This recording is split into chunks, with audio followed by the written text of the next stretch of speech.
Hi, welcome back guys. This is your friend, the What If guy, back with another fanfiction. This is the first part of What If Issei Becomes God of Creation. Now before starting, please give this video a like and subscribe to the channel if you want more videos like this. Now let's get into the fanfic. Issei, Creation and Destruction. This is the story of Issei Hyoudou, a good-hearted boy who always helps others no matter what, or well. That was the Issei from before. In the life of the protagonist is complete trash. Since he was little he was ignored. At age 5 he was stopped feeding and paying attention to his siblings. She is Izara, the oldest of my siblings.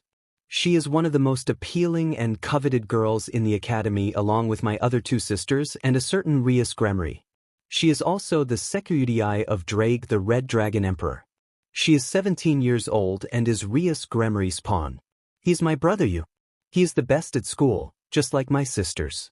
He is athletic, studious, a total playboy for girls. He has a sacred gear that allows him to summon a katana that is almost indestructible, and can even cut almost anything. He is 17 years old and is the knight of Rias Gremry. They are the twins Sarah and Akame. They are 16 years old, they are appealing and they are intelligent like my other brothers. They are the other two pawns of Rias. They both have almost unique sacred gears. Sarah can control fire, earth and air. And Akame can control air, lightning and water. This is me or was me some time ago. I am Issei, I am 16 years old, I have lived alone since I was 7, sometimes I think I am an orphan, my parents are businessmen and they are very successful, they bought me a house for myself. At first I thought it was because they saw my efforts to make them proud of me since I did the housework so they would congratulate me, but then I understood that they gave it to me to be as far away from them as possible since I did not have Izara's perfect grades or was as athletic as you. When I turned 10, I no longer cared if my parents gave me love or affection since I discovered that no matter what I do they will not pay attention to me. But when I was 15 I fell in love with a girl named Yuri. After a while I confessed and she accepted. She's pretty, smart, has her appealing body and is the only one who believes that I'm not useless. But as a wise man once said, it only takes one bad day for a person to change, and I didn't just have a bad day, I had the worst day anyone could ever have, or so I think. Part 1. The beginning. Hello, I'm Issei Hyoudou, I'm a student at the Kyoto Academy. The truth is that I don't stand out in anything, I'm just a normal boy or so I would like to say, because the truth is that I did stand out in one thing, in being hated by the entire academy. Since I spent 2 months entering the academy, I don't know why people started to hate me, they just hit me, the girls insulted me, the girls from the kendo club always hit me with their wooden swords, the men from the school hit me, cut me and bruised me for fun. Then I found out that there were rumors that I was selling information about kendo teams and other clubs to rival academies and I always get beaten up ever since and this is just the beginning of this hell of a life. VIP, a sleepy chestnut can be seen waking up because of the alarm clock. Issei, wapa yawning, I'm late for school, getting up, bathing and getting ready to go to school. Well Issei, saying to himself, let's go to another day in hell. Has Skip. Issei walked normally ignoring the looks of disgust and hatred from boys and girls from his school who saw him until he arrived at Kyoto Academy. Issei continued to ignore the glances they gave him until he reached his classroom. Class 2B, which included him, his sisters Sarah, Akame, and some other servants of the leader of the occult club Rias Gremry. Issei, I still remember how my brothers and I found out about the supernatural world. Flashback. The Hyoudou brothers are seen playing until 2 girls arrive. One has BLD red hair and the other has black hair and wears glasses. Hey, can we play? She said nervously. Issei, of course, the more the better. Happy, Issei? Hello, I'm Issei Hyoudou and these are my brothers, he said pointing to you, Izara, Sarah and Akame. You? Hi, I'm you Izara. Hi, I'm Izara and these are my little sisters, raising Sarah and Akame's right hand. Sarah, hello, waving hands happily. Akame, come on, let's play with joy. Hi, I'm Rias Gremry. I am Sona Citri. Issei, nice to meet you Rias-chan, Sona-chan, innocently. They both blushed at the suffix given to their names but didn't give it much thought and played with the brothers. It had been a long time since Rias and Sona met the Hyoudou and Issei was already 6 years old and that was the day everything changed. Hyoudou family, we have to tell you something. Mother Hyoudou, and what is that? John. Confused, Sona, well, it's just that we, somewhat nervous, we are demons, pulling out her wings, surprising the family, Father Hyoudou, and they come to harm us. Worried about his children and wife, No, we are not that kind of demons. Sona, yes, we would never hurt you, you treat us like you are our family, easing the tension, and then, more confused. Then and Sona tell them the story of the demons etc. and the sacred gears surprising the family. Izara, and what do they want from us? Easy, we want them to be our servants. Surprising everyone, and Sona tell them about the advantages of being a devil and the powerful sacred gears they have, making them accept the offer. Izara especially got very excited when she discovered that she was the bearer of a celestial dragon, and even more so when she said that with it she could reach a god. Issei, hey John, what sacred gear do I have, huh? Excited, and Sona were a little nervous about what they would say to Issei. Well, nervous and trying to soften what she would say, Sona, Issei, you don't have a sacred gear, sorry, but be happy because you're a cute little human. Worried that Issei will take it badly, Issei, oh well, somewhat depressed, well it doesn't matter, surprising both of them, since it doesn't matter if I have a sacred gear or not, since I'm happy that my brothers are strong and that Izara can become a goddess in the future. That made them both happy, and after a fun rock, paper, scissors fight to see who would reincarnate the brothers, won, who was happy to have the Hyoudou with her and reincarnated each of them into demons. Well how about we go celebrate, he said happily. If we have to celebrate that my children are amazing, she said with euphoria.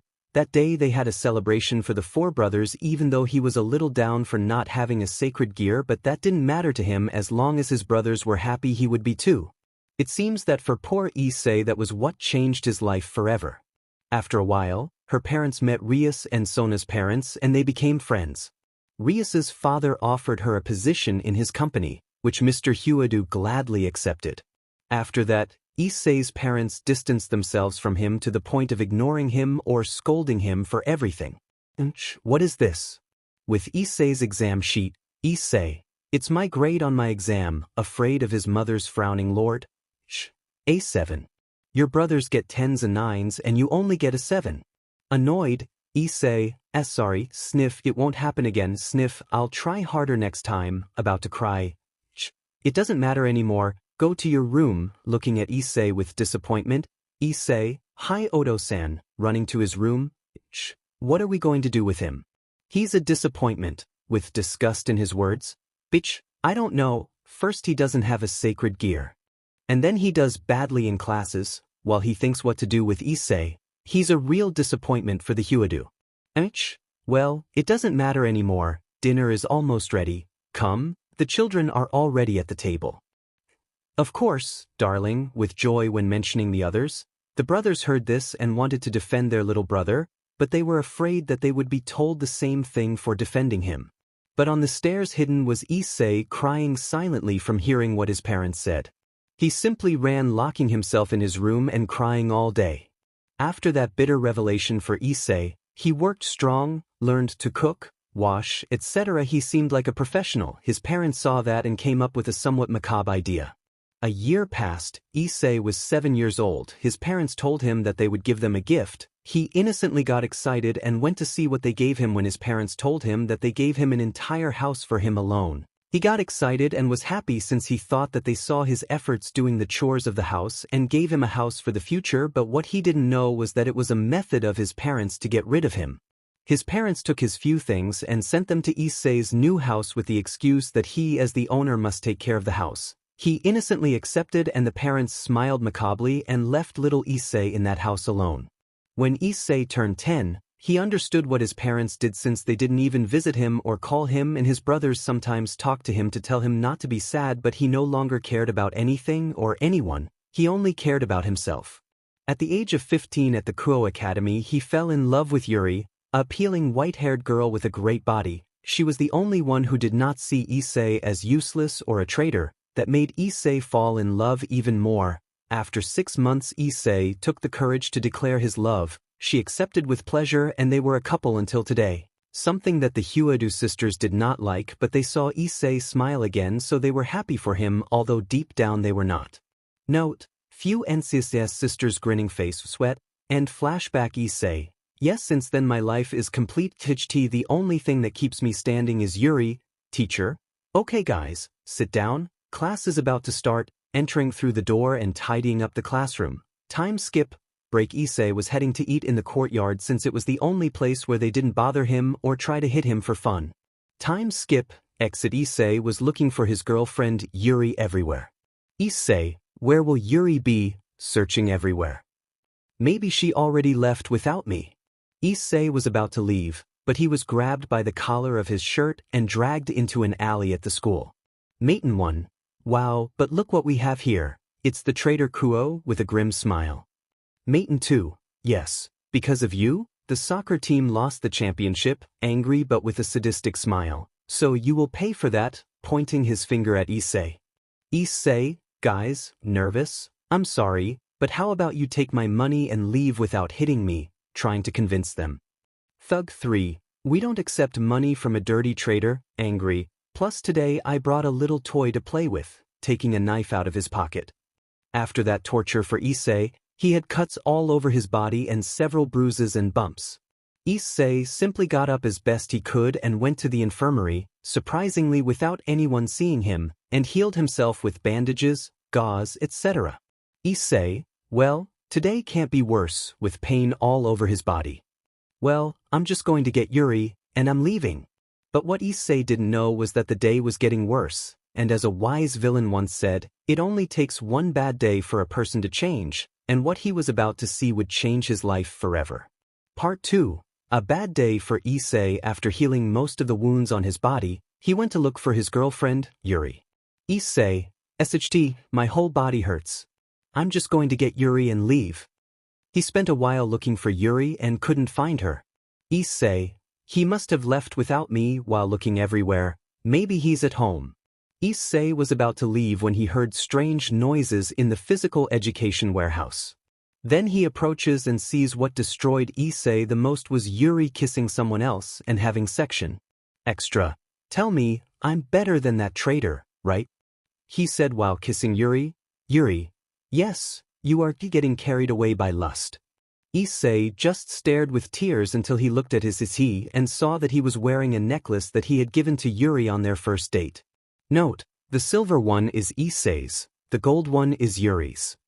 At that moment, Issei tears off his necklace, throwing it to the ground and running away. The other two, upon hearing noise outside, simply left what they were doing aside and quickly got dressed. When they went out, they didn't find anyone, but Yuri saw the necklace that Issei gave her on the ground, already giving her an idea of who was outside. Yuri, God, it can't be, wishes while tears came out since she knew that the one who saw them was Issei himself. What have I done? Crying, academy entrance. Issei simply had his gaze downcast at what he saw. His girlfriend, the only light Issei had, saw how she was unfaithful to him, and that simply made him bitter and sad. Issei just cried at what he saw, but then he stopped and looked ahead for a moment. There were some girls and boys still present deciding whether to go home or go somewhere else until he saw a truck coming at full speed towards the direction of one of his classmates who was crossing the street. She was Aki Murayama. She didn't notice the truck, and Issei instinctively ran away, pushing Murayama out of the truck's steering wheel. And at that moment it was heard how the truck braked, preventing it from running over Issei, but it couldn't stop the hit with the truck's bumper. Crack. It was clearly heard how the chestnut bones broke from the impact, and he was thrown towards a wall, which when he hit it, another crack was heard due to the strong impact that occurred when he hit the wall. Issei was on the ground, and a small trickle of blood was coming out of his mouth. The people who saw that were shocked. The supposed traitor of Kuo saved his partner. He even took the blow for her. Issei slowly closed his eyes until he was completely unconscious from the blow. Issei's mind, he was in a completely black space. Issei, where am I? Seeing the immense darkness. I understand, I'm dead. He said it simply and without any emotion. But small whispers begin to be heard. Find us, find us, find us, find us, find us. Little by little the sound became louder, and a white and black light began to appear. Find us, find us, find us, find us, find us, find us, find us, find us, find us, find us, find us, find us, find us. Issei just followed the lights, but they moved away every time he got closer. Issei ran and ran until he touched both lights a little with each hand. Find us, find us, find us, find us, find us. Out of Issei's mind, Issei woke up agitated and sweating like never before. Issei, waking up, what the hell was that? He sees that it is night and that he is in a hospital. Issei, was it a dream? Seeing how he had bandages on his abdomen, head, arms, and feet, well, it seems I'm not dead. With a little disappointment, Issei was preparing to sleep when a voice in his head alerted him. Find us. Issei suddenly stood up upon hearing that voice. Issei, that voice, looking everywhere to see where it came from, is it perhaps in my head? But the voices were divided into two, and they seemed to be girls. Voice 1, follow our voices.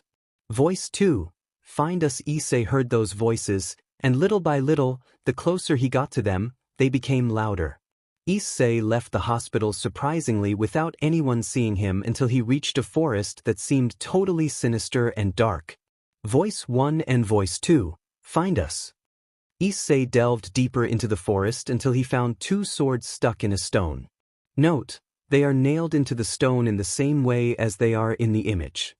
The voices seem to come from both swords. Voice 1, get us out. Voice 2, please help us. Both swords begged to be pulled out of the stone. Issei, with the little strength he had left, took each sword with both hands and used force to pull them out. Issei roared as he strained to pull out both swords, which slowly came out while the stone cracked. The swords slowly slid into the rock being pulled out, and as that happened, both swords released tremendous power. The black sword released black flames that expanded and climbed the brown-haired boy's right arm. The white sword released white flames and a blinding light that illuminated the entire forest, and the white flames climbed the chestnut tree's left arm. Little by little, the intense power that both swords gave off grew more each time the swords came out of the stone, thus alerting even the Maos, renegade demons, and the Gremory and Citri clans that were resting. When Issei took out both swords, a great power ran through his entire body, and you could see a lot of pain. In the end, Issei fell unconscious. Elsewhere, underworld. Surzek-sama, you Surzeks? Yes, Graphia-san, I felt that power was tremendous, and it came from the human world. Graphia, and what about Era? Hesitantly, Surzeks, I will inform the other Maos and my sister of this. If it is an enemy, we must be careful. Nervous about the tremendous power he felt, time skip, human world. Issei slowly wakes up from his sleep while feeling a huge headache. Say, hitting my head. In pain, what was that dream? In doubt, doctor. Ooh, you're finally awake, entering through the door. You've slept a lot. In fact, we thought you were in a coma. Issei, excuse me, but are you? Doctor. Sorry, I'm the doctor at Kyoto Hospital. You can call me Charlie. Issei, nice to meet you, DC. Charlie, tell me what I was sleeping on.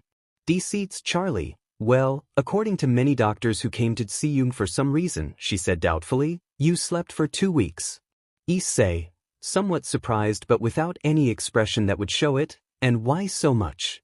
DC's Charlie, we don't know, your body went through several changes while you were sleeping, as he continued reading what the report said. Issei, what changes? Charlie, well, for example, your hair. While giving him a mirror, Issei looked at himself in the mirror, and his hair was now white, and his eyes were red. Note, without the bandages on his eyes, Issei, what happened to my hair and eyes? Neutrally and without any emotion, DC. Charlie, we don't know, we're still investigating, but we didn't find anything, but you should feel fine. Some nurses wanted to see and talk to you when you wake up, mockingly.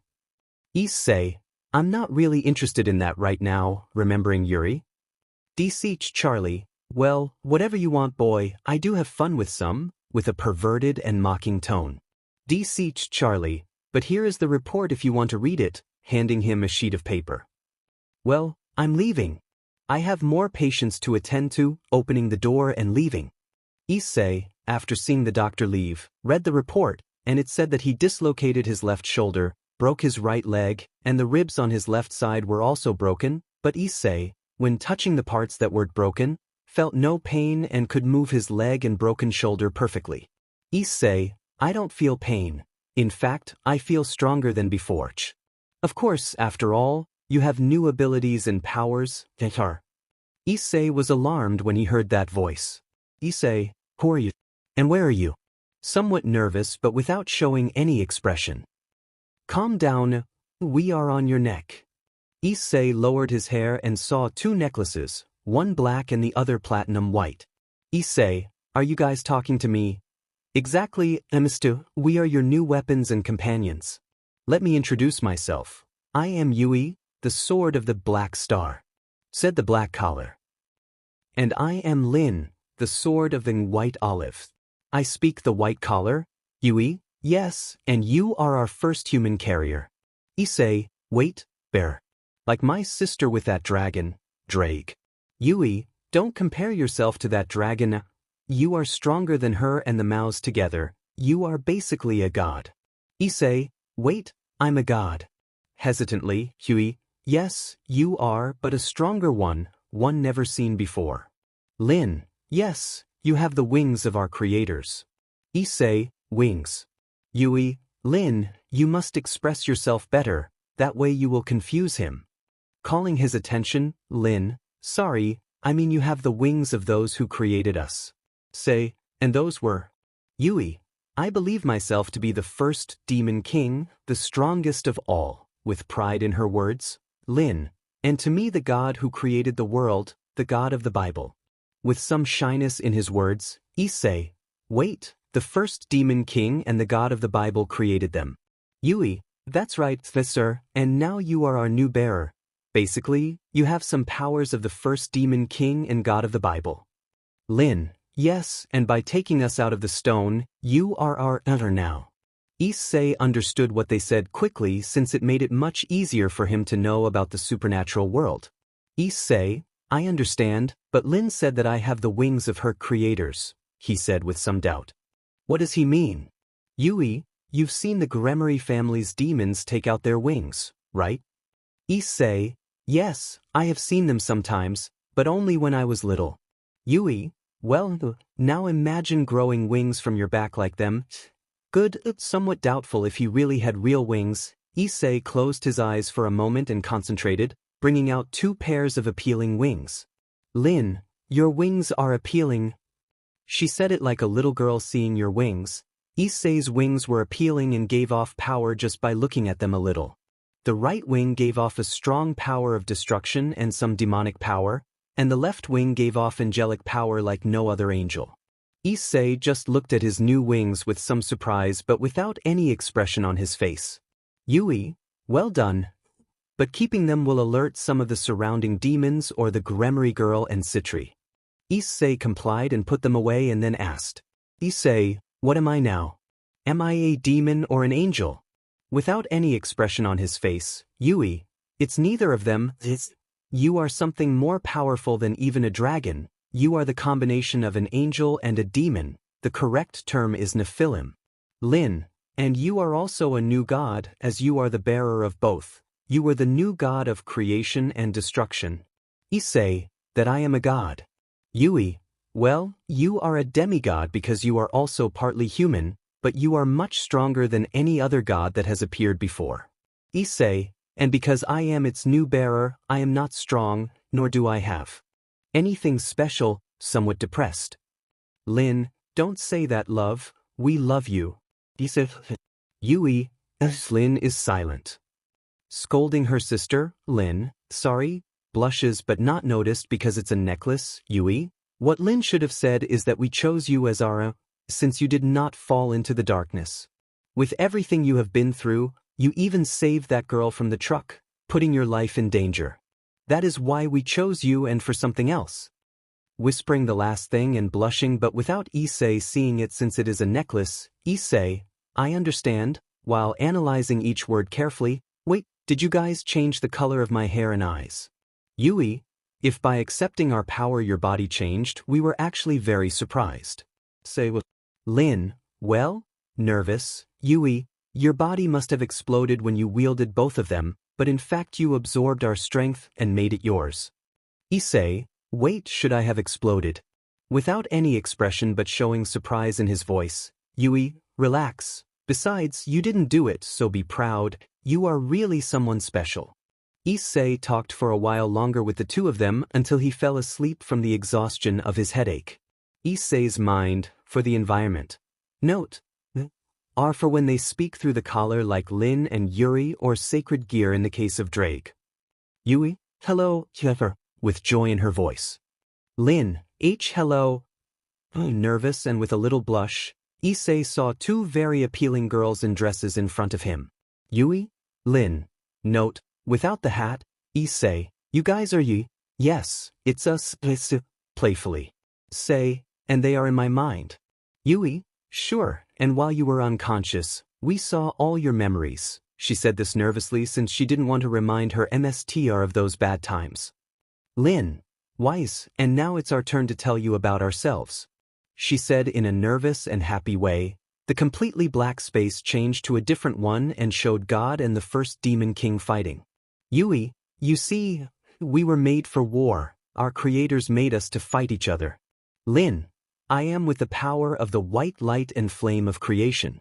Yui, and I with the power of darkness and flames of destruction. Lin, God and the Demon King were in an endless fight to see which of their creations is more powerful until both declared a tie since both were equally strong, and if they continued, the world would be destroyed by the clash of both powers. Yui, but several demons and fallen angels tried to steal us to satisfy their desires for power and greed.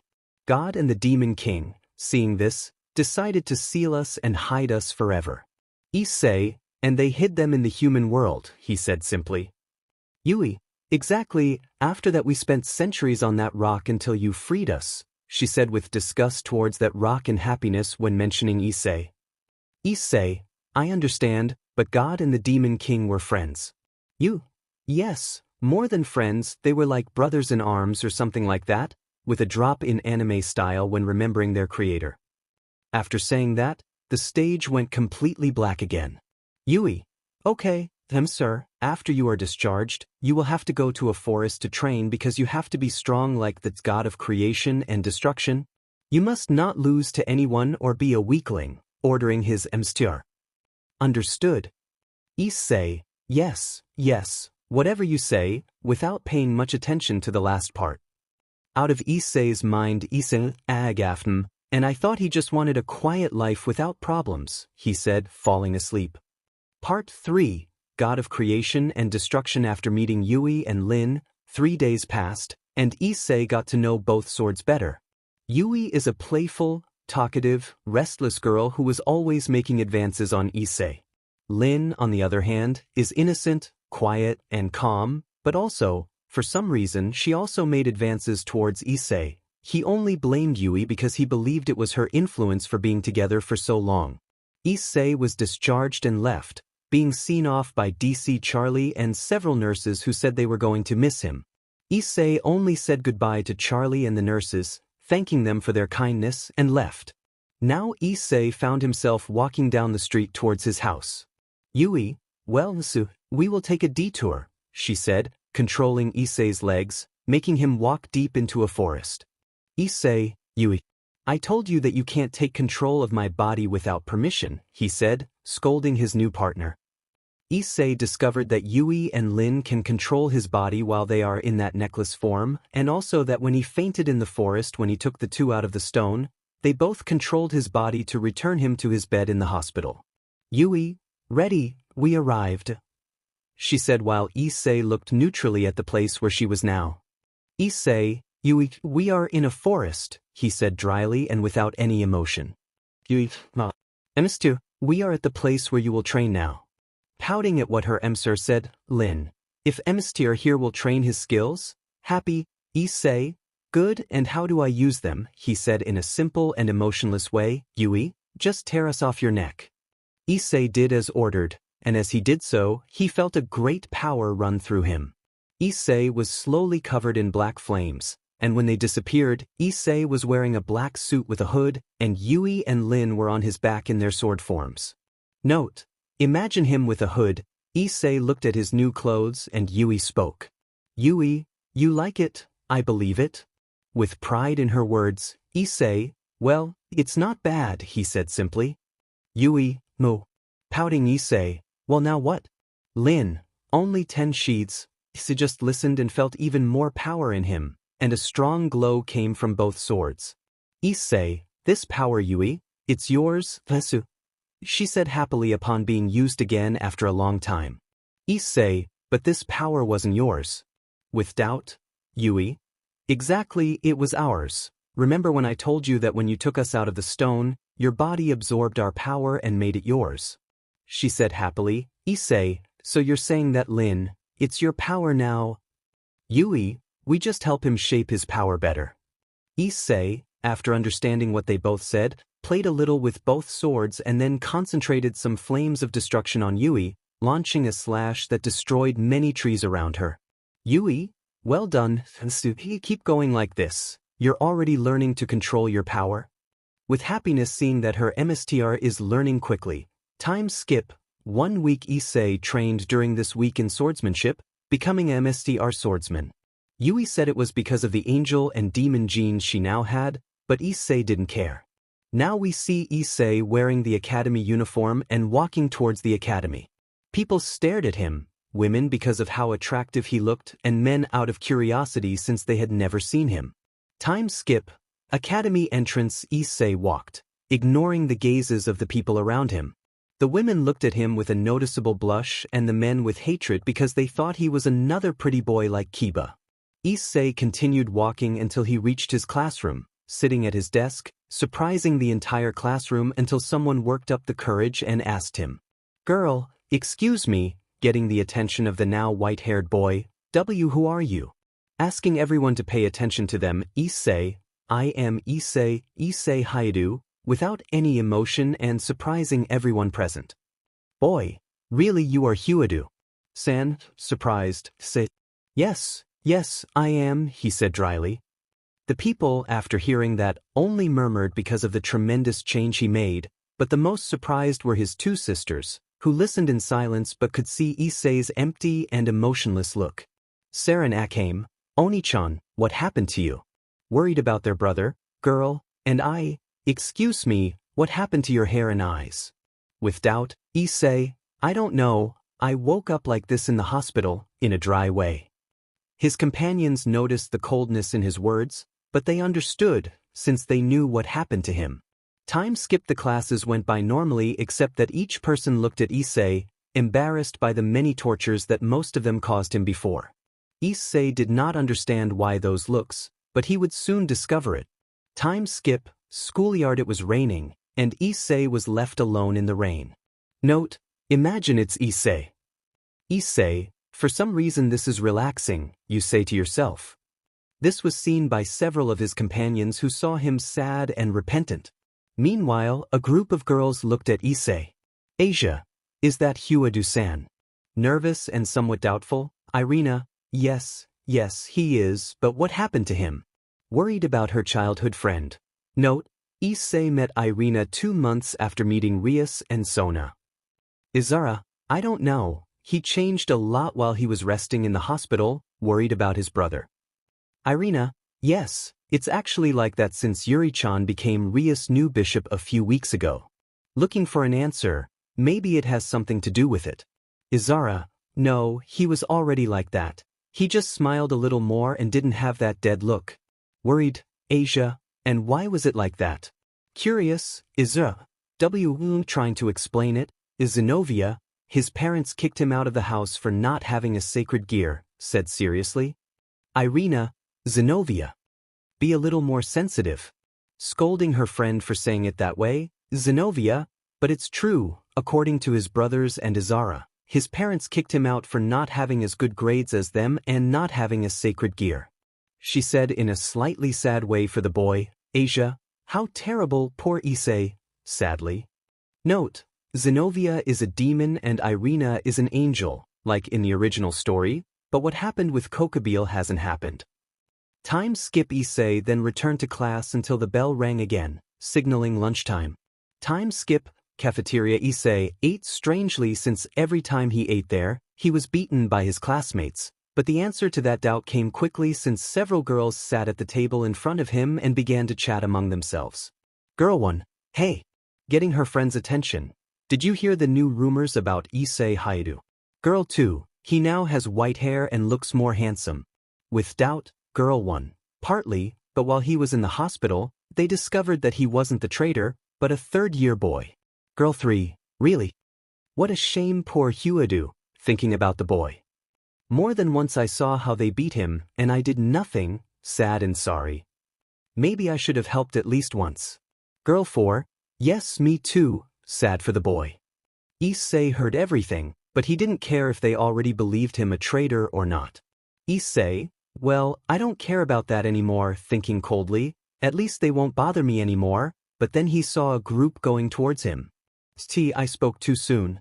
The group was made up of his brothers and his ex-girlfriend. You? Hey bro, can we sit with you? He said in a cheerful and friendly manner. Issei, for his part, did not respond and remained silent, ignoring them. His brothers, not hearing an answer, simply sat in front of him. Izara, hey Oni-chan, how have you been? Nervous, Issei, what do you want? Coldly, Sarah, come on, we just want to spend time with our little brother, she said happily, but her nerves were noticeable when she spoke, right? Asking the others, Akame, true, we just want to spend some time with our dear little brother, nervous? Issei, you can do whatever you want as long as you stay away from me, disinterestedly and getting up from the table after finishing his lunch. Izuru, wait, getting up and stopping him, we just want to know what happened to you, with concern. Issei, what happened to me is that life hits you many times, but with me it was cruel to the point of almost killing me, he said coldly and without feelings, leaving the cafeteria and leaving his brothers sad. Time skip. Exit. Issei walked towards his house. It was still raining, so he was wet from the rain, which for him was relaxing. Some of his classmates looked at him with sadness and others with regret, until someone covered him with their umbrella. Yuri, you know, you might catch a cold if you keep getting wet, worried? Issei, what do you want? Coldly and sharply, Yuri, I only care about my boyfriend, nervous about Issei's way of speaking.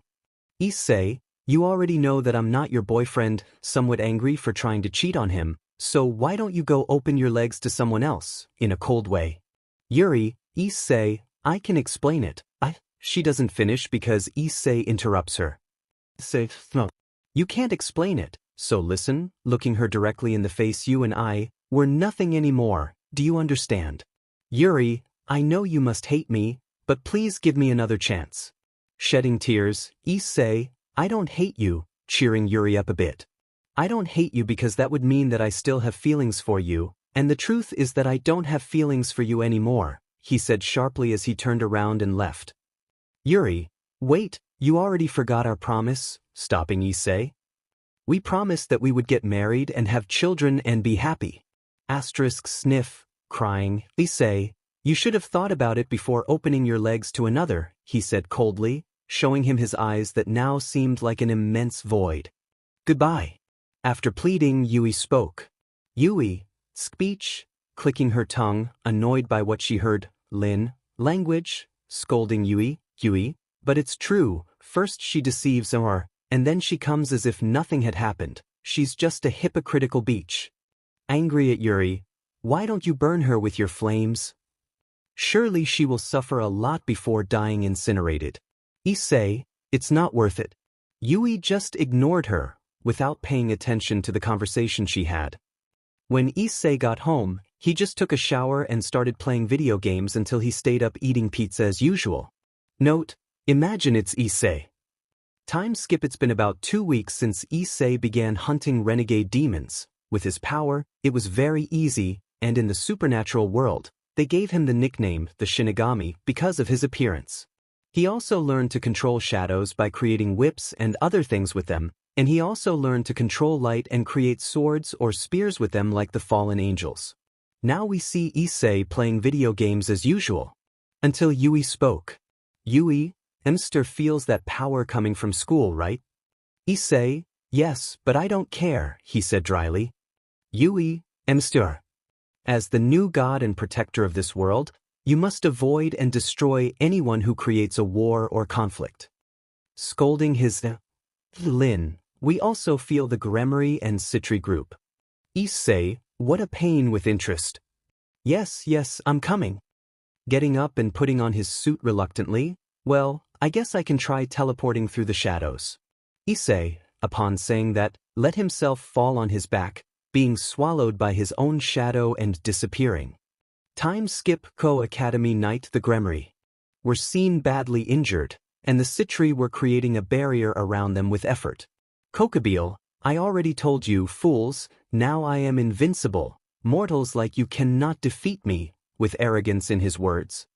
You cannot prevent a war from starting, idiots. Kokobile, now die. Throwing a spear made of light towards Izara, she just closed her eyes, waiting for the blow that never came. Issei, you know, even though I would like to see these people die, holding the spear, not his bare hand, I can't allow you to start a war without my permission, surprised everyone. Kokobile, hua. Look who it is. Is it the acclaimed Shinigami? What is a guy like you doing here? Curious, don't tell me you came to protect the Gremory girl's entourage. Issei destroyed the spear in his hand with a bit of force and spoke. Issei, no, I just came to prevent a war. I don't really care what you do to them, pointing to the others. Kokobile, and why don't you join me? I'm sure many angels will want to have your children since you are someone strong, according to the rumors, trying to convince him. The others were scared by Kokobile's offer since they thought he would accept it. Issei, I really don't care about that, I just came to stop you, calming the Gremory group. Kokobile, what a pity. Well then, if you don't join me, then you are my enemy, throwing a spear of light towards Issei. But before the spear touched him, it stopped, surprising everyone. Issei, you don't understand, Crow. The spear turned and pointed at Kokobile. Now you are facing the new god of this world, he said coldly. Saying that, the spear of light shot out and stuck in Kokobile's shoulder. Kokobile, how dare you? I'll kill you. While many spears appeared in front of him, as the spears were thrown, they stuck in the ground, creating a smoke screen. Everyone thought he was already dead, but the smoke vanished, and they saw, surprised, that the hooded man was unscathed. Issei, well, if you're done now it's my turn. Saying that, in the blink of an eye he appeared in front of Kokobile, kicking him in the face, causing a small trickle of blood to flow from his mouth from the blow. Kokobile, how dare you hit me?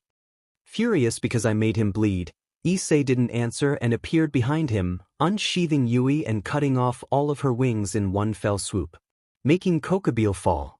Kokobile, it's UBSC. He didn't finish because Issei kicked him in the face, silencing him.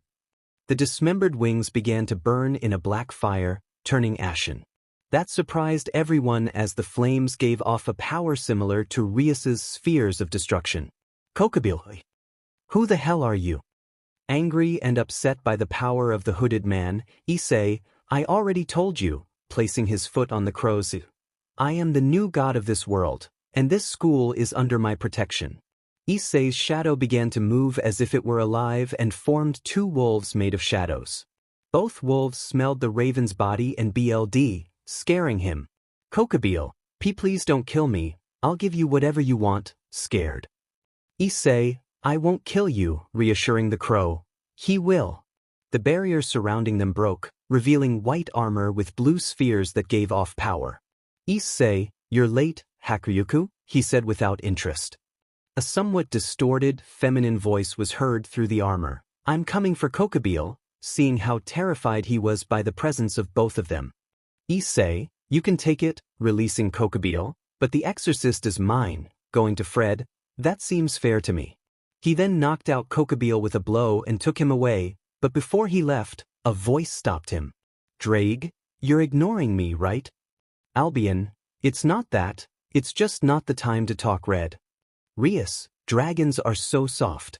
Surprised, Albion, By the way, tell your wielder to be careful with that boy.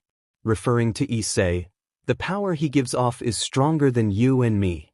Surprised everyone, goodbye Red, flying away. At that moment everyone paid attention to Issei. Fred, get away from my monster, scared as he watched the hooded man approach him with his wolves. Issei, I can see your sins, exorcist, scaring the aforementioned, and now you will be food for my shadows, saying that the wolves launched themselves to attack the exorcist, making him scream in pain as he felt how the wolves bit them and tore off his legs and arms, killing him while he watched in a cold and emotionless way. End music. That was seen by the Gremory and Citri group, who had already arrived at the scene and were horrified by the scene of how Fred was killed. Then at that moment a magic circle appeared on the Gremory family emblem, and Surzex and his queen came out with a small group of soldiers. Surzex just watched the scene as the wolves finished biting and dismembering Fred's corpse. Surzex, Rias-chan, what happened here? Who is he? Pointing at the hooded man, Rias, nervous. But before finishing, the wolves only rejoined Issei's shadow, and Issei let himself fall, being swallowed by his shadow and disappearing. Everyone was shocked as he disappeared like a ghost. Surzex, Rias, explain to me what happened, seriously, since when he felt the power of the hooded man, he felt the same power as a few weeks ago. With Issei appeared through a shadow in the corner of his room. Issei, sigh, what a nuisance. Well, at least I got some revenge on the crow and the exorcist, he said unimportantly, making his suit disappear and living to play video games. Part 4, Meeting of Factions and Revelations. After his first appearance defeating Kokobile, Issei was a bit calmer, but that calm was about to fade away with his two companions. We see Issei playing video games to distract himself until Yui speaks. Yui, sir, I feel many powerful presences in the academy. Issei, I don't care. Yui, disinterested, it's probably the factions in their silly meeting.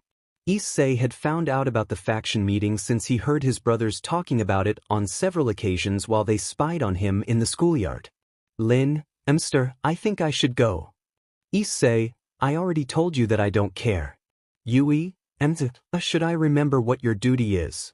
Scolding Issei, how should the new god find out about everything and if they are making a plan to overthrow him? Trying to convince him, Issei, I really doubt it, still not interested. So a while passed where both of them did not stop insisting and bothering the white-haired man until he got fed up and had no choice but to listen to them. Say, I'll go if they'll shut up once and for all. I'm sick of listening to both of them. Issei couldn't see either of them because they were in their necklace form, but they both had a satisfied smile. Issei just prepared himself and transported himself to the meeting using his shadows. Faction meeting. All factions were gathered together with the Gremory and Citri entourage and the Mao companions. Surzex, well, you know why we are here, right? He said seriously. Michael, yes, to declare peace between the factions. Michael, Surzex, yes, but also about something else important. Azazel, and that's it. Azazel, Surzex, to talk about who defeated Kokobile.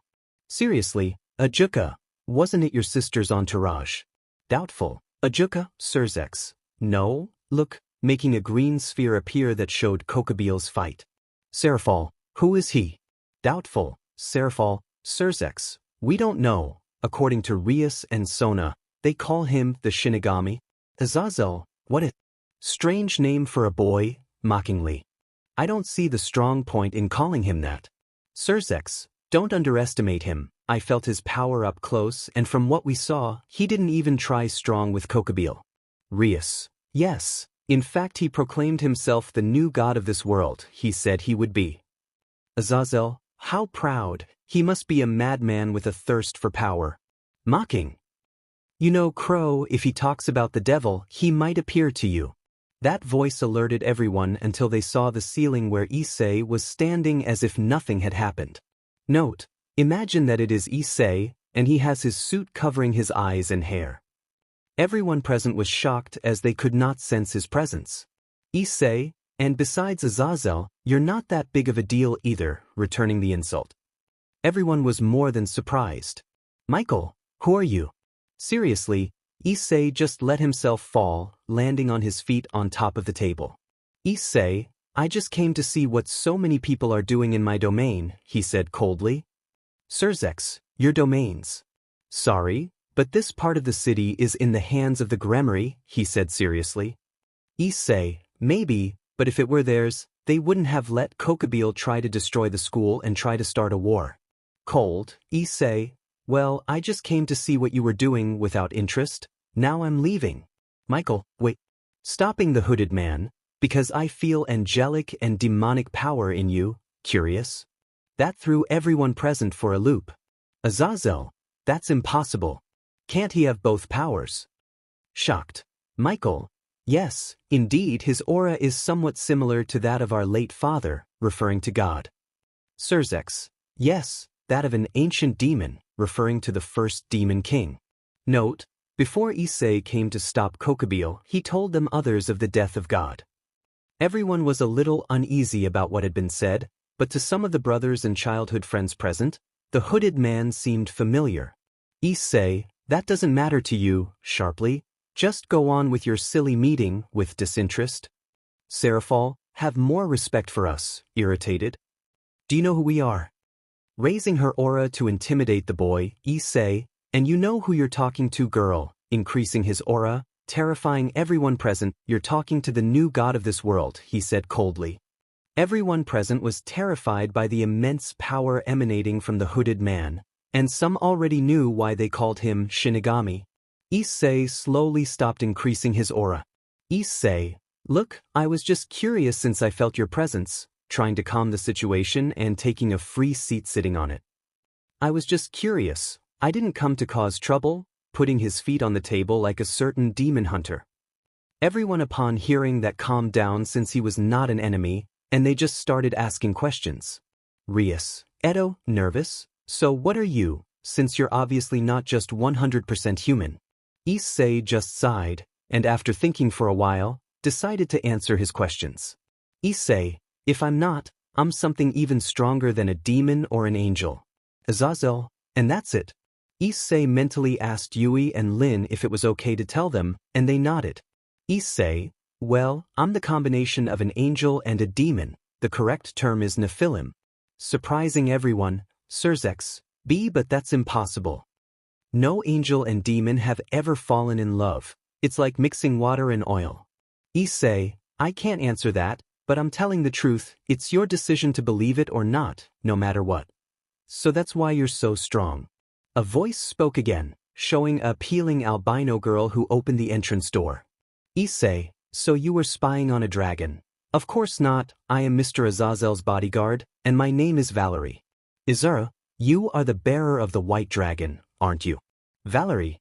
Yes, and you are the bearer of Drake. I expected you to be stronger, mockingly. That brought out a vein in Izura, and it began to be seen how when both their eyes collided, sparks came out. Drake, hello Albion. Albion, hello, Drake. While the girls stared at each other to death, both dragons talked until Azazel stopped them.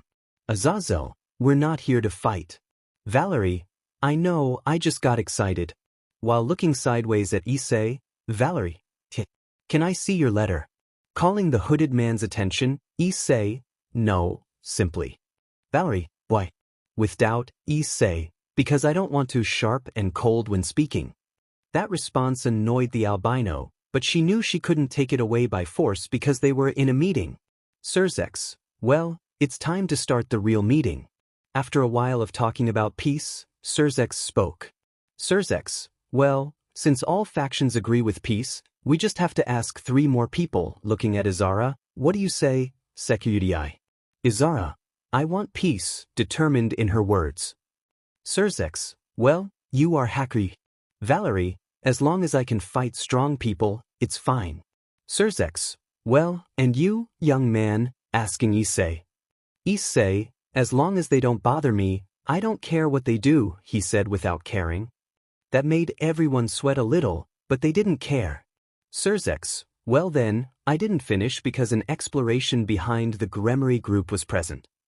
A smoke screen was used due to the strong exploration, but when they left, a wall made of shadows appeared, covering the Gremory group. Issei, are you okay? Rias, yes, thank you, while calming down. When the wall disappeared, they could see sorcerers, demons, and some fallen angels. Azazel, looks like they're coming for the vampire. Valerie, can you take care of him? Valerie, sure. Activating his armor and going to attack the enemies, Issei, Themin, I was about to leave, somewhat irritated as he looked through the hole that the exhibition made. Now they will be food for my shadows, saying that, Issei's shadow moved, creating bats made of shadows. The bats attacked the sorcerers and angels who were in the air, sticking their fangs into all parts of their bodies, sucking their blood as if it were nothing. Issei, Gremory, where is that vampire? Rias, it's in a room with seals in the occult club. Kaneko and Izara will take him to it. Issei, good, taking the shoulder of the aforementioned, we leave, falling next to the others transporting themselves with their shadows. With Issei emerged from a dark corner of the hallway in front of the occult club with Kaneko and Izara. Izara, how can you do that? Dizzy and nauseous, Issei, you get used to it. Kaneko was just standing in the corner vomiting rainbows. Issei, well, let's finish this, not interested. When the door was opened, 3 magicians could be seen trying to break the seal. Mega 1, this doesn't break, frustrated. Mega 2, calm down, it's a seal made by the Gremory heiress. Obviously, it was going to be strong, trying to calm her friend. At that they felt the presence of Issei and the others. Mega 3, but look, they are 2 of the Gremory girl's dogs and, she didn't finish because she became terrified when she recognized the hooded man. Mega 3, why are the SS Shinigami, terrified. At the mention of that name, the other 2 magicians became on guard. Mega 2, it can't be scared. What is he doing here? Issei, that doesn't matter to them, cold. Now they will leave or I will have to kill them.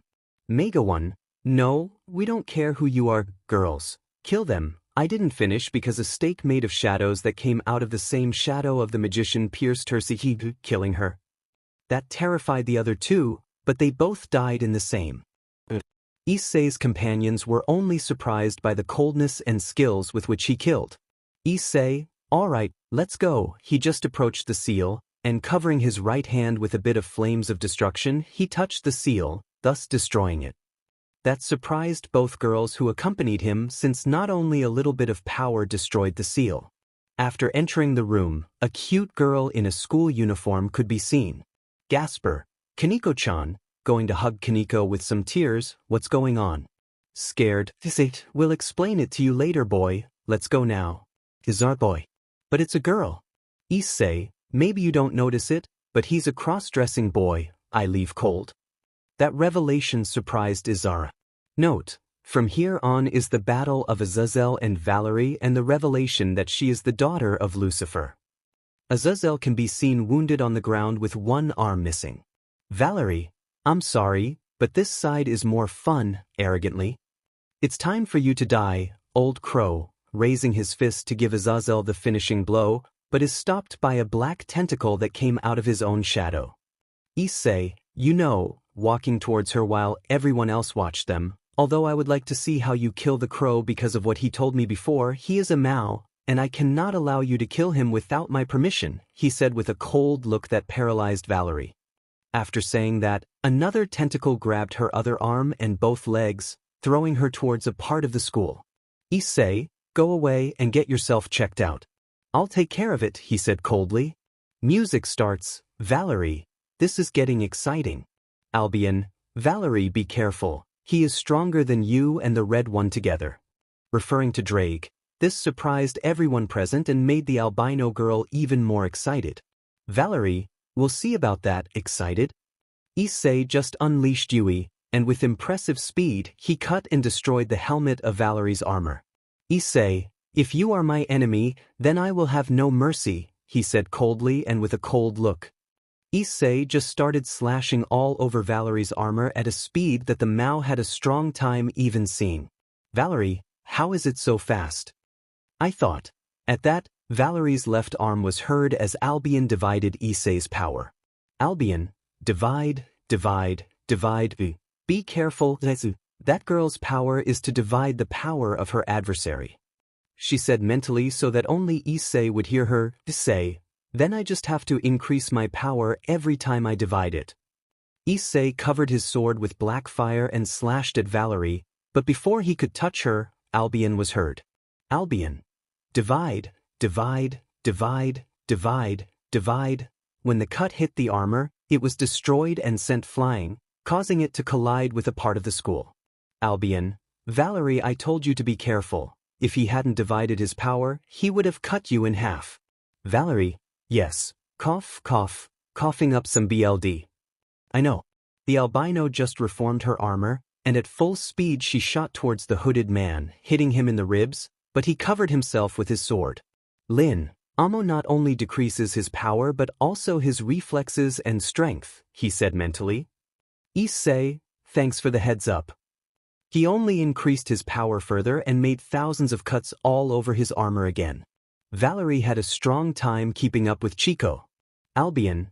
Divide, divide, divide, divide, say, I feel like my strength and speed are decreasing. I have to end this.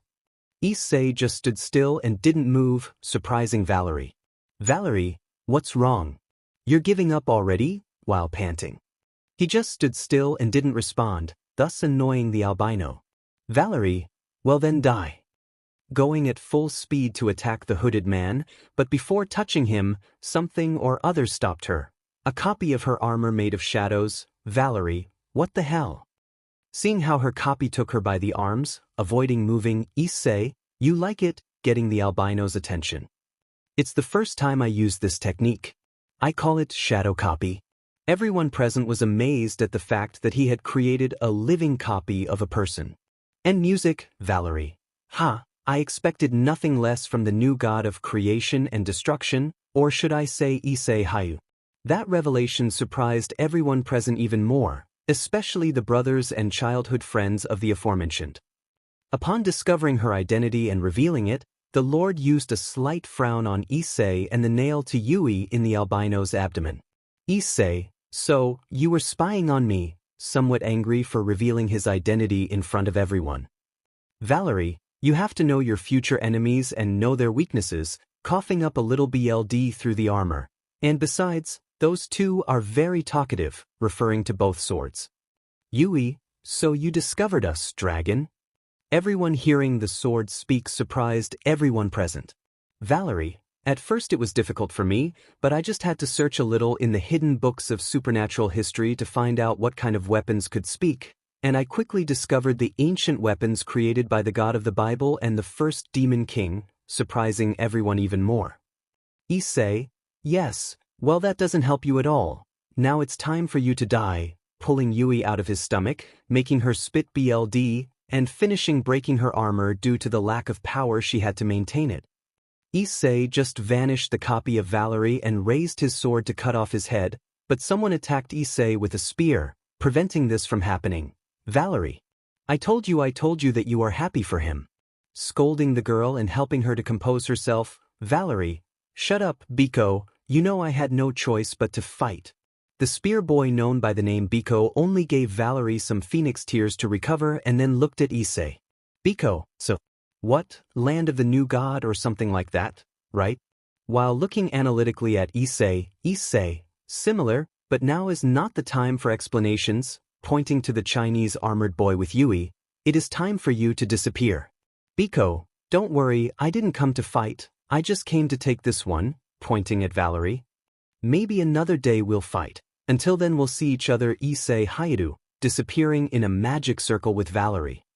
Issei, how annoying. Issei just let himself fall, being treated by his shadow disappearing. He knew he would have to explain his powers to his brothers and factions, but he was not in the mood to put up with their questions right now. Part 5. A boring day today was an appealing day.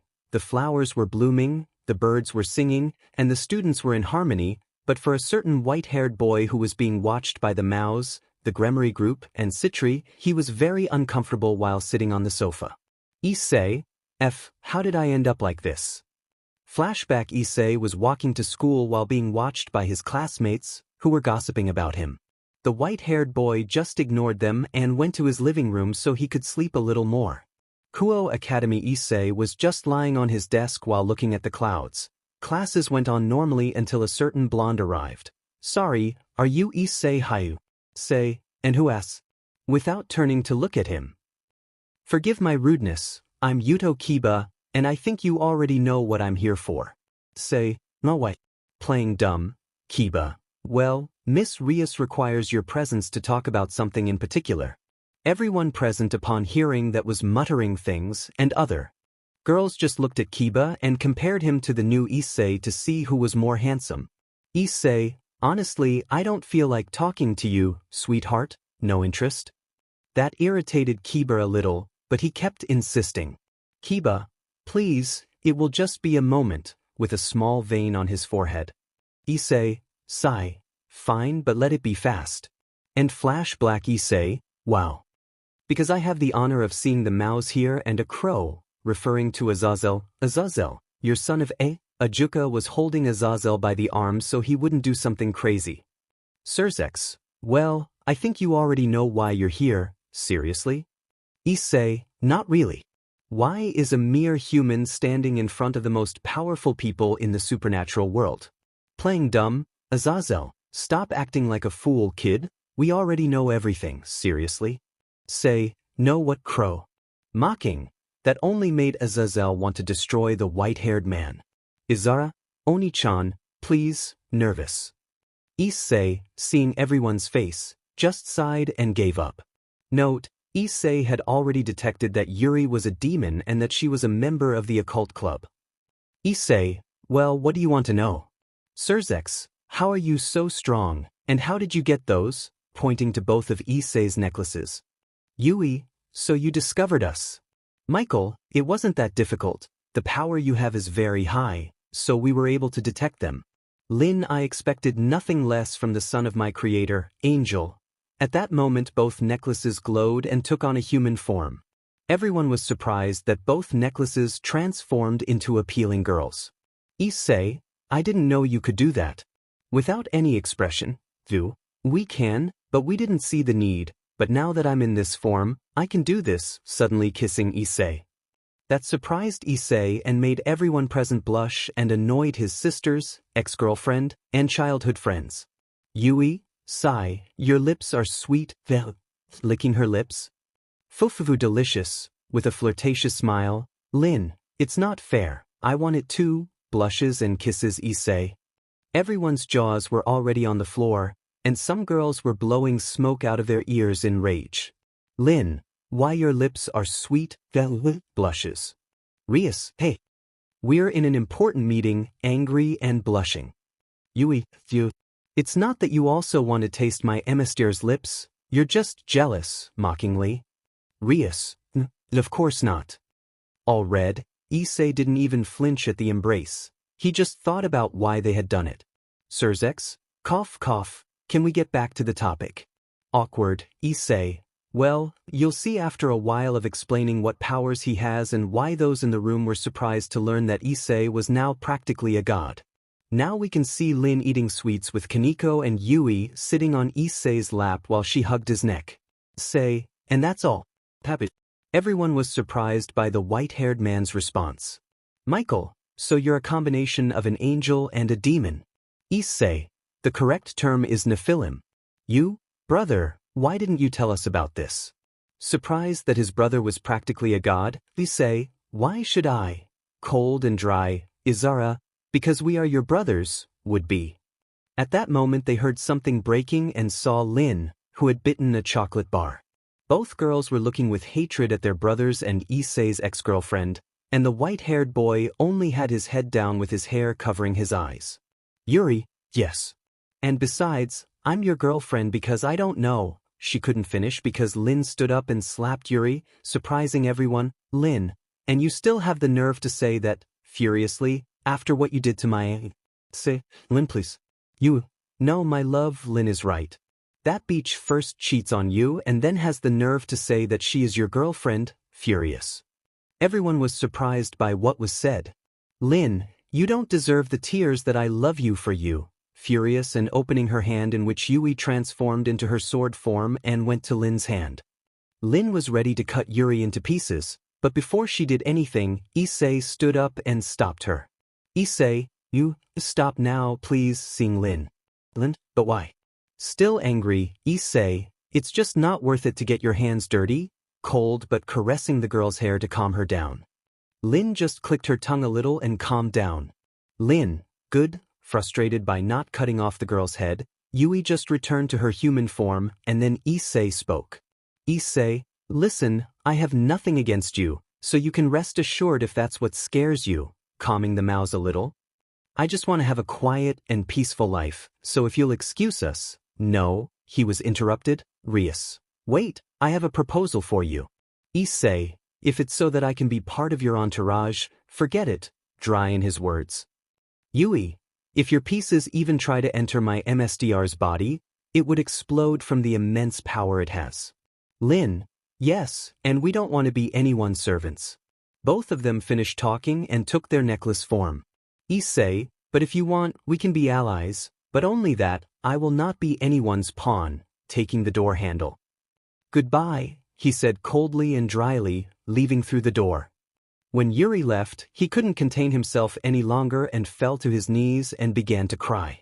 Everyone looked at her differently. The girls looked at her, especially Issei's sisters and friends, and the Maos were somewhat calm since they knew she wouldn't be a threat as long as they didn't provoke him, but the silence was broken by a furious Izara. Izara, how dare you deceive my Oni-chan, angry? Look what she became because of you, while holding her by the collar of her shirt. Akame, if he doesn't even smile now, angry, Sarah, he is cold to us now and always tries to cheer us up. You? Yuri, you went a little too far, with Mr. Frisido. Azazel, on this occasion I'm on the boys' side. They say there is no greater betrayal than that of the person you love the most. Seraphal, if I feel bad for him, sad, isn't there something we can do? Rias, if there is something, calling everyone's attention, we just have to fix that cold heart he has.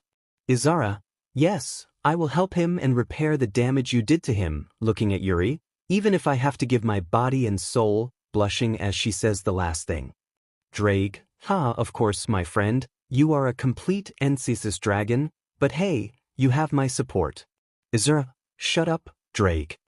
Blushing. Some girls blushed at what Izara said, but some agreed to try to help the white-haired boy. Drake, calm down, mate, but I think I have an idea. With Issei just walked bored through the school hallways. Issei, I'm bored, and I can't take it out on the demon here. At one point Issei saw a room full of instruments, and Issei became interested. Yui, why don't you play something to relax, Amster? Issei, I don't know how to touch with Simpliza. Lin, triumphs. Issei, good, Issei, when taking a guitar, only felt like he knew all parts of it and just sat on a chair and started playing. Issei, after finishing playing, let a small tear fall and just sat looking at the scenery through the window. But what he didn't know was that a group of girls and boys was watching them through the door without him noticing, and some of the Gremory entourage also heard the song and knew what the song was about, wanting to be happy again like before. Time skip, next day the days passed normally, although for Issei they were more annoying than before since the girls of the Gremory group approached to talk to our protagonist, but he always avoided. Also, for some reason, Yui and Lin used their human form to sleep naked next to Issei. He simply did not care, although he felt a little uncomfortable waking up next to them in the mornings. Now we see our dear white-haired boy eating with the entire Gremory entourage. Issei, hey, getting the attention of others, Rias, yes. Issei, why are you eating with me now? Izara, why does it bother you? Hesitantly, Issei, I don't really care, but, seeing that they were the center of attention, I think they draw too much attention and I don't like it. You, just ignore them, while eating. Issei just looked at the others and ate quietly, although girls like Asia, Irina, Zenobia, and his sisters stuck a lot to him, and that bothered many boys around, but they let it pass. Issei, sigh. It seems like my quiet life went down the drain. Part 6. Phoenix today at Kuo Academy was a normal day. Everything was happy and content, but for a white-haired boy, it was a shitty day. Issei, Why does this have to happen to me? Issei was held by both arms by Zenobia and Irina, who he had found at the entrance. Everyone was watching this somewhat confused, and the men, after a few days, stopped feeling sorry for Issei and began to hate them for being so attached to their one Samus. Issei, hey, why don't you let me go? Awkward. Irina, why don't you like it? Issei, it's not that I don't like it, but it's that we're attracting everyone's attention, feeling the murderous glances of all the men. Irina, just ignore them, while Issei became more disillusioned. Issei, and why are you also so attached to me? Looking at Zenobia, I have to be close to my future husband, said as if it were normal. Issei, I never agreed to be your husband, somewhat surprised by what he said. Irina, we already talked about this. Zenobia, you can't force Issei to marry you just because you want strong children, scolding her friend. Zenobia, and why not? Issei, wait, you want to marry me just to have strong children? Doubtful? Zenobia, yes, since you are the strongest person I know and you are an almost omnipotent being, you will marry me and have strong children with me, she said with stars in her eyes as if she were a child. Issei, I never accepted that, releasing his hold, and if you only want me for my genes, then I recommend that you forget that idea forever, leaving to his class. Irina, I told you not to tell him that, scolding her friend. Zenobia, but Irina, but nothing, he has already suffered a broken heart, and I told you that he would not accept if it was not for love, and I do not want what happened with Yuri to happen again, touching her, remembering what her friend did to her, and besides, did you really think that he would accept? Zenobia, yes, but I understand your point, the girl thought for a while until she came up with an idea. I know. Irina, what? Zenobia, easy, I'll just have to make him fall in love with me, she said as if it were the best idea ever. Irina, Puff, good luck with that. He's not the typical guy who lets himself be seduced by a pair of melons. He's cute, he always helps others even if he gets hurt, and even if he's cold, now I know that that kind guy is still there, touching his ST and blushing because of what was said. Zenobia, looks like I'll have competition, looking at her friend. Irina, shut up and forget what I said.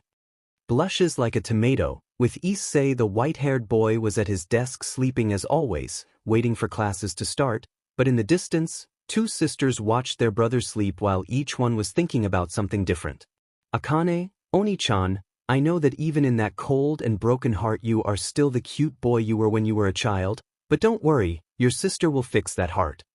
Sarah, it hurts me a little to see my depressed Emir Oni-chan, but that doesn't matter, I will fix his heart, and then he will be mine. They both thought while both of them drooled a little as they thought about unholy things with their brother. Note, Akame and Sarah are a bit like the perverted Issei from the anime. Time skip classes went on normally until it was time for recess. Time skip, break. Issei was lying on the grass in the schoolyard. All the girls passing by thought he was an angel as the white-haired boy was covered in a ray of sunshine and had birds in his hair and a small cat on his ear. All the girls blushed when they saw him and only thought one thing, he's perfect. Now we see Asia, Irina, Rias, Akino, Izura, and Kaneko blushing as they saw the white-haired boy sleeping so calmly, and seeing the ray of sunlight hitting him made him look like an angel, although they were partly right. Rias, he's appealing, with a blush. Everyone else just nodded, and Estisi spoke. Akino, Fufufu, I would like to see if her whole body is perfect like her face, with a perverted tone and a blush.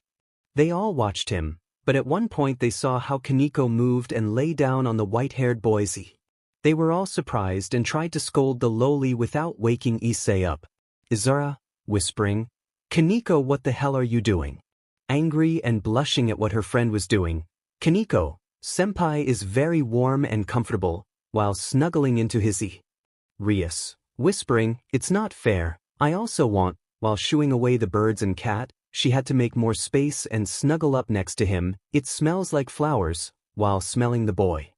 Little by little they all succumbed to temptation and lay down next to him. After a while Issei was waking up.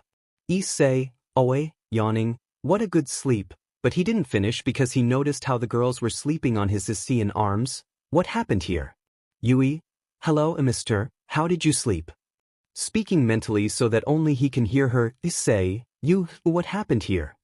Yui, well, they watched you sleep for a while, and then they lay down next to you. Issei, and why didn't you wake me up?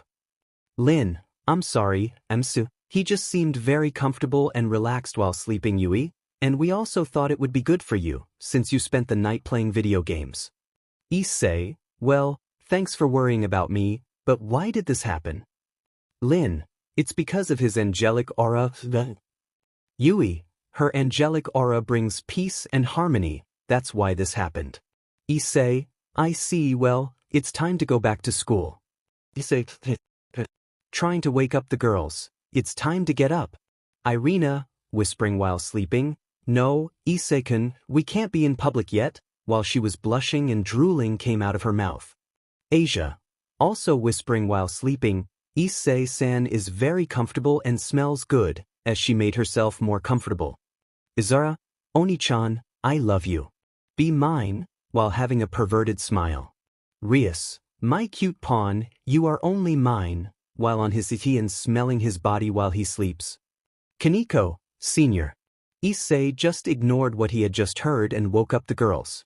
Issei, waking up the others, Izara, Kaya. What's going on? Scared by Chiko's scream, Issei, that's what I should say, while watching how each one woke up agitated. The others, remembering what they had done, turned red and began to blow smoke out of their ears. Irina, IIC can explain it. Red, Issei, calm down, it was my fault because of my angel aura, while standing up. You don't have to apologize, I'm just telling you that it's time to go back to school, while helping to get the girls up. Izura, why yes, let's go now. Compensating by walking quickly so that her brother wouldn't see her blush.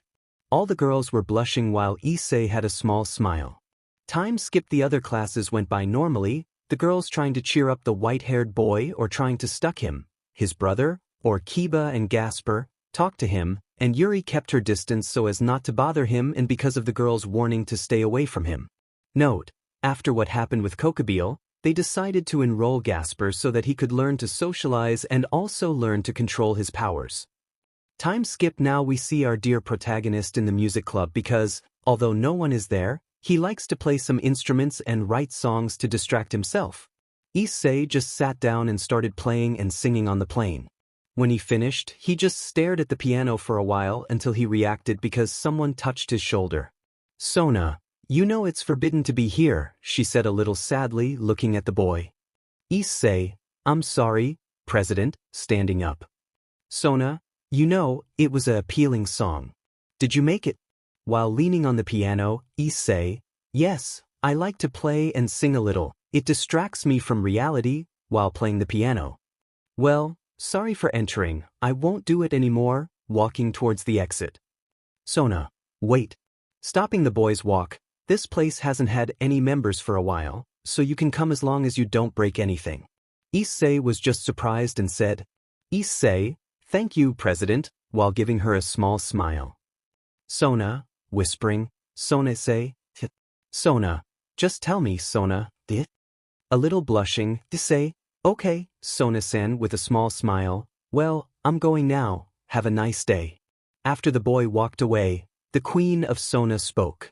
Tsubaki, Kaicho, are you sure that Chico is okay? It seems that he suffered 1 or 2 traumas. Sona, I don't know, we just have to trust him and his companions and hope for the best, while remembering what she said to the boy and blushing. Tsubaki, Kaicho won't still be in love with him, right? With doubt, Sona blushed upon hearing that but regained her composure and became serious. Sona, stop talking nonsense. Tsubaki, I don't have time for that nonsense, I would, but obviously lying. Now let's go, we have to keep working. Tsubaki, hi, would be. Time skip. Next day the days were normal, but now we see the white-haired boy in the occult club while drinking tea. Issei, and why did you call me? Bored and sleepy, Rias, I want you to make a contract for me, it would be. Issei, no, simply. Rias, be but why not? At that moment, Yui and Lin took their human forms and talked. You, please, Gremory girl, our Emsir does not have time to make pathetic contracts for you. He now has the duty to pamper and caress us, he said arrogantly. Lin, yes, caressing each other, she said like a girl. Rias, no, he has to make some contracts for me, irritated, and he's going to do it because I'm his cute childhood friend, arrogantly saying childhood friend. Rias and Yui looked at each other challengingly while the others just looked at them with a drop of sweat. But at that moment a magic circle appeared showing a blonde man with an arrogant face and a bunch of girls. Hello, my dear Rias, with an arrogant tone. Rias, Razor Phoenix, with disgust at mentioning it. Razor, hello, my dear Rias. Trying to embrace her but stopped by the same girl. Rias, what do you want, Razor? Razor, I just came to see my cute wife, while glancing at Yui and Lin with a wicked face. Rias, I already told you that I'm not your wife, irritated. Razor, you know that our parents promised us, and that you have to get married whether you like it or not, arrogantly, because you want your clan to survive. Rias, of course not, but I will marry someone I truly loved. Razor, as you say, walking to where Yui is, nice to meet you, I'm Razor Phoenix, trying to give her an embrace on her wrist. Yui, let me go, breaking free from his grip. The only one who can touch me is my looking at the blonde with disgust. That annoyed Razor, and he just walked to where Rias was. Razor, well, I just wanted to let you know that the ceremony will be in a week. Rias, and I told you that not in a million years would I marry someone like you, challengingly. Razor was just annoyed by the comment. Razor, I am your husband, and you must respect and love me, raising his arm to hit her but was stopped by Issei. Issei, you know, one of the things I hate the most is seeing an idiot like you hitting a cute girl, he said coldly. Razor, let go of me, you filthy human, as Issei let go. How dare you touch a high-class devil like me, arrogant. Issei and Razor were ready to fight, but a silver-haired girl appeared in a magic circle. Graphia, please, this is not the place to fight, stopping both of them, but I have a solution to fix this problem. Rias, and that's it. Graphia, rating game. Rias only thought about it for a moment but then agreed. Rias, okay, I challenge Razor Phoenix to a rating game. If I win, I'll cancel your engagement with me. Razor, and if I win, you will marry me without resistance, he said arrogantly. Graphia, then it's decided, both of you have a week to train until then, disappearing with Razor. Issei, you know I could see it cut in half. Rias, yes, but you would get into trouble, and rating games are the best solution. Well, calling the attention of his entourage, we have a week, and we can't waste a second. Hi, everyone was nervous since it was their first rating game, and they knew that Razor was already experienced and it would be difficult. Time skip, 1 week later. Night Issei was playing video games until a red magic circle appeared at his side, and Rias appeared and tackled Issei. Issei, Rias, what's wrong? But Issei saw that she was crying and she looked sad. Rias, what's wrong? Rias, Issei, I want you to take my virginity, while looking at the white-haired man. Say, wait, what? Confused, Rias, there's no time, while she unbeasts but was stopped by Issei. Issei, what happened? Seriously, Rias, sniff, we lost, Razor won. Sniff, he beat your brothers and me, from then on, we lost. Suddenly Graphia appeared from a magic circle. Graphia, Miss Gremory, it's time for the ceremony, seeing Issei and Rias leaving naked. Rias, shut up. It's my body, and I do what I want, while only shedding more tears. Graphia, Miss Gremory, we have to leave, the guests and the others are waiting for you. Rias just gave up, and before leaving she said goodbye to Issei. Rias, goodbye, my cute Issei, while disappearing from the place. Issei was silent for a while until Yui spoke. Yui, what are you doing?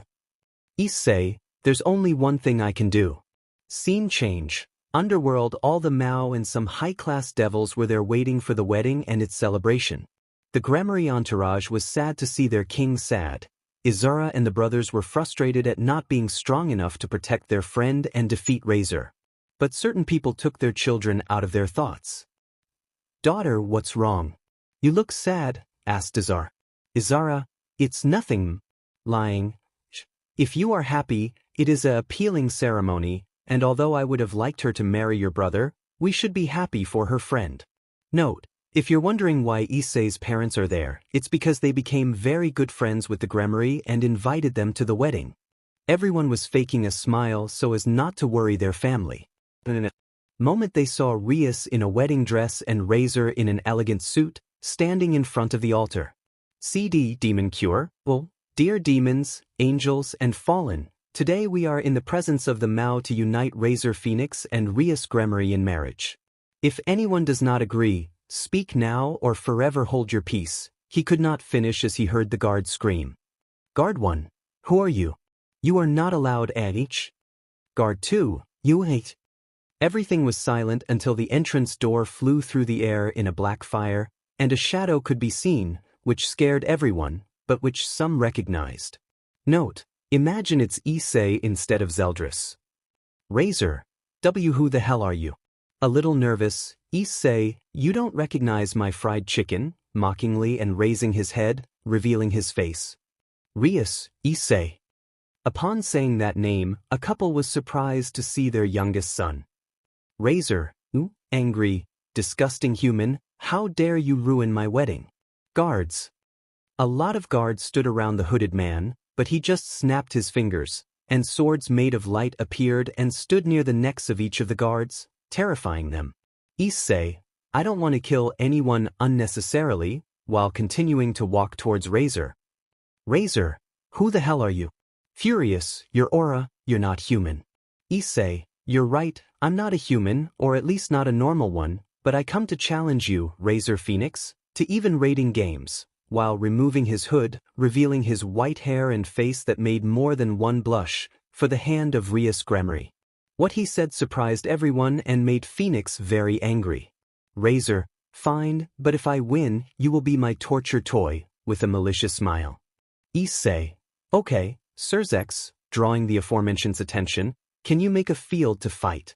Surzex, sure, give me a moment. In a minute he created a small sphere and absorbed both opponents into the battlefield. On the battlefield Issei and Razor appeared on a giant chessboard and both prepared themselves. Razor, when I'm done with Taigo, I'll torture you until he asks me to kill you. Arrogant, Issei, you talk too much. Serious and cold. At that, Graphia's voice was heard. Graphia, this battle will end when one of you gives up or can't continue and start. Music starts. In the blink of an eye, Issei moved and cut off the blonde's arm. Razor, dang it. You be asserty. Regenerating and taking out wings made of fire, Issei, they say you're immortal and that you can regenerate limbs, while his arm was covered in regrow fire. Well, let's put that immortality to the test. Issei just cut all parts of the blonde's body and made him angry. Razor, how can he be so fast, and those swords aren't normal? Every time he cuts me, it takes me longer to regenerate. Razor then moved away and launched a huge fireball that hit the albino squarely. Razor, I told you, a person like you can't fight a high-class demon like me, arrogantly, but the smoke dispersed seeing how the boy didn't have a scratch. Issei, that's all. Razor, how is it possible? Nervous, Issei, easy now you're facing someone much stronger than you, idiot, launching himself to attack the blonde. With the spectators, everyone was surprised by the boy's power and even more so a certain married couple seeing the albino. Izara is Izara. Yes, Mom, he is Issei, watching her brother happily fight. The parents were impressed because their least favorite child was doing what his siblings couldn't, and it seemed like he was succeeding. In combat, Issei at one point saw the blonde with many cuts and regenerating slower than before. Issei, I knew it. Your regeneration depends on your energy. You train energy to consume less quickly. You regenerate, surprising the spectators because they said that the Phoenix were immortal. Razor was just blowing smoke from anger and just launched himself to attack the hooded man, but before touching him, a bunch of light swords pierced him, stopping him and making him scream. Razor, Pyongyang. Coughing up BLD, what are you? Issei, I am the descendant of God and the first demon king, the only one who can match his powers and surpass them. Those words surprised all the demons, angels, and fallen ones who were present and watching the fight, And I am also the protector of this world and its owner. The swords disappeared, leaving Razor on the ground in a pool of his own slowly regenerating blood. Issei, are you giving up? While putting his sword on the blonde's neck, Razor only saw his death in the albino's eyes and couldn't take it anymore and gave up. Razor, agree, I give up, he said forcefully. Graphia, Razor Phoenix can't continue. The winner of the rating games is Issei Hyoudou. And music. Saying that, they were both transported back to the great wedding hall. Issei arrived dressed by a happy Rias, crying on her savior's Rias, thank you, really thank you. Crying on his calm down Rias, I wasn't going to let my cute childhood friend marry an idiot like Razor.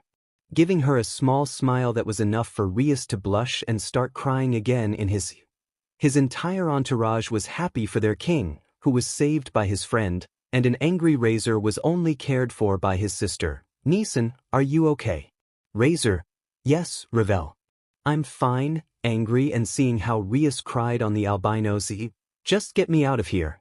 After that, a magic circle was present, and a griffin appeared. Say, and that, Rias, it's a griffo for sure. Razor was going to use it to take me after the ceremony. Aquino, era, Bucho is lucky to have a strong and handsome husband now, teasing. Rias, what are you talking about, Aquino? Blushes, Surzex, your queen is right little sister, now Issei is your fiancé, mocking? Rias analyzed things and they were right now. Issei was her fiancé, and she blushed like a tomato just thinking about it. Surzex, well, get in the griffo, it's like your private carriage will take you home or to your honeymoon, mockingly and trying not to laugh. Rias, Oni-sama. Blushing, Issei, okay, let's go, taking Rias's hand. Rias, Issei, what are you doing? Blushing even more, Issei, I'm sleepy, and I want to go home, so let's go, with a small smile. Rias just ignored it and blushed. She climbed onto the bird, and when she sat down, it took flight, moving away from the others and leaving some girls jealous. Issei, it's a nice night, lying down and looking at the sky. Rias, Issei, thank you for everything. How can I repay you for what you did? Issei, you don't have to pay me. I did it because I wanted to and because I didn't want to see you sad every day. Rias, yes, but I still want to pay you back. Blushes. Can you close your eyes for a moment? Issei just did as ordered innocently, and when he opened them, he saw and felt Rias kissing him, and he just reciprocated the embrace. Rias, blushes, I think that will be enough, leaning on his Issei just didn't care, even though he liked the embrace a little and closed his eyes while hugging Rias a little with his arm and disappearing into the night sky. Part 7. Little by little today was an appealing day, and we see a white-haired man eating his lunch but in a somewhat uncomfortable way for him. Rias, come on, I see, Dea. Feeding Issei in the mouth. Issei, Rias, what are you doing? Somewhat awkward. Rias, what? I just want to feed you, with a tender smile. Why don't you like it? Issei, it's not that, it's that, feeling the hateful glances towards him from the boys who saw them. I think we attract a lot of attention. Since the battle against Razor, Rias has become very attached to Issei. For some reason, she also spends all her time with him, and more than once, Issei woke up with her naked, asleep on his CGST. The boy didn't dislike it. In fact, he liked it a little, but whenever she did that, she always fought with Yui and Lin because they said they were the only ones who could sleep with their MSTR. The Hyoudou sisters were the same. They saw that with a vein in their neck. Izura, Bucho, why is she so attached to my Oni-chan? With a smile but with a terrifying aura and bending a cutlery from the force she applied to it. Rias, what? I just want to get closer to my future husband, with a victorious smile in front of the other girls. Why does it bother you? With an arrogant smile. As you think, it's not that I want to rip you apart and hang you from the ceiling with your nails, while breaking a part of the table by force. Kaneko, senpai, say Aya. Feeding him in the mouth, Issei, thank you, Kaneko, eating what the lowly gave him. It's good. Kaneko, thank you, I prepared it, with a slight blush. The others seeing that only saw the lowly wanting to kill her. And Issei's brother just laughed at his situation along with Kiba and Gasper, who were eating quietly. Time skip, occult club Issei. Now why are we here, Rias? Somewhat bored, Rias. Calm down. My Oniyama said he would give us an important notice. At one point a magic circle appeared showing Surzex alongside Graphia. Surzex, hello, Rias, happy. Rias, hello Onii-sama, why are you so happy? Surzex, well, I have come to give you two important announcements. Sitting down, the first is that the factions and I will give a special banquet, and all of you are invited, surprising everyone. Rias, really? Surzex, yes, it will be in the underworld and looking at Issei, we would like you to go. Issei, and why me? Surzex, well, you are my little sister's husband, and you have to be with her, he said almost laughing when he remembered that they were husband and wife, and also important gods and clans will go, so since you are basically a god, we obviously had to invite you. Issei, sighing, fine, but I hope no one bothers me there, disinterested. Surzex, good, and the second announcement is that we will sell to the school to see he said, surprising everyone even more. Kizura, and that? Surzex, well, the school gave a report that tomorrow is the day when parents come to see their children at school, happy and seeing Rias's face. Mom and Dad are very excited to come see you, little sister, holding back laughing at his sister. Rias, you have to be kidding me. They can't come, and you're not a Mao at all. You must have more important things to do, trying to convince him not to go. Surzex, yeah, maybe, but I wouldn't miss seeing what my little sister is like in class, about to burst out laughing. Well, that was all we didn't see, disappearing quickly into a magic circle to cackle somewhere else. Rias, this can't be true, with her head stuck to the desk, my parents and brother watching me all day during school and recording me or taking pictures of me, while she turned red in embarrassment. How embarrassing. Akame. Yes, I'm sure Mom and Dad will spend their time recording every detail of each day. Sarah, and taking pictures of us, while just thinking about it made her feel embarrassed. Everyone was talking about that, but a certain white-haired man was staring at the ground with a blank look. But he was taken out of his thoughts by a blonde. Asia, Issei-san, are you okay? Worried by the boy's gaze, Issei, if I'm just tired, I'd better go to the courtyard, leaving the club quickly. When he left everyone confused except for his brothers. Akino, what's wrong? Confused, Izara, he always gets like this on this day, getting everyone's attention. Zenobia, has it already happened? Akame, yes, he gets more depressed than usual that day. Irina, and why? Izara, you don't remember, this day your parents come to see you, but in Issei's case, our parents always ignored him or simply denied his existence. Getting sad remembering that, and the only thing that cheered him up that day, well, tell us that it will never cheer him up again, looking sideways at Yuri, and he is alone under his sad head. Asia, and we can't do something. I doubt it, all of us will be in classes, and I doubt my brother will want to see our parents or even talk to them. The whole room fell silent and thought of a solution to cheer up the albino, but no one came up with anything, and they just decided to try to cheer him up on the way out. With Issei, the boy just walked through the halls with a lost look, worried about certain swords and girls who were standing at his neck. Yui, is MSTR okay? Worried about her MC. Lin, my MSTR looks sad. Issei, I'm fine, I just need to think a little about tomorrow. That didn't entirely convince the girls, but they decided to just keep quiet. Time skip, Issei's house. Night the albino was eating dinner while he was just thinking about how to survive tomorrow. The boy didn't want to go, but he knew that if he didn't go, Sona would give him away or punish him with something. The boy just resigned himself and went to sleep, but two girls were talking while he slept. Lin, I don't like to see the emissit. Yes, but what can we do? Both girls thought for a while until Yui came up with an idea. Yui, I think I have an idea. Time skip Issei got up totally discouraged and took a shower and went to school, but when he went down to the kitchen, he smelled something delicious and saw Yui and Lin with only an apron on. Good morning Ensu, she said happily. Lin, do you want to have breakfast? Issei, girls, what are you doing? A little surprised since he had to admit that both girls were appealing and more so in that apron. Yui, we just wanted to make you breakfast, happy. Issei, thanks, I guess, eating the girls' breakfast. It's very good, while eating more. Issei finished eating and just looked at the time and saw that there was half an hour left until classes started. Issei, well, it's time to go, getting up from the table. Yui, I'm sorry Isu, we can't go with you today, surprising Issei. We have a surprise, and we don't want it to be ruined, while pushing Issei out of the house. Well, have a good day, Anastasia. Bye, closing the door.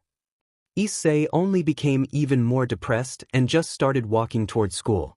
Time skip. Issei just walked around totally dejected as he saw other kids talking to their parents and walking to school. But some people were gossiping about our albino girl.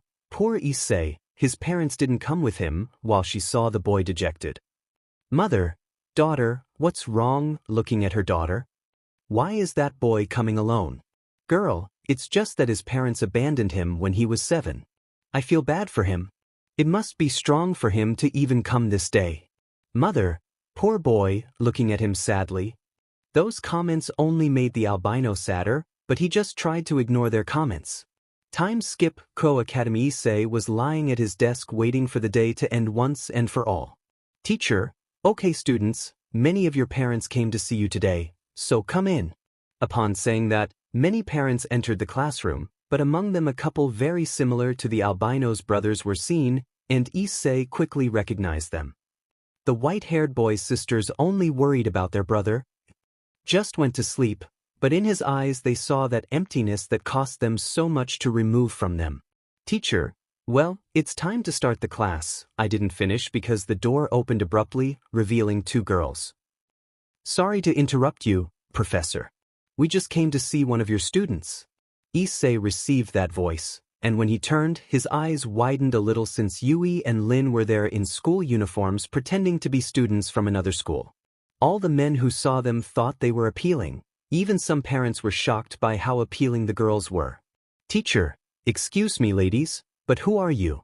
Yui, we are Issei Hyoudou's girlfriends, and we came to see him today, with a smile. Everyone was surprised when they heard that. The boys just wanted to dismember the albino, but their sisters and friends from the club knew that they were a farce so that Issei wouldn't get depressed today. But a couple of adults just watched in surprise as they saw that they had such appealing girlfriends. Issei, Yui, Lin, what are you doing here? Yui, you thought we would forget today, approaching the boy. Lin, yes, I mean Issei-kun, this day is very important for us, and we weren't going to miss it, with a smile. Yui, what kind of girlfriends would we be if we didn't see how cute our boyfriend is in class? With a tender smile, Issei just shed a small tear and hugged them both. Issei, whispering, thanks, girls. They just reciprocated the hug, and everyone who saw the 3 just thought it was a very cute scene, but an albino was a little sad because she wasn't the one who would cheer Issei up. After that, scene classes started, and parents just took pictures of their children, and for some reason Yui and Lin did too. Time skip. Lunch. After ringing the bell, the parents went to another place to socialize with each other, and the students went to eat. Yui, come on Nilgan, say Aya. Trying to feed him. Lin, yes, Issei, say Aya. Also feeding him. The boy just gladly accepted the food of both while all the men in the dining room were about to pounce on Issei. Izarki, what do you think you're doing? Annoyed, Rias, if that was going to be me. Annoyed, Yui, what a pity, but we are MSDR's girlfriends today, so stay away from him, hugging his right arm. Lin, yes, alleged, hugging his left arm. The albino sisters and Rias had a staring duel with Yui and Lin while they just ignored what they saw but felt happy to be with both girls hugging their arms. After that scene, the bell rang, indicating that it was time to return to class. Time skip. Class's teacher. Well, today we have this, showing everyone some small clay ball, for you to create a small sculpture or whatever you can, handing out the clay. Issei just closed his eyes when he took the clay. His hands moved on their own, and everyone around was surprised by what he had thrown. Issei Val opened his eyes and could see a small sculpture of him in his battle suit, but next to him were Yui and Lin in their usual dresses, and that surprised everyone. Teacher, wow, what a great imagination you have. Hyoudou-san, looking at the sculpture, everyone was surprised, but the little girls were very happy to see that they were also in that sculpture. Time skip after that painful scene for some of the boys and girls. The teachers took all the students and parents to the school theater so they could put on a small talent show.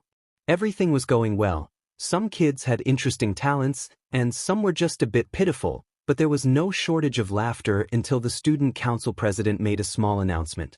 Sona, well, thanks to all the parents who came today, and before leaving, we want to close this with a little presentation of one of the best students of this school, Issei Hyoudou. Can he go up on stage? A spotlight was put on Issei, letting him be seen clearly. Issei just resigned himself under everyone's watchful gaze, but Yui and Lin gave them their support. The boy just went up, and Sona spoke. Sona, well now Issei Hyoudou is going to dazzle us with an appealing song, I feel. Looking at Issei, whispering, Sona-san, what are you doing? Sona, whispering, what do you think? I just want you to end this special event with one of your songs, giving him a smile, and from behind both of them, several instruments came out so Issei could play.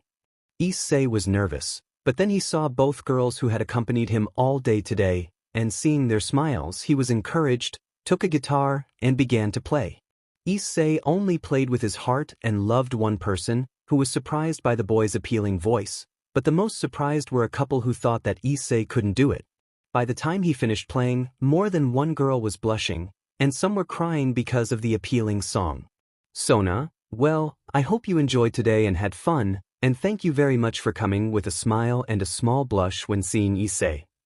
Time skip after a while, Issei was walking home with Yui and Lin as they hugged his arms. Issei, girls, stopping and getting the attention of both, thank you very much for everything you did for me today, with a small smile and shedding some tears. I really appreciate it, hugging both. Yui, we already told you love, you were very important to us, returning the hug. Lin, yes, I love him, we love him very much, hugging him. Issei, after a few seconds, separated from the hug. Issei, well, let's go home. Both girls just nodded and walked home, arm in arm with the boy. Time skip, Issei's house. Night Issei was sleeping, hugging both girls while Beatas slept on his Lin. You, what's wrong, Lin?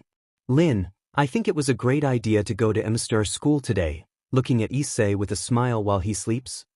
Yui, yes, although we know that we cannot fix his heart overnight, at least we do it little by little, stroking the albino's hair.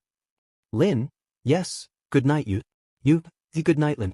Both, and good night, both giving Issei an embrace on the cheek, and he just unconsciously hugs them both. The three of them only slept hugging each other that night, and both slept peacefully knowing that their MSTR would no longer be depressed or at least not as much as before. Part 8 celebration. Today we can see our beloved protagonist looking out the window of a train, but not just any train, a magical train heading to the underworld. Izara, what's wrong? Oni-chan, aren't you happy? Looking at her brother, Issei, the truth is I'm not interested in going to that celebration for the peace of the factions, somewhat boring. I would have preferred to spend these 2 weeks of vacation that school gave us playing video games and eating pizza, he said normally.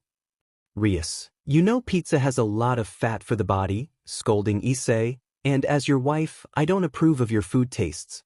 Issei, you know, I think I'll cancel and tell your parents once and for all that I won't marry you, while I continued looking out the window. Rias just got angry at what he said and just stood by his side and hugged him. Issei, what are you doing? While looking at her, Rias, giving you love and this, giving you a pinch, Issei, what are you doing? Rias, that's no way to answer a woman, much less your wife. Putting her face on, she gives her melons. You have to be kind to others and give love to all the girls, with a smile as she hugs Issei. Issei only reluctantly accepted the hug, but what made him feel bad was that they were going to see Rias's parents, not that he has anything against them, but he feels a little uncomfortable even saying the word parents since he didn't have a good reference of them. But Issei was brought out of his thoughts by a sadistic black-haired girl.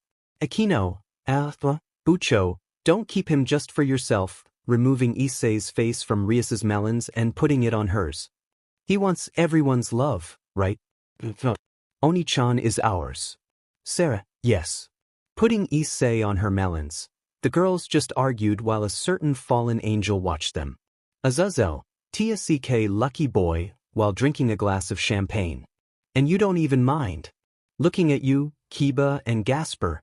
You, I already have a girlfriend. Kiba, I like someone else. Gasper, annoy what? He said innocently. The fight calmed down as Issei escaped from between the girls' melons and started having a drink with Azazel, and the boys and girls were just in a part apart from the others whispering things about a specific topic. Izara, whispering, well, it's time to put the recovery plan into action. Rias, if we all have to follow Drake's plan to the letter, right? Oh hi.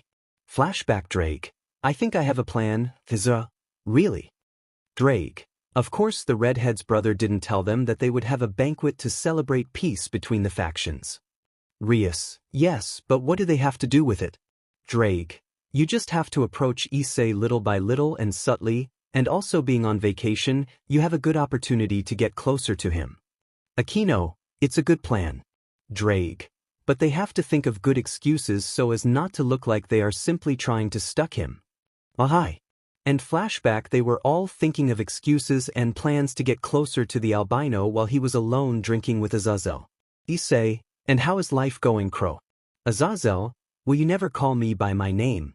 Looking at Issei, not until you earn my respect. Drinking? Azazel, sigh, well, not as well as you. It seems you have many suitors. Looking mockingly at Issei. Issei, well, you're right. Looking at the girls with a small smile.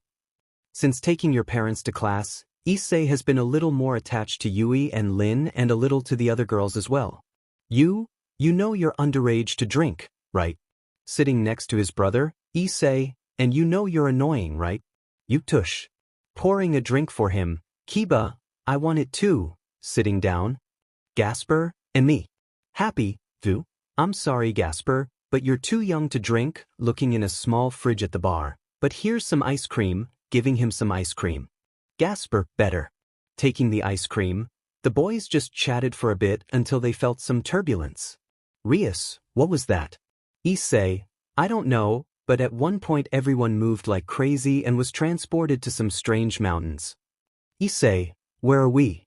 Looking around, Asia, I don't know, but Aquino and Rias aren't here, worried. At one point a huge purple dragon was seen and roared at the boys, who had just prepared to fight. Say, guys run, I'll take care of it. Says to in a moment, ran and climbed the body of the huge dragon, beginning to stab the dragon's arms.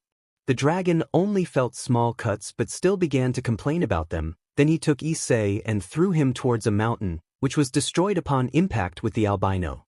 Everyone seeing this got scared and worried about the boy and began to attack, but the dragon didn't even flinch at the attack, giving a strong stomp on the ground that pushed everyone away and stunned them. In that the dragon was going to throw a punch towards his brother and grabbed him, but his hand was cut off and separated from his arm by a slash of black fire, and the dragon only roared in pain. At that moment, the tremendous power of destruction coming from the mountain from which Issei was thrown could be felt, and the albino could be seen coming out of the smoke. Issei, okay, dragon, now it's my turn, with a somewhat sadistic smile. Issei just denounced Lin as well and covered both of them in black and white fire.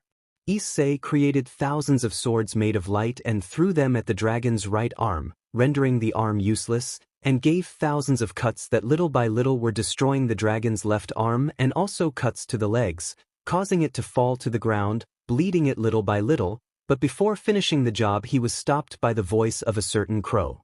Azazel, enough.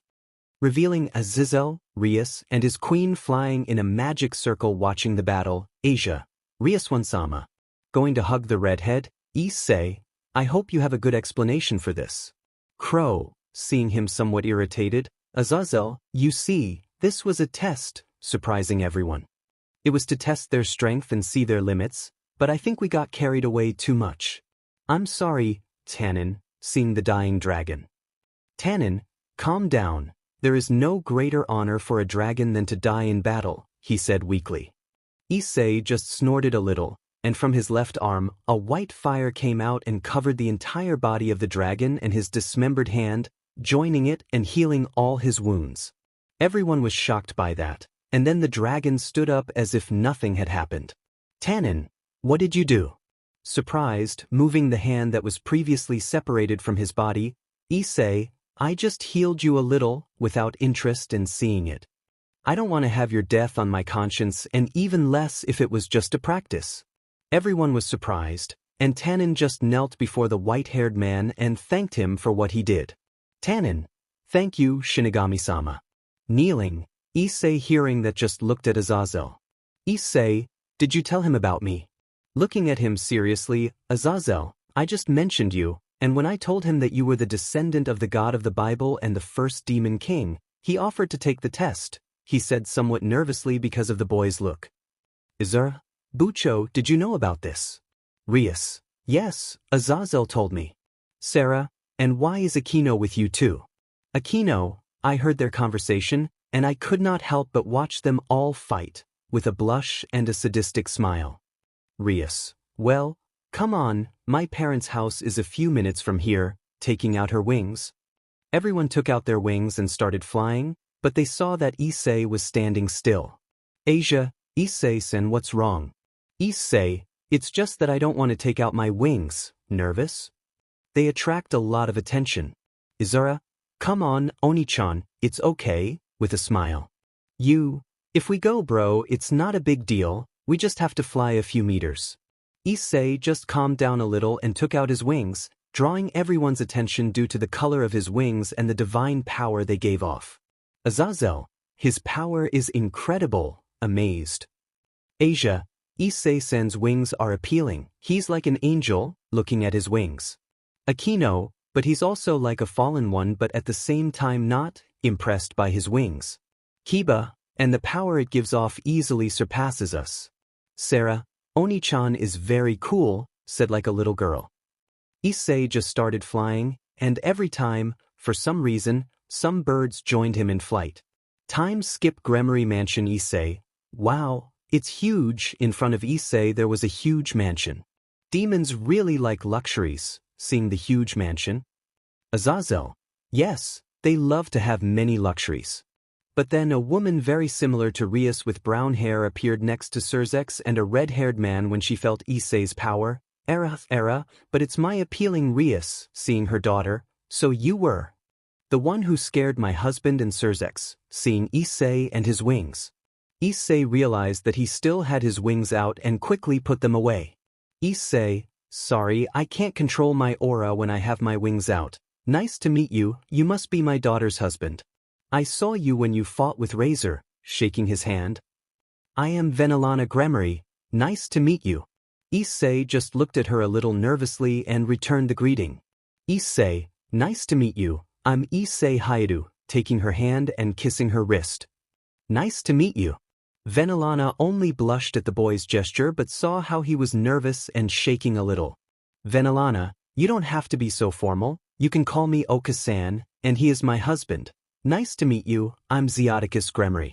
Shaking his hand, Surzex, boy, you scared us so much, we thought you were some kind of fleet of angels and demons, a bit nervous.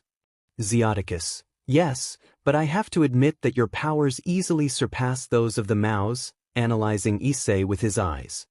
You are the one who proclaimed himself king and god of the world. Issei, well, but was interrupted by two swords. No sir, Gremory Maya not only said he is. At that moment both swords took their human form. Yui, nice to meet you, I'm Yui. I'm my MSDR's sword and companion, bowing.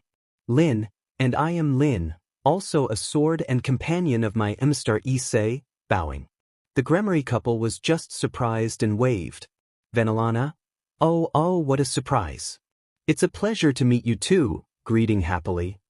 Zeoticus, nice to meet you, but who are you?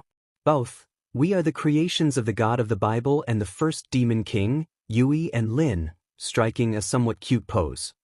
That surprised the Gremory couple. Yui, and as I said, my Emistar is the new god of the whole world since he has the powers of the god of the Bible and the demon king, happy. Zeoticus, so you are a Lin. Yes, a god.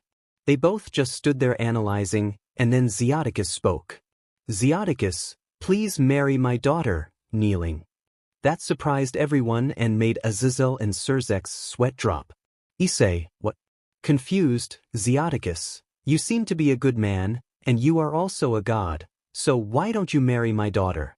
Taking Issei by the shoulders and leading him into the house, Issei was only further surprised as the mansion looked bigger from the inside than from the outside. Zeoticus, look, showing a photo album of Rias, how cute she is, and she grew up very pretty. Why don't you? He was stopped by his wife, who grabbed him by the collar of his shirt. Venelana, honey, please, don't embarrass Rias, looking at her daughter, who was red in the face with embarrassment. Issei, and out of curiosity, why do you want me to marry your daughter, sir? Confused, Zeoticus. Well, it's that, nervous, I want Tio have grandchildren. That just drove everyone crazy, and Azazel just laughed with Surzex while they had a drink. Issei, sorry what? Rias, Dad. Blushing as if she were taking a drink, Zeoticus. You see, I want grandchildren so I can pamper them and love them. Venelana, but you already have a grandson, Surzek's son. Zeoticus, yes, but he is a pervert who spends his time with maids and playing video games. I want a grandson or granddaughter who, when he sees me, runs into my arms saying, Grandpa, while shedding tears at having that fantasy. Venelana, sorry, old age must be affecting you, consoling her husband. Yes, one day you will be able to fulfill that dream. Everyone in the room had a bead of sweat on the back of their neck from the scene they were witnessing. Rias, calm down, Dad, whispering. Maybe one day we'll have one, blushes at the thought of having a child with Issei. Even though he was whispering, Zeoticus heard that clearly. Zeoticus, really? Grabbing Issei by the neck, Issei, sir, you're suffocating me. After a while of them calming down, Azazel left the place, and the boys settled into their rooms. Although Zeoticus insisted that Rias and Issei share a room, Baro was stopped by his mothers. Time skip, it was time to eat, and everyone was already ready. Venelana, daughter, is everyone ready? Hi. Venelana, fine, but where is Issei? Doubtful because she doesn't see the boy, is there? Oni-chan said he was going to take a nap. Venelana, well, go wake him up and tell him that dinner is ready. Rias, fine, I'm going to look for the albino. Rias just walked until she reached Issei's door, and when she opened it, she could see Issei without his shirt, showing his well-marked abdomen that only made the redhead blush. Rias, God, ouch. With a small nosebleed and a bit of a headache for naming God, it seems that not only is his face perfect, walking to sit on the edge of the albino's bed, he also has a great physique, touching his pectorals a little, making his nose bleed more and more, but then she saw how his sheets moved, showing Yui and Lin, who were naked, lying on him. Yui, what are you doing, Gremory girl? Looking at how she touched Issei. I understand you came to take advantage of him sleeping to touch him, looking at the redhead with a mischievous face. Rias, I see, of course not. Totally blushing, the small scream woke up Issei, who saw the three of them together and Yui and Lin naked. Issei, girls, I already told you not to sleep naked. Here we are in a house other than ours, scolding both of them, and why are you touching me? Seeing that Risa had her hands on her Rias, I just wanted to wake you up so you could come eat, so bye. Blushing and running out of the room like a flash, Issei, we better go down, looking at the girls. In the dining room, Rias had come down with a huge blush and muttering about something that was perfect. At that point, Issei went down to eat while everyone looked at him for having a somewhat small shirt that showed off his well-toned body, making the women blush. After a few minutes, a little chat began about how things were going at school, which reached Issei. Velanala, so, Issei-kun, how are you doing at school? Said while eating. Venelana, come on, don't be so dry. Tell us in detail what you were like before you met my appealing Rias. Issei, well, at my school I was beaten for thinking I was a traitor who sold information to other schools. My parents abandoned me when I was 7, and my girlfriend cheated on me with others while I was tortured by my classmates, he said seriously and coldly. That only caused a tremendous silence in the room, and an albino girl, remembering what she was doing, only lowered her head in regret. Venelana, I see, somewhat sad for the boy, and how are you doing now? Nervous, Issei, not so bad, They cleared my name by discovering the real traitor. My life became a little more interesting when I became a god, and they don't hit me anymore eating, so I guess I'm good, he said coldly. Another awkward silence was present, but Issei's brother broke it. You? Brother, I want to ask you something, standing up. Say, and that's it. You, I want you to train me, surprising everyone. You are much better with the sword than me or Kiba, so I want you to teach me, bowing. Please. That only made Issei give a small smile. Issei, fine, but I won't be gentle with you. If you have to learn, you'll do it the strong way. Kiba, me too, standing up. Asia, and me. Zenobia, and me. Everyone stood up and only Issei smiled at that. Issei, okay, but it will be tomorrow morning, okay. Hi. Venelana just smiled for the moment and saw that although Issei had suffered a lot, he still cared. For the others, Zeoticus, good, because they are not going to sleep together. Daughter, with a smile, Rias, dead. Blushes and makes Surzex laugh, Issei, it seems like my days are getting more and more complicated, but this will be entertaining. Celebration Part 2. We can see the entire Gremory entourage in a training camp waiting for a certain albino. You? Where the hell is Issei? We've already waited 2 hours for him to show up, and he hasn't arrived. Angry, Kiba, I don't know, but he must have his reasons. You, my reasons, leggings, that one surely fell asleep. In that, Issei could be seen walking towards them sleepily and with a bored face. Issei, good morning, sleepy. Izara, you'll say afternoon, it's already 1:30, and you told us that we would start at 11, irritated. Issei, sorry, a black cat crossed my path, and I had to go around the path, giving an excuse. Rias, in the mansion. Issei, yes, he said simply. Everyone was angry with the boy for not getting up early and being able to sleep. Say, well, who will face me? Saying that, Kiba, you, Zenobia, Izura, Akame, Yuri, and Sarah took a step forward. Well, then prepare yourselves. Everyone was ready to fight, and Akino was the referee. Akino, all right, get started. Music started. Yu, upon hearing the start of the battle, only made a katana appear in his hand and began to attack Issei. Yu's katana, Issei just easily dodged his brother's stabs and cuts and dodged another cut from Kiba. Issei, they lack skill and imagination when fighting. Issei only took Kiba's sword with his bare hand and stopped a slash from you with it. Those who saw it were only amazed by Issei's skill, who only dodged and stopped the cuts of both with their own swords. Zenobia didn't stay still either and started attacking Issei, but he simply avoided her. Issei got tired of playing with his friends, and the real training began. Issei, well, the first rule is to never fight each other. Issei just jumped and let a blow from Zenovia's sword hit Kiba. Kiba hit you, and you hit Zenobia. Issei, second rule, be the smartest there is. Issei grabbed Zenovia's sword by the edge and caused the handle of the sword to hit the blue-haired girl in the forehead, stunning her. Issei only hit the girl in the stomach, knocking her out. Issei saw Kiba and Yui barely recovering, but Issei stopped an arrow of light from Yuri with his hand. After that he just dodged a blow from the twins that was aimed at his body and face. Issei, well, rule number 3 is to be faster and stronger when fighting or finding a weakness in the enemy. Issei stood between the twins, and when they realized it, they could only launch a fire and water attack that he dodged, creating a smoke screen that caused the attacks to collide. Issei, in the smoke, only gave them both a light blow to the neck that knocked them out. When the smoke cleared, they saw the girls on the ground unconscious and Yuri only launched more arrows that Issei easily dodged. Issei, rule number 4, never be overconfident and look around you. Yuri at that moment was grabbed by the legs by black whips that came out of her own shadow, and they only grabbed her by the neck, strangling her until she was unconscious. The only ones left were Izara, Kiba, and Yu. The boys were nervous and even more so knowing that he hadn't even used his swords.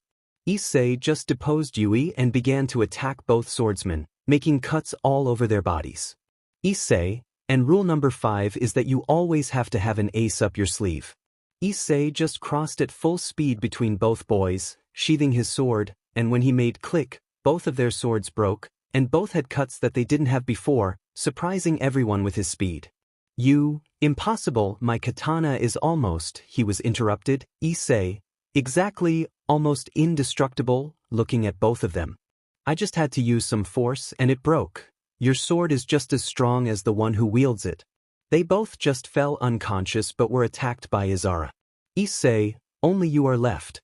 One-chan, with a cold look, Izara tensed up seeing her brother's gaze but only attacked Issei, trying to hit him. Issei only easily dodged his sister's attacks until she got tired and got serious. Izara, well then, balance break, as he shouted, a red armor appeared along with a large dragon aura that surprised the boys by the power of Rias and Izara's pawn. Issei didn't flinch at all. He just congratulated his sister for the level she had. Issei, well done Izara, your power increased a lot. I would even say that you can fight hand-to-hand with Valerie, but with me it's a different story. In the blink of an eye, Issei appeared behind Izara and made a cut in the helmet that destroyed it, surprising the girl. Izara just launched herself to attack, but Issei just dodged her poorly until he heard Drake increase his power. Drake. Boost, boost, boost, boost.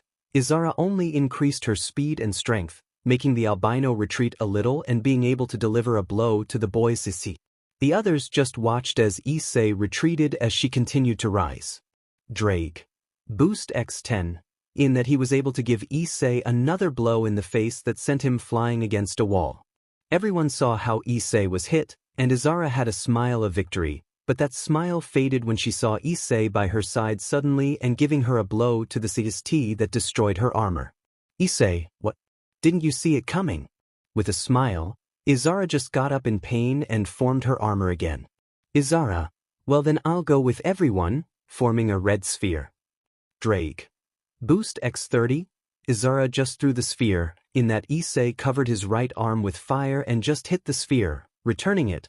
The red ball only grazed part of the helmet of the armor, destroying it, and in a few seconds the sphere explodes a few kilometers away, making the strong shock wave felt. Izara just fell to her knees as she overexerted her body, and her armor disappeared. End music, Issei, it was a good battle, you just need to learn and improve a little more, and I'm sure you'll be able to fight me one day, extending his hand, helping her up.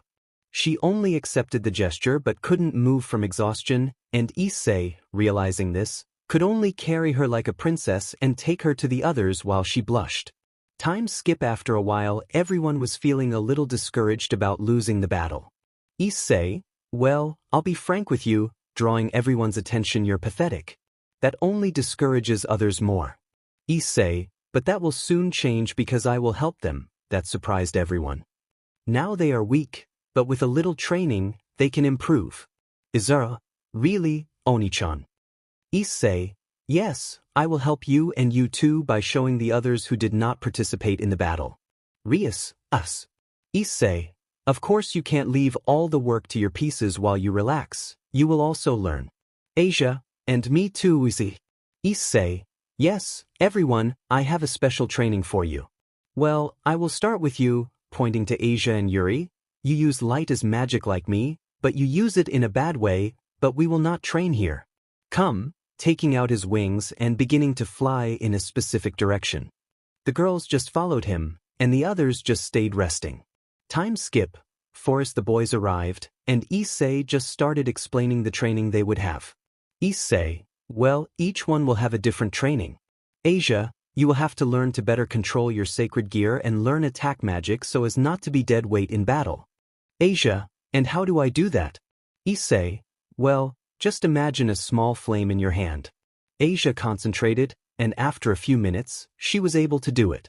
Asia, I did it, looking at the small flame she was holding.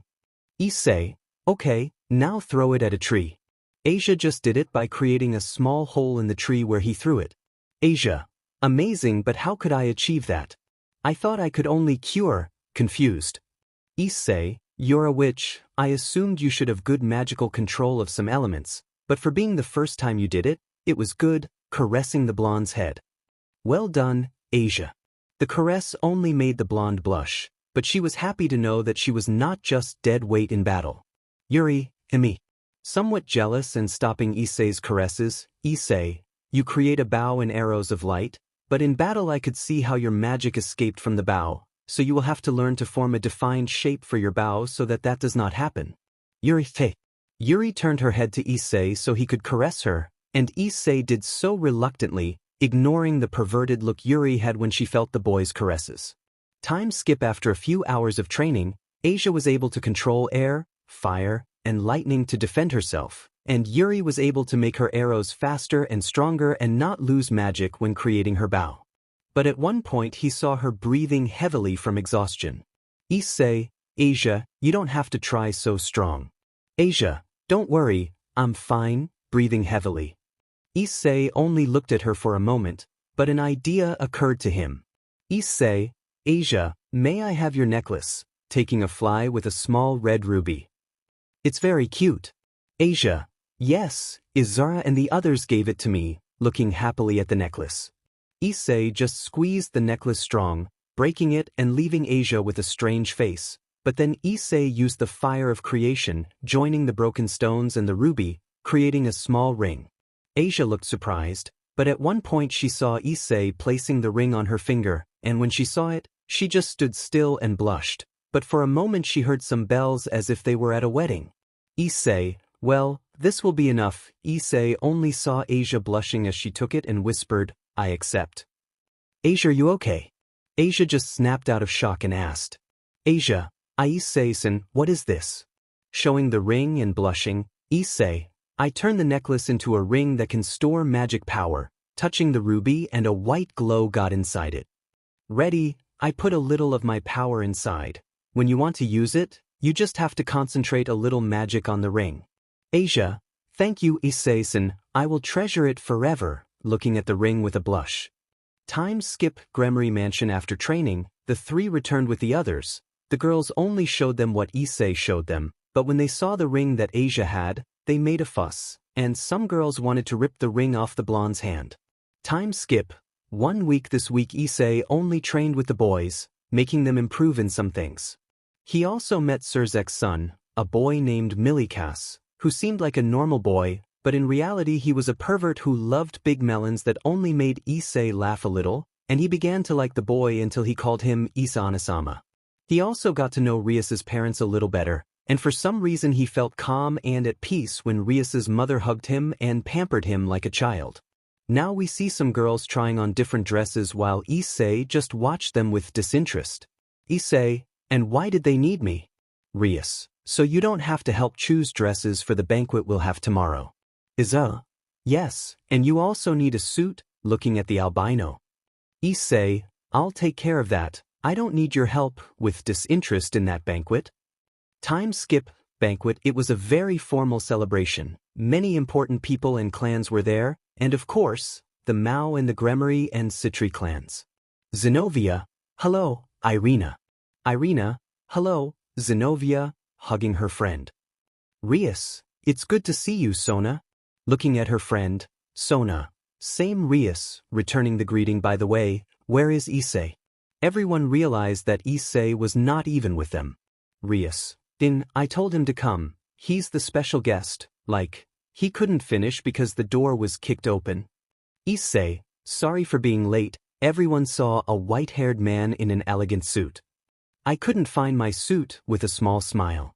All the girls and clan matriarchs blushed at the sight of the albino boy, but then behind him came 2 appealing girls in very pretty dresses. The men, seeing both beauties, only blushed at how pretty they looked. But that changed to a look of hatred towards the albino when they saw how both of them only took each of the boys' arms.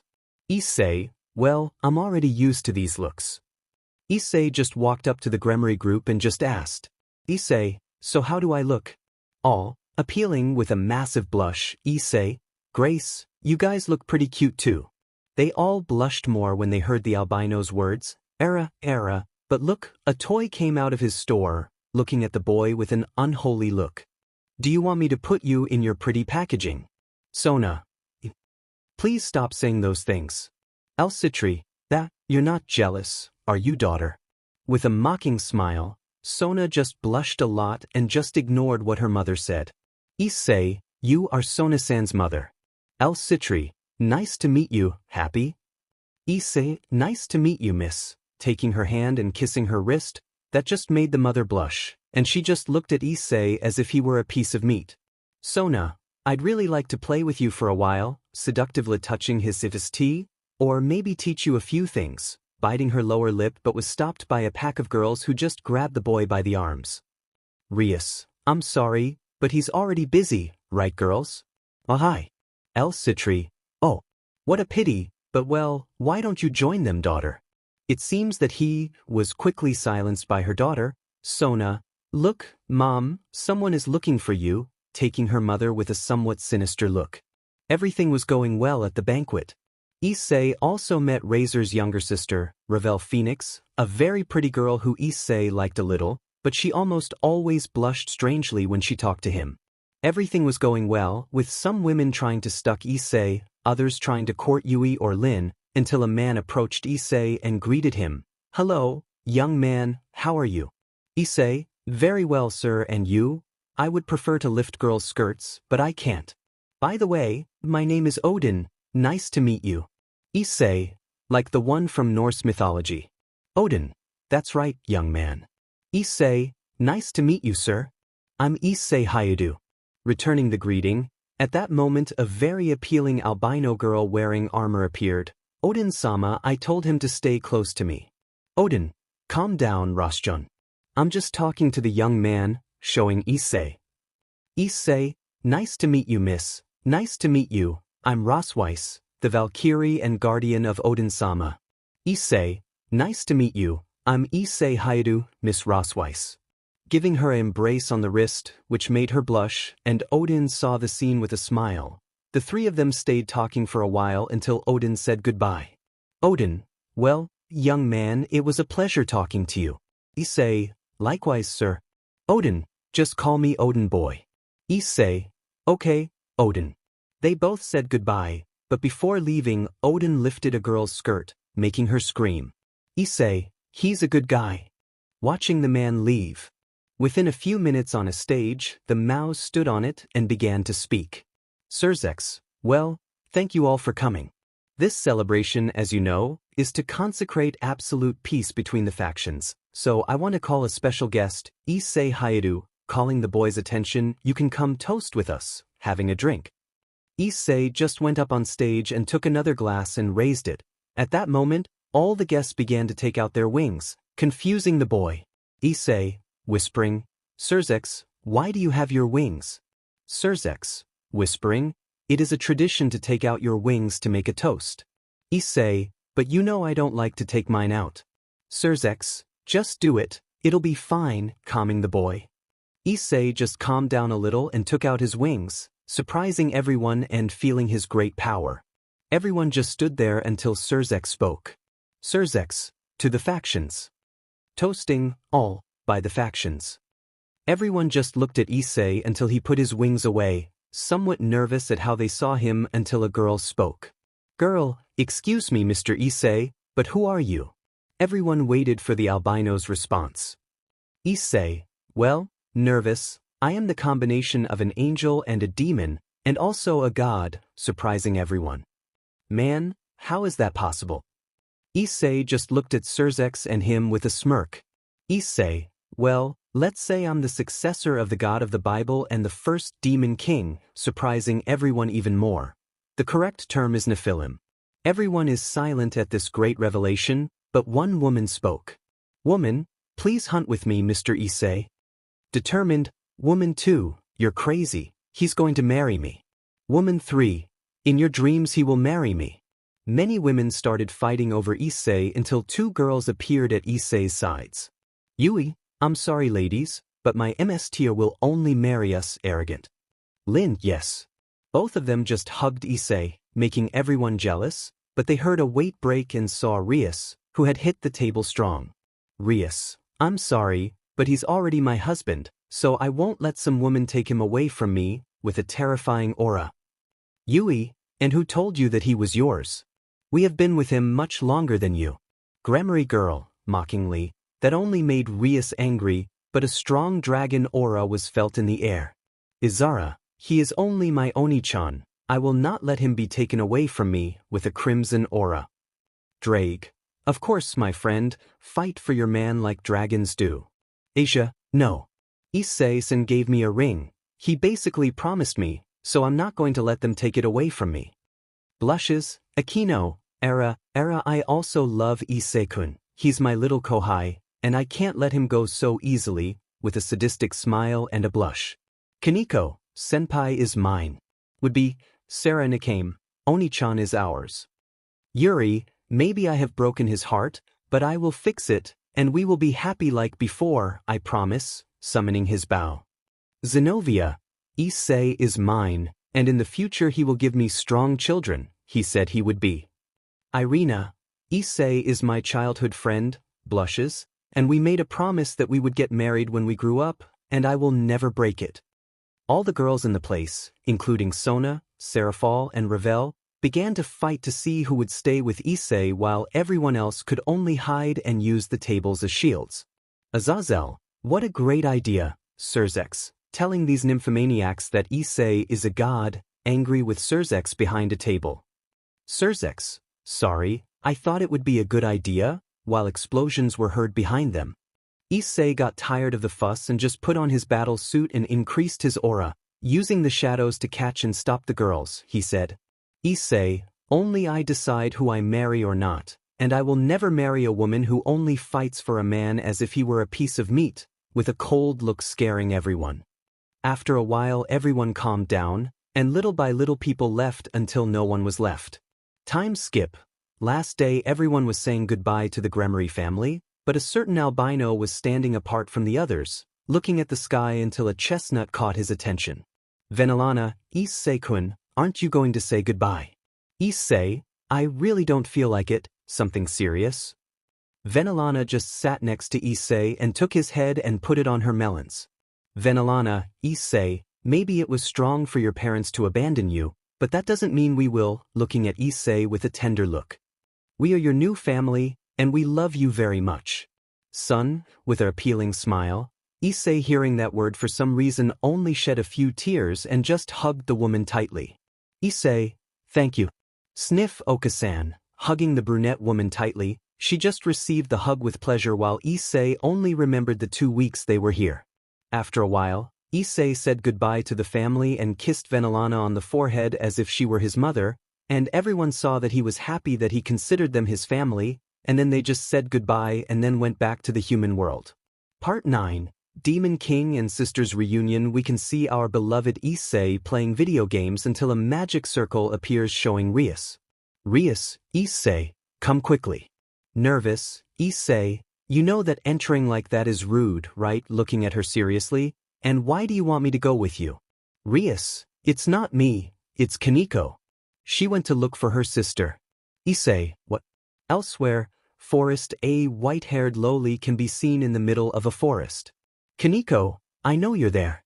Kuroka Wansama, watching a very ceesy girl with cat ears and tails come out of a bush. Kuroka, hello Chiron, how is my cute little sister?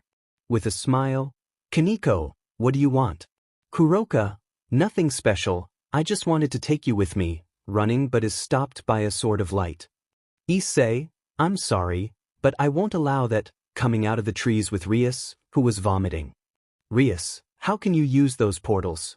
Wiping her mouth, Issei, you get used to it, seeing Kuroka, and as I said, I won't let you take Kaneko seriously.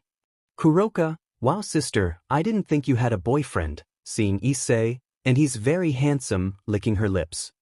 Kaneko just blushed at her sister's comment. Issei, tell me why you want Kaneko, seriously? Kaneko, because she has the same power and essence as me, with a smile. Issei quickly understood that and watched as Kaneko lowered her head. Issei, I don't care, I won't let you take her. Surprising Kaneko, Issei just launched himself to attack with a spear that he already knew was placed between them. Kuroka, Biko, why are you stopping us? At that, Biko appeared, taking his spear. Biko, I'm not interfering, I'm just helping you. You can't fight him alone, he's the one who beat Valerie. Kuroka was surprised by what was said and just smiled. Kuroka, well, this will be interesting, creating a smoke through a somewhat strange magic circle. Rias and Kaneko felt that when they breathed in the smoke, they became paralyzed and couldn't move properly. Kuroka, it's useless. This smoke can paralyze any demon, she said with a smile. Issei just stood still and said, Issei, well, what a shame, because I'm not just any demon. White fire came out of his left arm, black smoke, and the girls felt like he could move again. Kuroka was just surprised but received a blow to the stomach from Issei. Kuroka, cough cough when you moved, surprised. Well, I'll show you what I can do. Kuroka created several clones of herself. Issei, well then this will be easy. Issei created his own clones made of shadows, surprising Kuroka and Biko. Let's dance, with a sadistic smile. Somewhere else, unknown place, the mouse could be seen next to Odin at a table with some bodyguards. Odin, it's been a while, Michael, while they saw him somewhat seriously. Michael, likewise, Odin-sama. Somewhat nervous about something in particular, Odin, we haven't seen each other since, oh, now I remember, since you evangelized my followers. Somewhat irritated, Rosweiss, Odin-sama behaves, looking at the old man. Odin, calm down. Roschon, if you keep on with that attitude, you will never get a boyfriend, looking at the Valkyrie.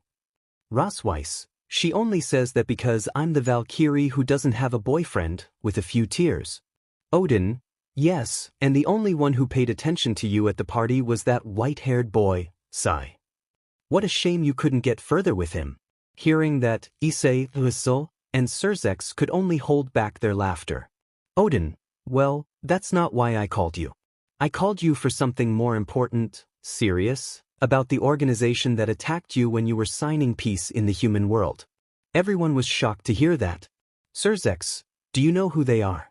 Odin, if its name is Chaos Brigade and we believe that Biko who attacked them and Valerie are in it, seriously, with someone else. Ajuka, and that's it. Odin, well, I didn't finish because a giant dog appeared, breaking through the wall.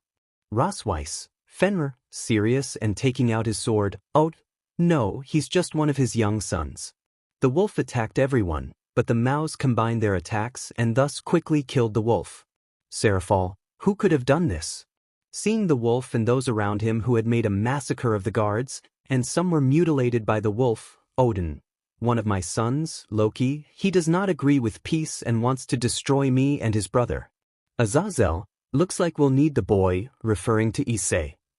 With our protagonist Issei stood in front of an injured Kuroka. Kuroka, what are you? With several cuts all over his body and him looking like a rose, Issei, what a pity that idiot Biko didn't tell you, appearing next to the Nico and hitting her, sending her flying into a tree.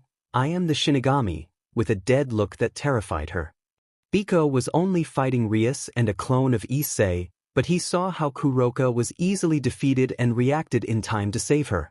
Biko, I told you that you couldn't handle him, looking at him seriously. He surpasses us. Kuroka just clicked her tongue and resigned herself to running away. Kuroka, we'll meet again, while being carried by Biko like a sack of potatoes, and she just stuck her tongue out like a child. They just disappeared into a black portal without a trace. Issei just calmed down and sighed before going with both females. Issei, are you okay?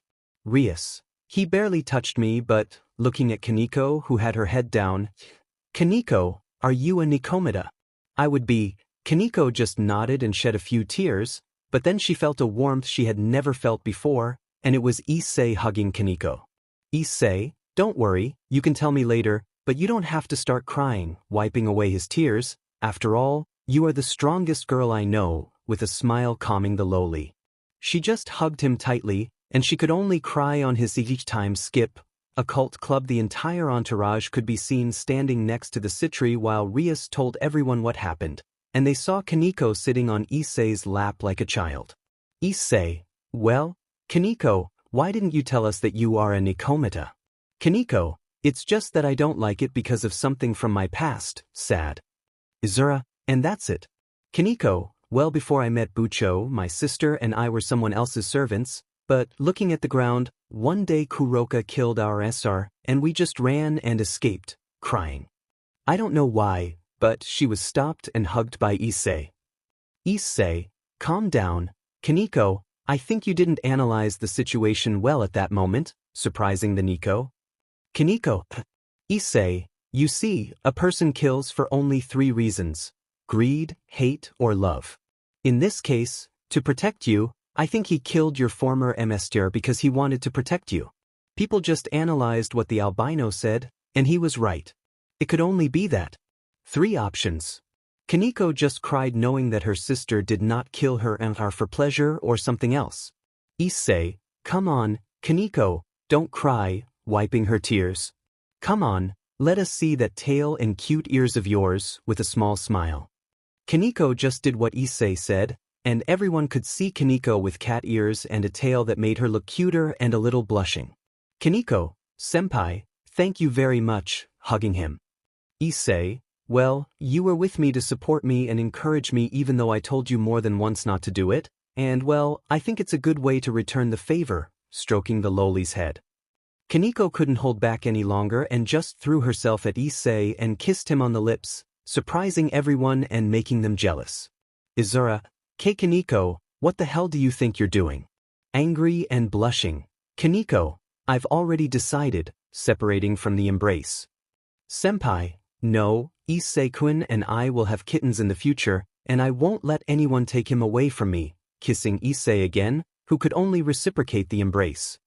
At that she was separated from Issei by Yui and Lin, who took their human forms.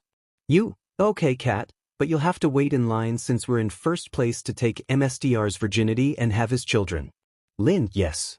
While taking Kaneko by the arms, separating her from Issei. After that scene there was a little fight between all the girls, who were only fighting to decide who would take the albino's virginity, and Asaji just cursed the boy. Time skip. Next day we can see Issei sleeping on the couch in the occult club while the other girls around him were just looking for a way not to jump on the boy and RP him in every possible way, but a certain letter brought a redhead out of that thought. Rias. DMN, when is she going to stop? Angry. Akino. What's wrong, Bucho? Looking at what she had in her hands, now, these are love letters, but are they for Asia? Everyone saw the blonde except Issei, who was sleeping. Asia. For me. Confused, Rias. If they are love letters, invitations to events and parties for Asia from Diodora Astaroth, saying that aroused Issei's curiosity and he stood up. Say, Asia has an admirer. Rias. Well, you can call it that, although it's more like a reunion. Issei, a reunion. Asia. You see, before I had been expelled for using my powers to heal a demon, and well, it seems that he saw me at the party. Issei, so what? Are you interested? Asia, no. Well, not like that. I already love someone, glancing at Issei, and I don't want to separate from him, getting up and hugging Issei. Issei only reciprocated the hug, although he innocently wondered who that person was. Issei, well, can't you just tell him to F off? Rias, I already did it a couple of times, but he doesn't give up, and he even challenged us to a raiding game, and in a few days we will have to fight against him, it would be. Asia, Issei-san, you will help us, right? With a cute face, Issei, I really don't want to. Asia just lowered her head, and Issei couldn't help but feel bad. I'm joking, of course I'll help them. Asia, good. Hugging Issei tighter and making some girls jealous. Time skip. A few days had passed, and the sports festival was also underway, which Issei had to be Asia's partner to do the 3-legged race. They even trained for that day at Asia's request, and Issei became more fond of the blonde. Occult club. We can see all the boys serious until a magic circle appeared and showed a blue-haired boy. Rias, Diodora Astaroth, serious, Diodora, hello, Rias-san. Asia just held Issei's arm tightly, and Diodora, just seeing it, became jealous of that scene. Diodora, okay, let's get straight to the point. I want to make a peace exchange, one bishop for another bishop. Gasper, no. I didn't want to leave Rias-one-sama's side, scared. Rias, calm down, Gasper isn't coming for you, he's coming this way, seriously? The boy only showed them pictures of his bishops, but Rias rejected them all. Rias, I'm sorry, but I won't give you Asia, she's an essential part of my entourage, and I also consider her a little sister, and I won't give her to you, serious and determined in her words. Diodora, what a shame, But I won't give up so easily, taking the blonde's hand to embrace her wrist, but she let go and just hugged Issei tighter. Diodora, are you that Nephilim guy? Looking seriously at Issei, Issei, yes, why?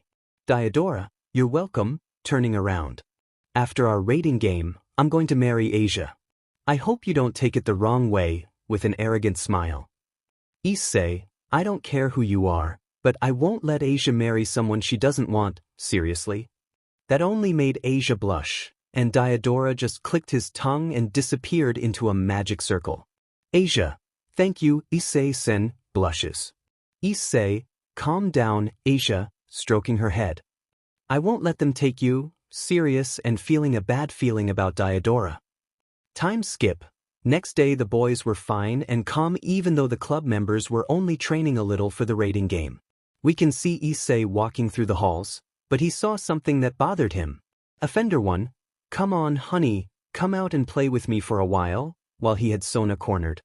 Sona, leave me alone, you dirty animal. Do you want to get punished? Tsubaki. Sona watched as her queen was also cornered by 2 other criminals. But she was brought out of her thoughts when she felt her melons being touched. Sona, imbecile. Slapping him, delinquent 1, Beach, angry. Now you'll see, about to hit him but is stopped by Issei. Issei, one thing I hate is when an idiot tries to hit a cute girl, giving her a strong punch in the face. Offender 2, you idiot. You'll see. The delinquents only saw a blow that came from Issei, and when he received it he only broke his nose and knocked him out. Criminal 3, you'll see. Offender 1, standing up, take this. They both launched themselves, but Issei just dodged them and easily knocked them out while those watching the fight were shocked. Issei, are you okay, President? The girl just saw how her Prince Charming looked at her with a worried face, and she blushed in the process. Sona, why yes, thank you very much, Hai. San, blushing and nervous. Tsubaki, yes, thank you very much, Haida-kun, with a small blush, and the girl just gave him an embrace on the cheek that surprised Issei and made Sona jealous. Take that as a small thank you for saving me, with a smile. Sona, yes, thank you, also giving him an embrace. We will take care of them, you can leave, blushing. Issei, well, if you have other problems with them, just tell me, laughing. Tsubaki, now I know why he likes Kaicho, he's quite the gentleman, looking at the boy with a smile as she left. Sona, yes, while watching her Prince Charming leave, well now it's our turn to take care of these idiots. Time skip, rating game. The boys were just getting their stuff ready for the rating game. And a magic circle appeared, and they were transported to a rocky sound with a shrine at the top. Zenobia, we're here.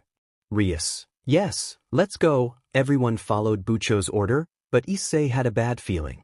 The boys walked a bit, but suddenly a lot of magic circles came out, making many demons appear, and then they could only hear Asia's scream that some demons had caught her.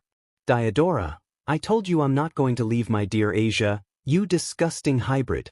Addressing Issei, Issei, BSTRD leaves Asia, angry. Diodora, I'm sorry, but Asia is mine, but I'll let you watch the show.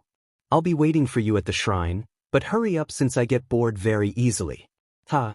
Disappearing with Asia, Issei only exploded with anger and covered Yui with fire of destruction, and with one slash he cut all the demons around in half, but more demons appeared, and each time there were more and more. Rias, there's too much we do, Kia. At one point her skirt was lifted by a one-eyed old man. Odin, yeah, that's a nice but, you have good taste boy. Issei, Odin. Rias, what are you doing here, Odin-sama? Odin, I came here because we discovered that Diodora Astaroth made agreements with the Cows Brigade, in addition to seeing the power of the new god of the world. Calm down, I will stop them. You go after that idiot and his friend. Issei, thanks, old man. Everyone moved forward, and Odin just took out a staff and hit the ground with it, making several demons disappear. Odin, let's see what you filthy demons have, with a smile. With the others, when the others reached the door of the sanctuary, they could see Azazel in the background in the middle of a fight. Rias, Azazel. Calling the Mao's attention, Azazel, guys, I'm glad you're okay. Issei, shut up. You used us as bait to expose that idiot Diodora. Now he has Asia. Azazel, but wasn't Odin with you? Rias, yes, but I'm late. Azazel, sigh, that old one-eyed degenerate, well, you guys will have to take care of him. And Issei, calling the albino's attention, I know that in the previous raiding game you didn't use all your power, well, now I hope to see the power of a Nephilim with a smile. Issei, thanks Crow, let's go guys. Oh hi. The boys, upon entering the sanctuary, could see many guys with hoods, and Diodora's voice could be heard in the background. Diodora, welcome. Don't expect them to arrive so quickly, but it doesn't matter, it's time for the game to begin. Izara, the game. Rias, your actions towards us have taken away your right to a raiding game, it would be. Diodora, that's why they will participate in a very different game, and if they lose, Asia will be mine. Issei, I don't have time for this. Issei, angry.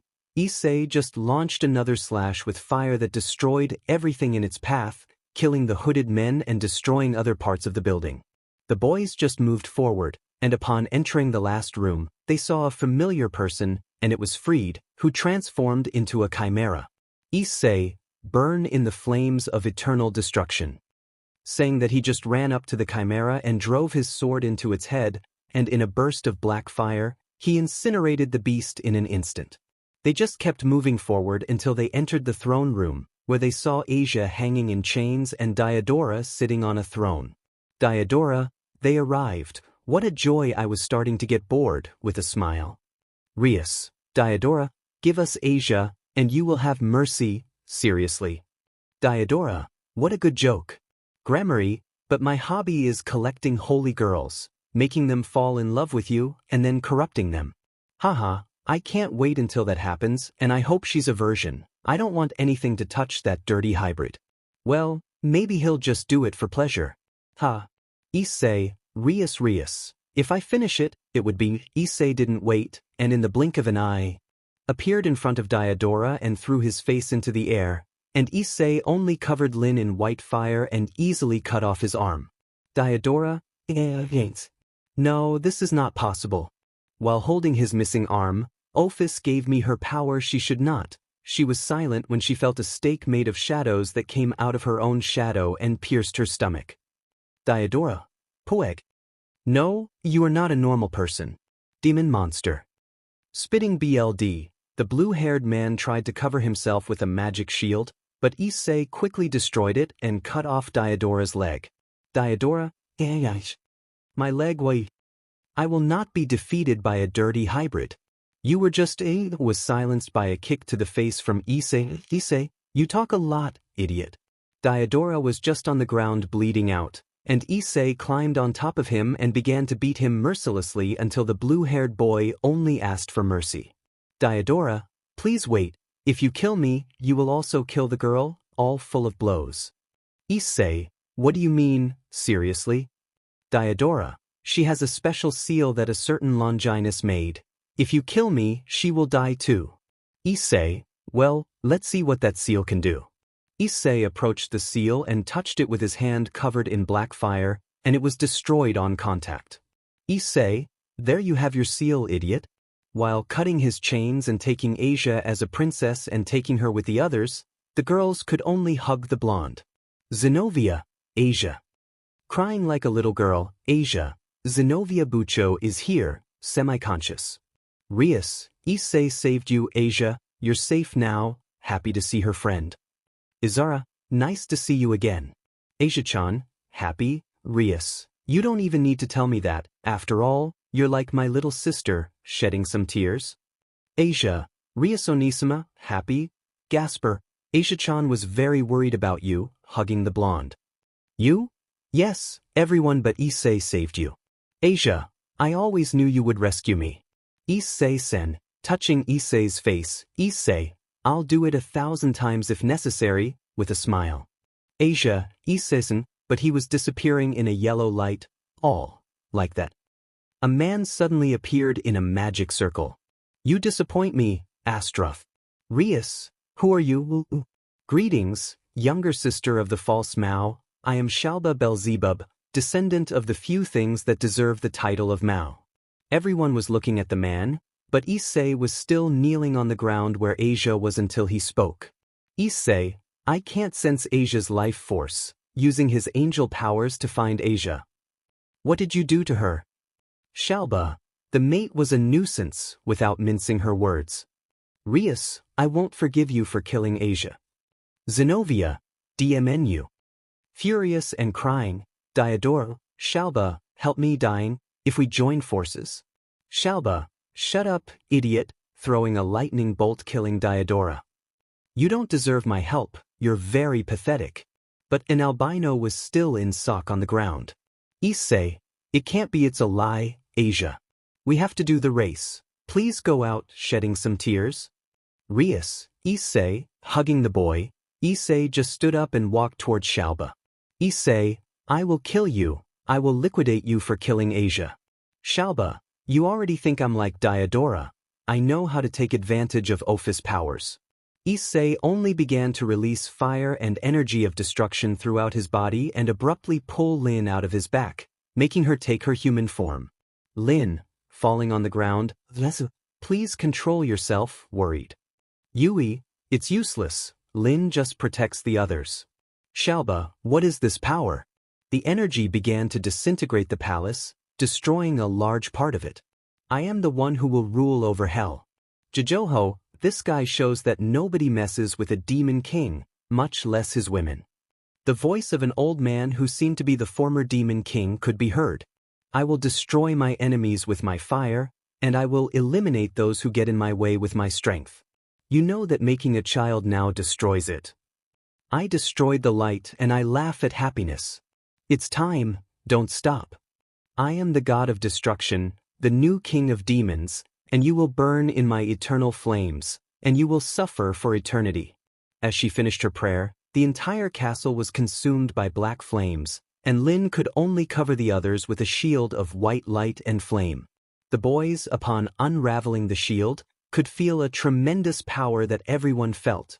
The power was tremendous, and they could barely breathe because of the tremendous pressure. The boys were just terrified and could see Issei in black armor, and his wings were now totally black, and Yui had changed shape. Music starts, Shalba. What the hell are you? Scared by the strong power he emitted, the knight now just walked toward Shalba, and he just responded by launching an attack that disintegrated upon touching the armor. Kaneko, is that Issei? Scared, Lin. No, he is the Knight of Destruction, looking at Issei. Rias, what happened to him? Lin, Amo succumbed to anger and transformed into his Night King of Demons mode. He now has the power to destroy the entire world if he so chooses. Izara, we have to stop him, we can't let Oni-chan destroy the world. Akino, Izara, after destroying Shalba, we are not sure that she will calm down, we have to go. Akame and Sarah, we don't have to help him. With Issei just walked toward Shalba, and he was terrified.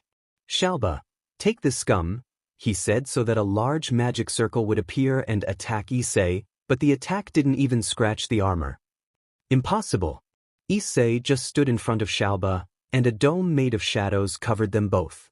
With the others after a few minutes, Odin and Azazel arrived on the scene. Odin, this power is totally beyond me, looking at the dome. Is it the boys? Azazel, it seems like it's from Issei, seriously? Dimon, and before I thought he had some limits.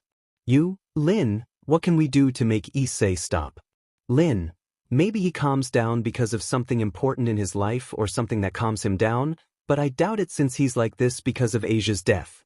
Valerie, well, I think I have the solution, appearing on a portal. Valerie. Izara, what are you doing here? Valerie, I just came to deliver this to you, showing Arthur, who handed Asia to them in his arms. Like that. Everyone started hugging the girl, and the blonde just woke up. Asia, guys, what happened? Zenobia, Asia. Crying and hugging her, I think we can stop him now, but why are you doing this? Valerie, the entire supernatural world can feel that power, and we don't want it to destroy the world. Izara, thank you, Valerie.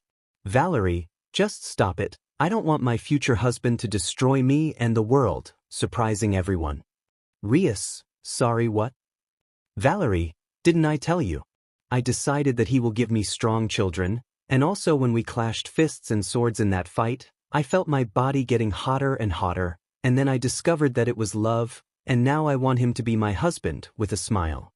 Kiba, I don't think it's love. With Issei the dome only decided, and everyone could see how Shalba cried and vomited BLD and was missing an arm. Shalba, no. No more, please, scared and trying to escape, but the knight just stepped on his back, breaking the seal.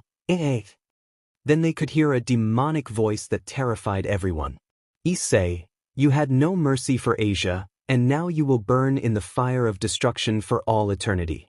Shalba just tried to crawl and escape, but Issei ripped off one of his legs and lit his hand on fire with black flames, which shot towards Shalba. Shalba, only Shalba's scream of suffering could be heard before being burned to death. And music, everyone was nervous about the move they would try to make, but Issei's voice took them out of their minds.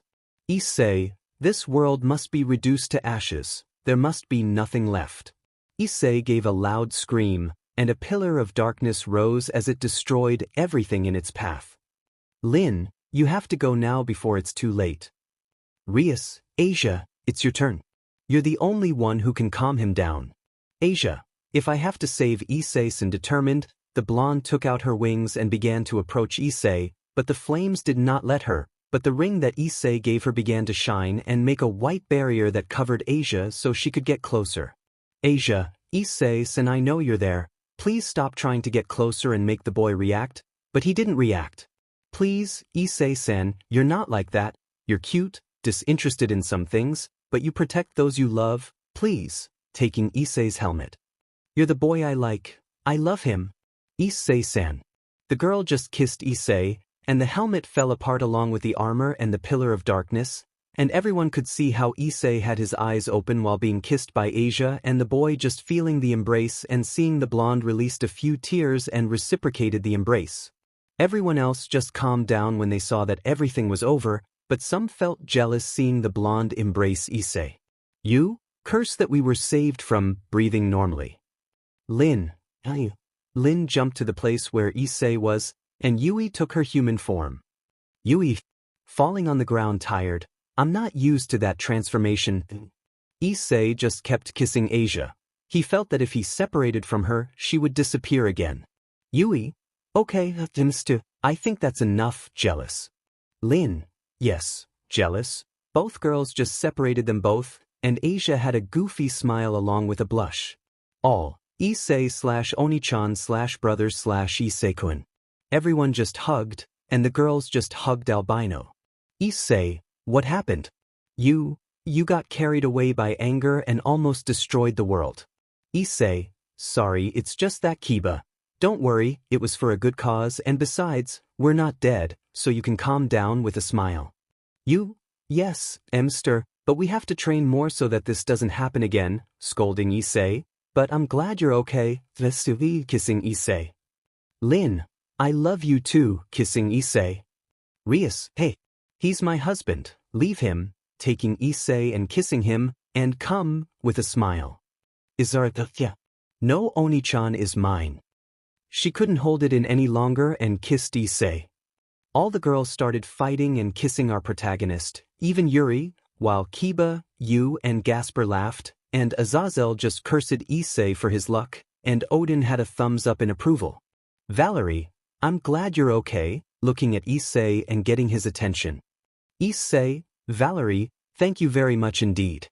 Valerie, you don't have to thank me, just compensate me for giving me strong children, with a smile. Issei, I'm sorry, but I will only have children with the women I love. Valerie, well then I'll have to make you fall in love, with a smile. It's appealing, don't you think? Issei, and this one. Valerie, Ophis.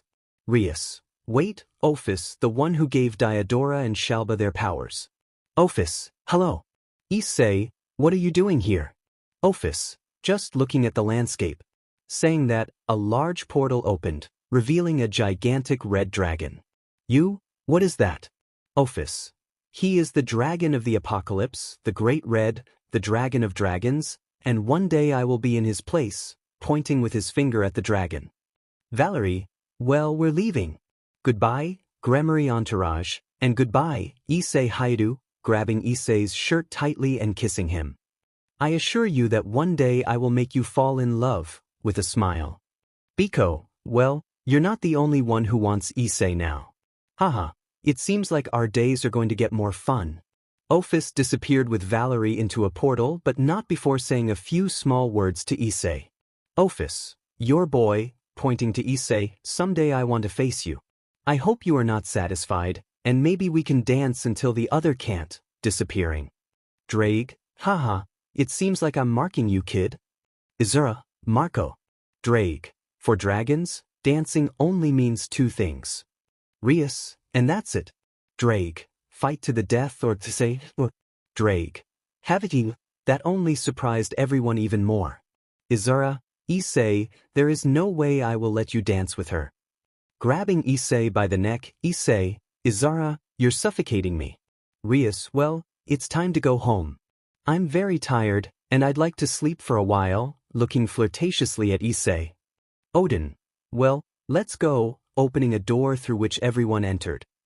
Issei just looked at the great sky dragon for a few moments and then smiled and entered the portal, disappearing. Part 10. Cool and calm before the storm. Since the confrontation between Diodora and the Gremory family, Issei has been more attached to Asia and has even become a little more attached to girls. After several days, the sports festival was also held, in which Issei and Asia won the three-legged race, and Asia became very happy, and Issei was only happy to see Asia happy. Now we can see an unwilling Issei cleaning a pool with the girls from the occult club and their friends. Issei, I don't want to, while being dragged by Kaneko. Rias, Issei, stop acting like a child. This is something the president asked us for, looking at Issei. Issei, you will tell me they put me in because they wanted to, somewhat annoyed. Izara, come on, Oni-chan, you don't want to see us in swimsuits, with a blush and a smile. Issei, the truth is no, uninterested, I just want to go home. Irina, come on, Issei-kun, we'll have fun, and you'll be able to see us, and we'll see you shirtless and, smoke coming out of her ears and blushing. Zenobia, Irina, calm down, looking at her friend. Rias, come on, it will be fun, with a smile.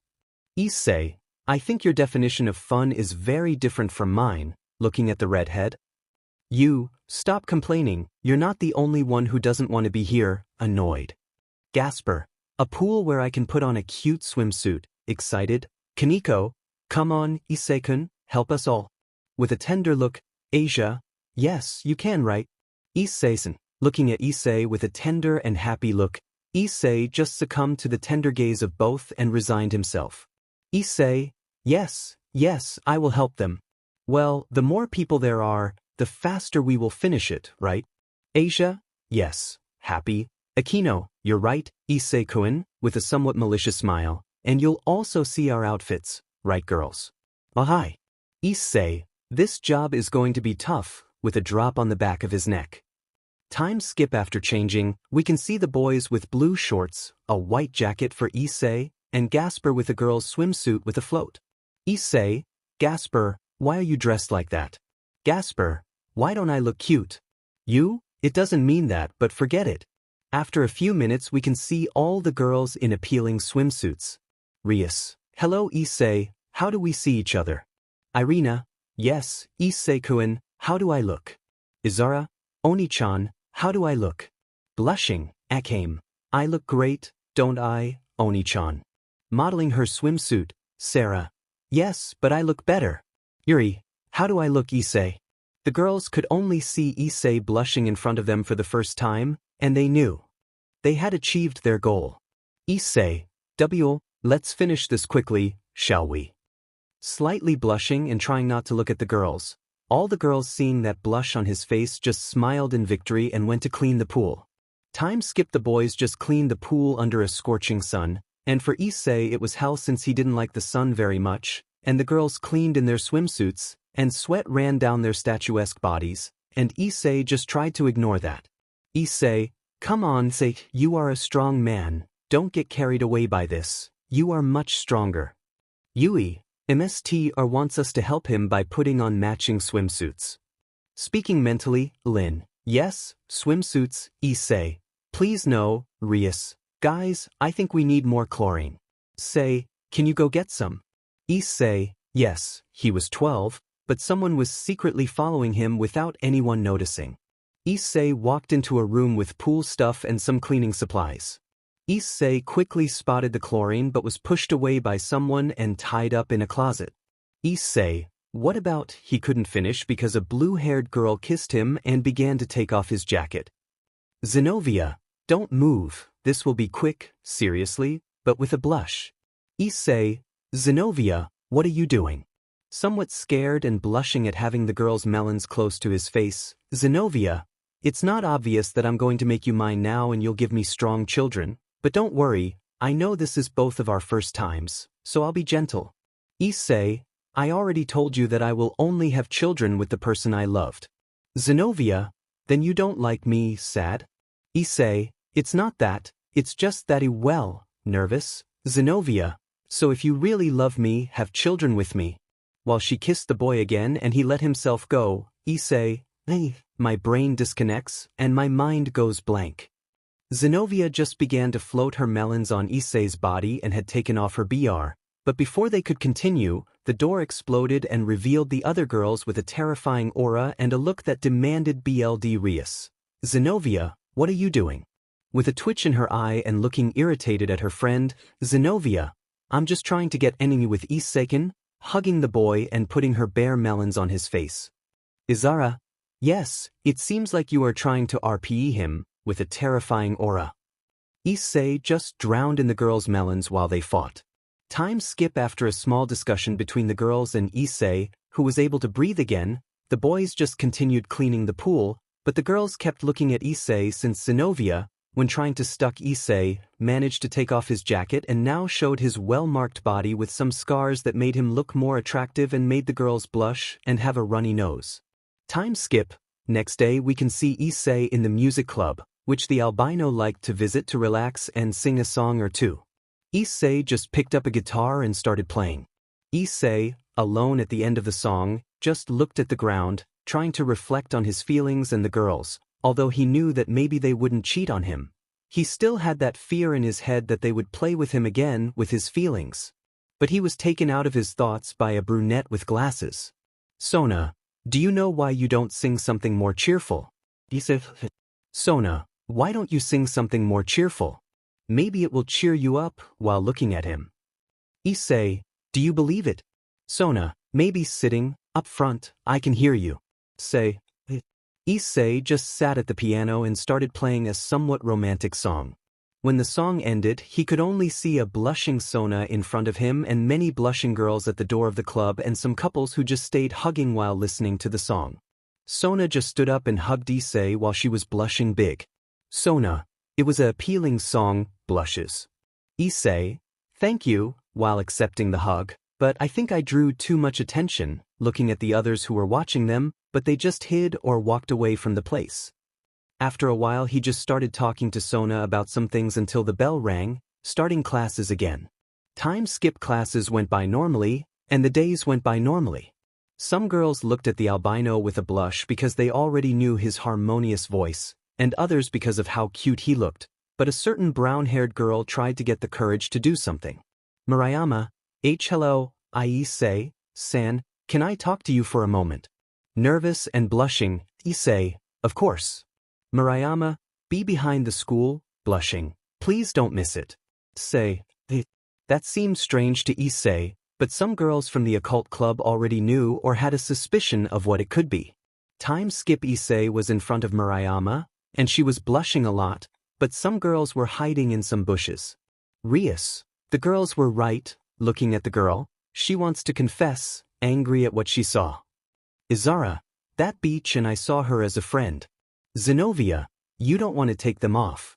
Irina, most likely, that's why we have to prevent that from happening, looking at both. Kaneko, bad Issei-kun. With Issei the boy was a little nervous but remained calm, and some girls' necklaces were killing the girl in front of him. Issei, well, why did you call me Murayama-san?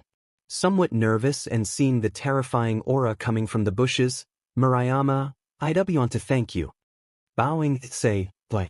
Confused, Murayama, because a long time ago you saved me even though some girls from the kendo club beat you up and I did nothing to stop them, somewhat sad. That's why I thank you, and I would like to make up for that, blushing. Issei, no need, I did it because it was the right thing to do, and I couldn't let you die, so you don't have to make up for it. Murayama, but I want to thank you, blushes. How about a whisper?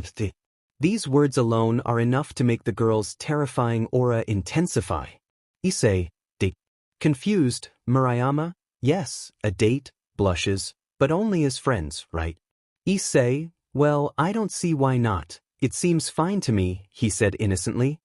Murayama, I'll see you downtown on Saturday at 1 p.m., okay. Issei, if there's no problem, I'll see you there. Murayama, well, goodbye, leaving the place like lightning. Issei was only thinking about the dates he would have, but the girls from the occult club came out of the bushes with a terrifying aura. Issei, hey girls, what's up? They just approached the boy with their gaze downcast and a terrifying aura. Issei, grabbing him by the neck and putting him against the wall, I forbade you to go on that date. Issei, what? Akino, era, it seems that we have to punish Yin, with a sadistic smile and some rays appearing in his hand. Issei, what? Izara, because you are our Oni-chan, with a scary smile, and we won't let anyone else have you. Asia, Issei-sen is not even fair, looking at Issei with tears. Kaneko, bad Issei-kun, looking at the albino, Issei, we'll just go as friends, girls, nothing more, somewhat nervous. Can you calm down?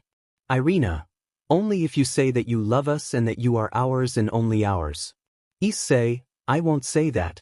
Rias, well, get ready for your punishment for seducing other girls and cheating on us.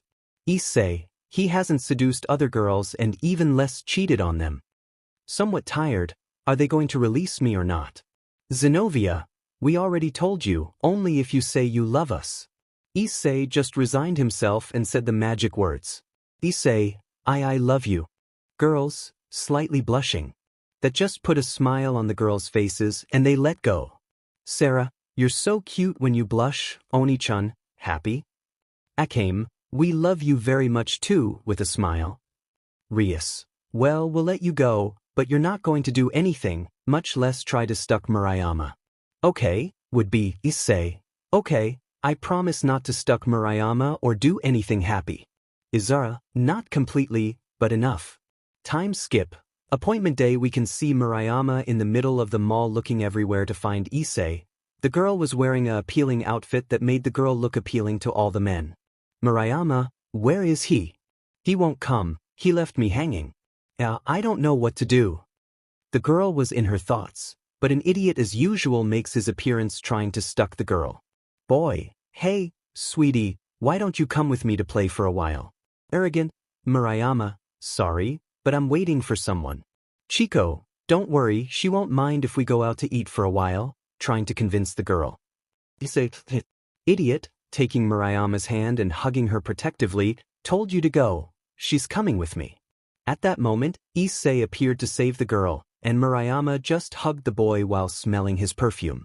The boy just clicked his tongue and walked away frustrated. Issei, idiot, watching the boy leave, are you okay, Murayama-san? Murayama, yes, thank you, Issei-kun, without realizing the nickname I used for the albino. I don't say anything, blushes, Issei, don't worry, you can call me whatever you want, with a smile. Murayama, I'll then call me by my name too, somewhat nervous and blushing. Issei, good, Aki-chan, happy. That just made the girl blush to extreme levels, but the girl could handle it. Issei, well let's go. Offering his arm, Aki, good, taking Issei's arm. The boys just continued their date under the gaze of some girls who harassed them both. Asia, Rias Onisima, what are we doing spying on Issei-san? Rias, obviously we see that your date doesn't get out of control. Izara, yes, and don't try to steal Oni-chan from us. With Issei, the couple was seen by everyone and more by the girls since Issei was, for many, the perfect man because of how he dressed and his smile that made Murayama and all the girls who saw her blush. The boy was envied by the men around and loved by the girls. but they also looked at Murayama with hatred for being hugged to Issei's arm. The boys just ate some cakes from Murayama, who wanted to, and went to an amusement park to eat ice cream and have fun. It was already night, and the couple just kept having fun until Murayama gave an idea. Aki, Aiken, how about we go on the Ferris wheel? Pointing to a huge Ferris wheel that was in the middle of the park, Issei, sure, he said innocently while the other girls who followed them wanted to kill the brunette. The boys had already mounted the car and could only observe the appealing view it offered them. Aki, today was an appealing day in, looking blushing and happy at the boy. Issei, yes, it was a fun day, somewhat nervous about the situation he was in. Hey Aki-chan, I want to ask you something. Aki, and what is it? Nervous, Issei, why you liked it? Nervous about the answer, Aki, that's a very silly question. Issei just lowered his head somewhat sad, not because they rejected him but because they played with his feelings again. Of course it is, idiot. Issei was surprised, but it didn't last long as Murayama launched himself into kissing our protagonist. Issei only accepted the embrace with pleasure knowing that they hadn't played with his feelings again, but at that moment Rias and the others came to his mind, and he separated from the embrace. Issei, Murayama, seriously, I like you too, you seem like a very pretty girl, but I'm not good for you, surprising the girl. I have feelings for other girls, and besides, he was stopped by her. Aki, I already know that you are a god, Baka. Surprised Issei and shedding some tears, I knew it for a while. I followed you one day to a forest when you changed your appearance months ago, and I saw you training and talking to some swords. In that I heard what you are, and I also know that the girls of the occult club are demons when I saw you talking to them, crying, and I know that they also love you, but I love you too, so please accept my feelings, hugging Issei. The boy hated to see a woman cry and even more if she cried because of him, and he only tried to cheer her up. Issei, Aki, looking seriously at the girl, I like you too, you seem like a lovely girl, and you are very appealing, so don't cry, wiping away his tears, because I love you too, he said without thinking and kissed the girl. Both of them only joined in a passionate embrace of love, but everything was heard and seen by some furious girls, who were together in the back car. Rias, that beach takes advantage of Issei's weakness, bending the railing, and knows that we are demons. Izura, Oni-chan, looking at Issei with a dark look, liar. After separating from that embrace, some girls talked. Yui, wow girl, it seems that you really love my ms. Jealous, Aki, are you Issei-kuin's swords? Lin, yes we are, but now stay away from our masters please. Jealous, Aki, no. Don't take me away from Issei-kun, hugging him tightly. That only filled the patience of both, and taking their human form, they tried to separate the girl from Issei. Time skip after the girls calmed down, Issei alone took Murayama to his house.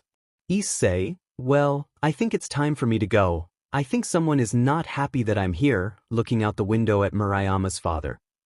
Aki, thank you for accepting my feelings, I'm happy, and don't worry, just ignore it.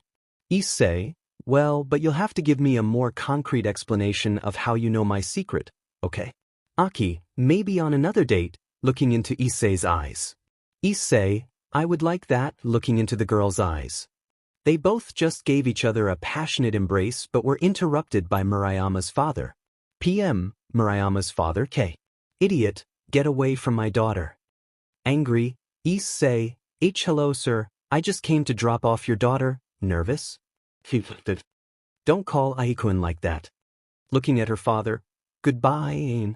Blushing, Issei, goodbye, Aki-chan.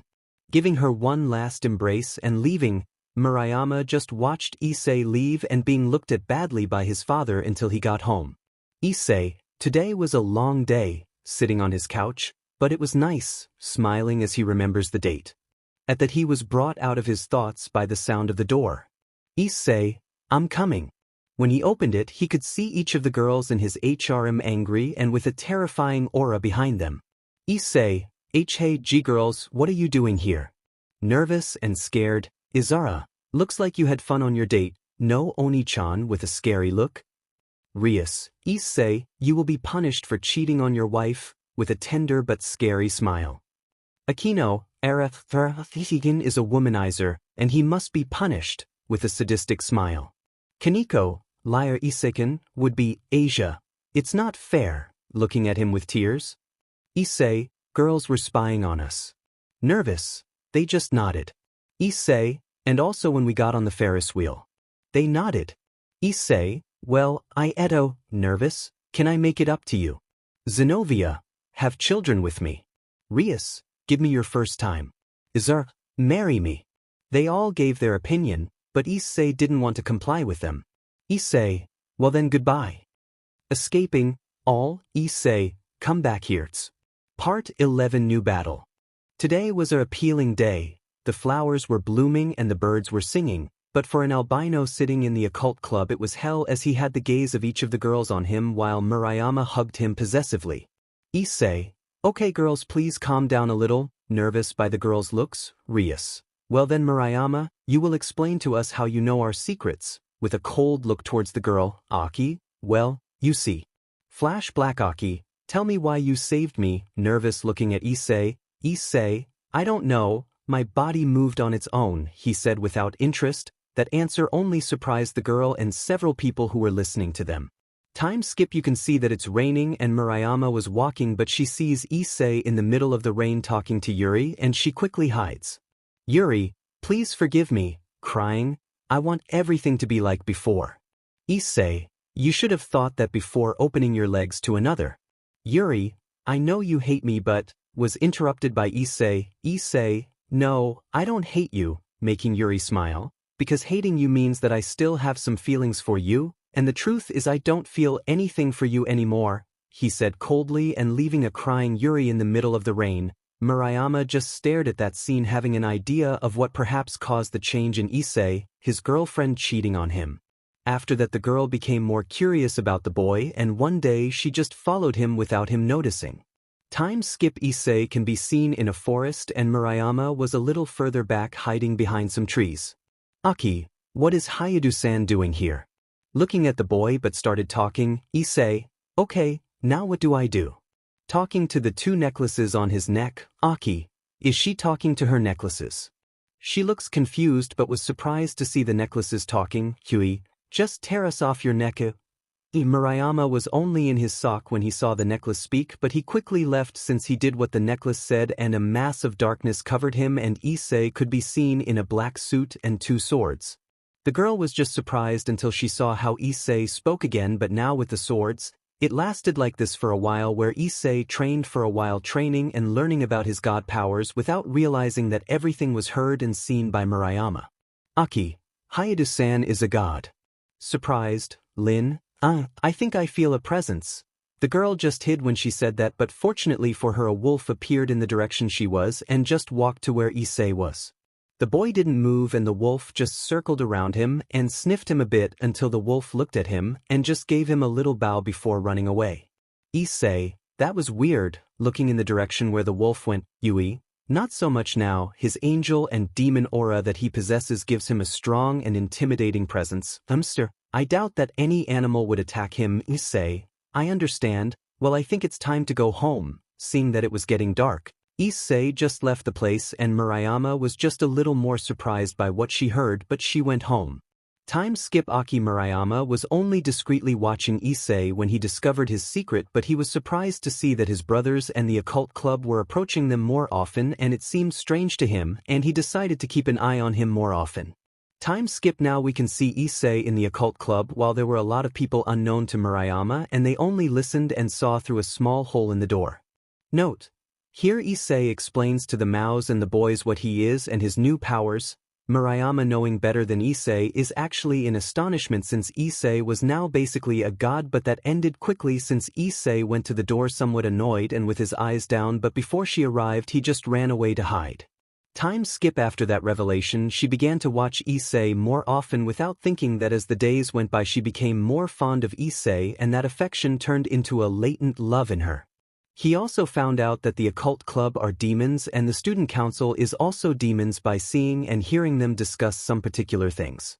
End flash Black Aki, and that's how I discovered them, nervous about the stares that intensified, Rias. So you were harassing me, Izzy, and us, irritated, Aki? Well, that's one way of looking at it. The girls just wanted to gut Murayama, but Issei stopped them. Issei, girls please calm down, okay? The girls just calmed down and just started asking the girl questions. Izara, and what do you want? It would be, Aki, what do I want? Confused, Akame, don't act innocent, somewhat annoyed, you want to take Oni-chan away from us, right? Akita. Sarah, you seduced him when you were on your date and now you want to keep him, right? Looking at the girl, Aki, and me with Ise-kun, blushes. Well, yes, I like him, but I don't want you to hate me, so I'm just coming to ask you for permission to be one of your wives. Looking somewhat nervously at the girls, Issei just covered his face, somewhat embarrassed by what he asked the girls, and the girls just slowly analyzed Murayama's words. Akino, Era, do you want to be part of Ise-kun's Acha? Aki, yes. I do. Determined, as long as I can be with Issei, I don't mind sharing. Rias. Well, if you put it that way, looking at the girl, okay, but you'll have to prove that you really love Oni-chan, seeing it would be Murayama, Aki. If it's to be with Ise-kun, I'll do whatever. Determined, the girls just started talking for a while. Kaneko and Lin ate sweets as usual. Yui argued with Izara and Rias about who Issei loved more, and the others just welcomed Murayama to the occult club and Issei's Acha. Time skip. After a few days, Rias reincarnated Aki into a demon, and the girls' sacred gear surprised them since it was similar to Yu and Kibas. Now we can see Issei in his house getting up while taking a shower, and when he left he was only in a towel, and when he went to the living room he did not notice the presence of supernatural saws. Rias, Ise, all blushed seeing Issei's wet body in a towel. The boy turned around to see the entire occult club, the girls from the student council, Odin, Azazel, Rossweiss, and Valerie's team. Issei, okay, what are you doing in my house and how did you get in? Looking at them seriously, all the girls had to sniffle and blush while the men just laughed at seeing the girls like that. Odin, hey boy, with a smile. Issei, hello Odin, how's life? Returning the greeting, Odin, not as good as it seems to you, while all the girls just watched and analyzed Issei's sculptural body. Azazel, I think you better put some clothes on boy, this is going to take a while. Time skip. Issei just put on some clothes and the little meeting began. Issei, so this Loki guy wants to start a war. Odin, yes, sad. Issei, and you're going to tell me why one of your sons wants to start a war. Odin, I really don't know, Loki has always been complicated, sad to remember the change in his son. Before there was no evil in his heart, but he had an argument with my other son Thor, and well, Issei, I understand, and why are they here? Seeing Valerie and his group, Kuroka, what? Nyo, are you happy to see us? With a smile, Issei, after you tried to kidnap Kaneko, no, seriously, Valerie? Calm down, love, saying that only made each of the girls twitch, we are here to help. Azazel, apparently Loki tried to attempt on Odin-sama's life without the help of Chaos Brigade, apparently he scammed them and is now independent. Issei, haha, I really tricked them, looking at Valerie's group, what a surprise, making deals with a god of deception. Odin, it seems like he wants to cause Ragnarok, seriously, Biko. Yes, and it seems that he will try to eliminate us later since we are getting in the way of his plans, seriously, Issei, and they are here to help eliminate it, looking at Biko, basically. Odin, yes, but just stop him, I don't want him dead, he's still my son. Issei just looked at Odin and smiled at what he said. Issei, well, I won't kill him just because you still consider him your son. Odin, with a smile, Odin, thanks kid. Azazel, well, we'll just have to get ready now, and here, giving a small box to Issei, and this. Opening the box, seeing that it was a cake, you shouldn't have bothered, looking mockingly at Azazel. Azazel, it's not mine, idiot. It's Ravel Phoenix's. It seems that she thinks highly of you, trying not to laugh, and it seems that she likes you, holding back laughter. Issei's girls only had one, coldly looking at Issei while he had the box in his hand.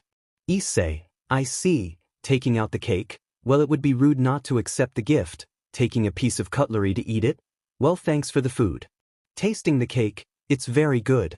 The others just succumbed to the aroma and good presentation of the cake, and everyone took a piece. Kaneko was sitting on Issei's lap as she looked defiantly at her sister. The girls and the others just enjoyed the cake without accepting that it was delicious and just said that it was okay.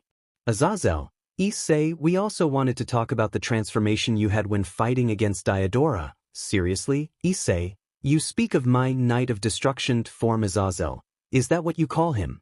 Issei. Yes, Yui and Lin told me that it's the way when I let myself be carried away by anger and hatred and used all the power of the Demon King. Looking at both girls eating next to him, it's like the full version of my powers. I only use it at crucial moments, but that time I used it letting myself be carried away by hatred. Odin, we understand, but then you must have a similar form in your angel form, right? Issei, yes I have it, but I have to train to be able to control it. Odin, well now we will all go to Haskardal. Hi. Time skip. You can see everyone in a huge mansion and the boys were in a small forge where a weapon was being made to face Loki in battle. Odin, well I asked the dwarves to forge this weapon from the same materials as the original. Odin gave Issei a hammer like Thor's, but Issei was a little displeased. Issei, what is this? Odin, it is a replica of Mjolnir, Thor's hammer. With pride in his words, Issei just took it and started moving it around a bit. Issei, tell me, can it do the same as the original? Odin, I'm not sorry I can't, but I asked my sorcerers to give me the power to seal Loki. Issei, perfect. That only confused everyone, but they saw Issei cover the hammer in black fire and when he squeezed it he broke it into pieces. Odin, what did you do? Amazed and in shock upon seeing the hammer in pieces. That hammer is made of the same material as the original Mjolnir. It is indestructible. Everyone else was just in shock. So Issei, for me nothing is invisible or indestructible, and only the best. Issei just covered the pieces of the hammer that were on the ground in white fire and little by little formed a new weapon, and when the fire disappeared everyone saw a two-barreled revolver with a blue rose on it. Everyone was amazed and Issei just took the weapon and started moving it. Issei, fine, I'll call you Blue Rose. Issei saw a practice dummy and when he shot the shape of the rose at it, it began to glow and loaded with rays. 2 bullets came out of it and easily pierced the dummy. Everyone was already surprised and could only admire the boy's creation. Odin, what did you do? Issei, I just changed the form and took the minerals that the old hammer had, while still looking at the weapon, and named it Blue Rose. Odin and the mouse were surprised and the others only a little, but they were already used to Issei surprising them. Time skip. On that same night the mouse covered the city with a magic circle to protect the city and the others were waiting in front waiting for the enemy to appear. Zizzle, it's cold but it's summer. Odin, no, they've already arrived. Serious? Through a mountain, an ice giant slightly larger than Tannen could be seen. Michael, Timon, the enemies of the Hasgardians are to be feared. Looking at the huge giant, Odin, Jojoho, calm down. They are strong but dumb as a rock. Don't let them be intimidated. For more giants appeared from the mountain and they only made everyone nervous, but Issei stood in front of everyone. Issei, Lin, can you take care of them? Lin, frowny face, of course I do, love. The sword turned into a kind of white flower that transformed into a mass of white thorns that attacked and cut the giants, surprising everyone. Issei, okay. Odin and the mouse attacked the giants. We're going for Loki. Running in the direction where he felt Loki, the others just followed them and the mouse only began to attack the giants a little more confident when they saw how they were bleeding to death due to the number of cuts that Lin caused them. With Issei they just entered the forest where Loki was and saw from afar how the giants fell dead while they saw how a sword made of thorns killed them. Issei, looks like Lin is having fun. Looking at the giants, Yui, Insta, I feel someone's presence. The boys walked a little further and saw Loki on top of a mountain watching the show. Rosweiss, Loki-sama, under the power of Odin-sama, you are detained on charges of treason and attempting to threaten the life of the Supreme Father. Loki, looking at the boys, so my father sent his dogs to stop me because I will kill you all for messing with a godlike. He couldn't finish because he felt something go through his shoulder. In that I look at Issei who had fired a bullet at Loki. Issei, I'm sorry idiot, but you talk too much. With his new weapon which was emitting smoke from its barrel due to the shot. Loki, furious, who the hell are you? How dare you hurt me? Issei, you say you are a god, well in front of you is another god. While walking and standing in front of Loki, Loki, You are the hybrid that appeared at the Fractions banquet, angry? They knew that one day I would have to kill you. Issei, well try it if you can, idiot. Music start. In the blink of an eye, Issei hit Loki in the face, sending him flying towards a mountain. Loki just stood up and saw that that blow broke his nose and that made him angry. Loki, DMNU. Launching a magic attack at the boys, but Issei formed a shadow barrier that protected them. Loki, it seems that they can withstand a magic attack. Glaring at Issei, Rias, surrender Loki and we will have mercy on you. Loki, don't make me laugh, I will never give up for trash like you. The god just snapped his fingers and 3 giant dogs appeared, Rosweiss, Fenrir, Skoll and Hattie, preparing to fight. Be careful, their bites can kill a god. Issei, well, god of deception, let's see what you can do. Snapping his fingers and 3 copies of the wolves made of shadow appeared next to Issei. Valerie, this got interesting, excited. Drake, be careful my friend, those are offspring of Nidgor, he is a very powerful dragon, Vizur, danger. Yui, you're right, Vinti. Before they only ate corpses, but their gluttony got the better of them and then they dedicated themselves to killing some gods, and by killing them and consuming their BLD, their powers increased and now they are at the level of a god. Issei, thanks for the tip. Izara, Valerie, can you take care of him?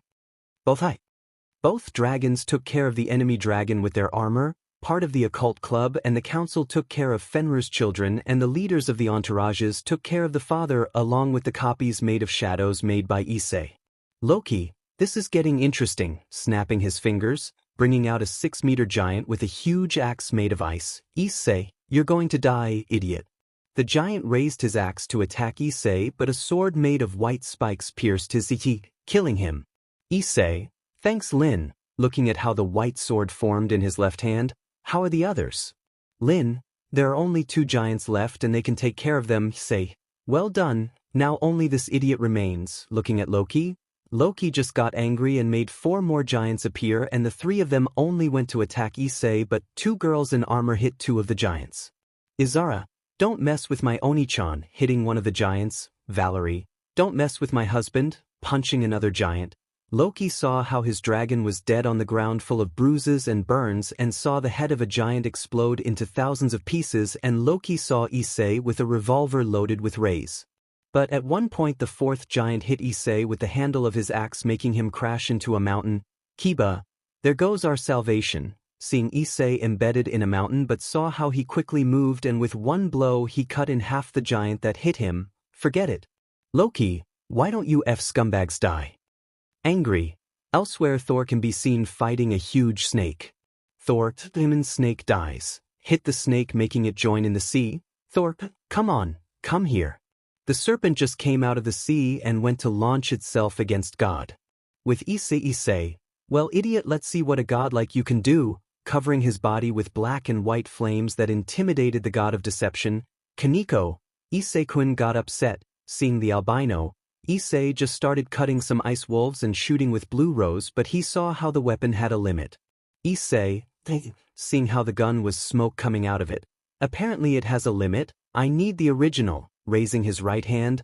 Zenobia, Issei, I don't think that. She didn't finish because she heard an explosion and at one point she saw a hammer in his hand. That's Rias, the real Mjolnir, surprised. Loki, impossible, only a god can hold her, looking angrily at Issei. Issei just smashed the hammer like before and began to join the pieces to the revolver and in doing so the revolver with it. Blue light only began to fire but each shot was more powerful and caused lightning to fall on an enemy. Rias, Thor won't like this, attacking the ice wolves. You, just focus on the battle Bucho, splitting another wolf in half. Kiba, I hope he doesn't mind seeing us tell him. Kuroka, Naya is apparently a god, looking at the boy with interest. Arthur, really?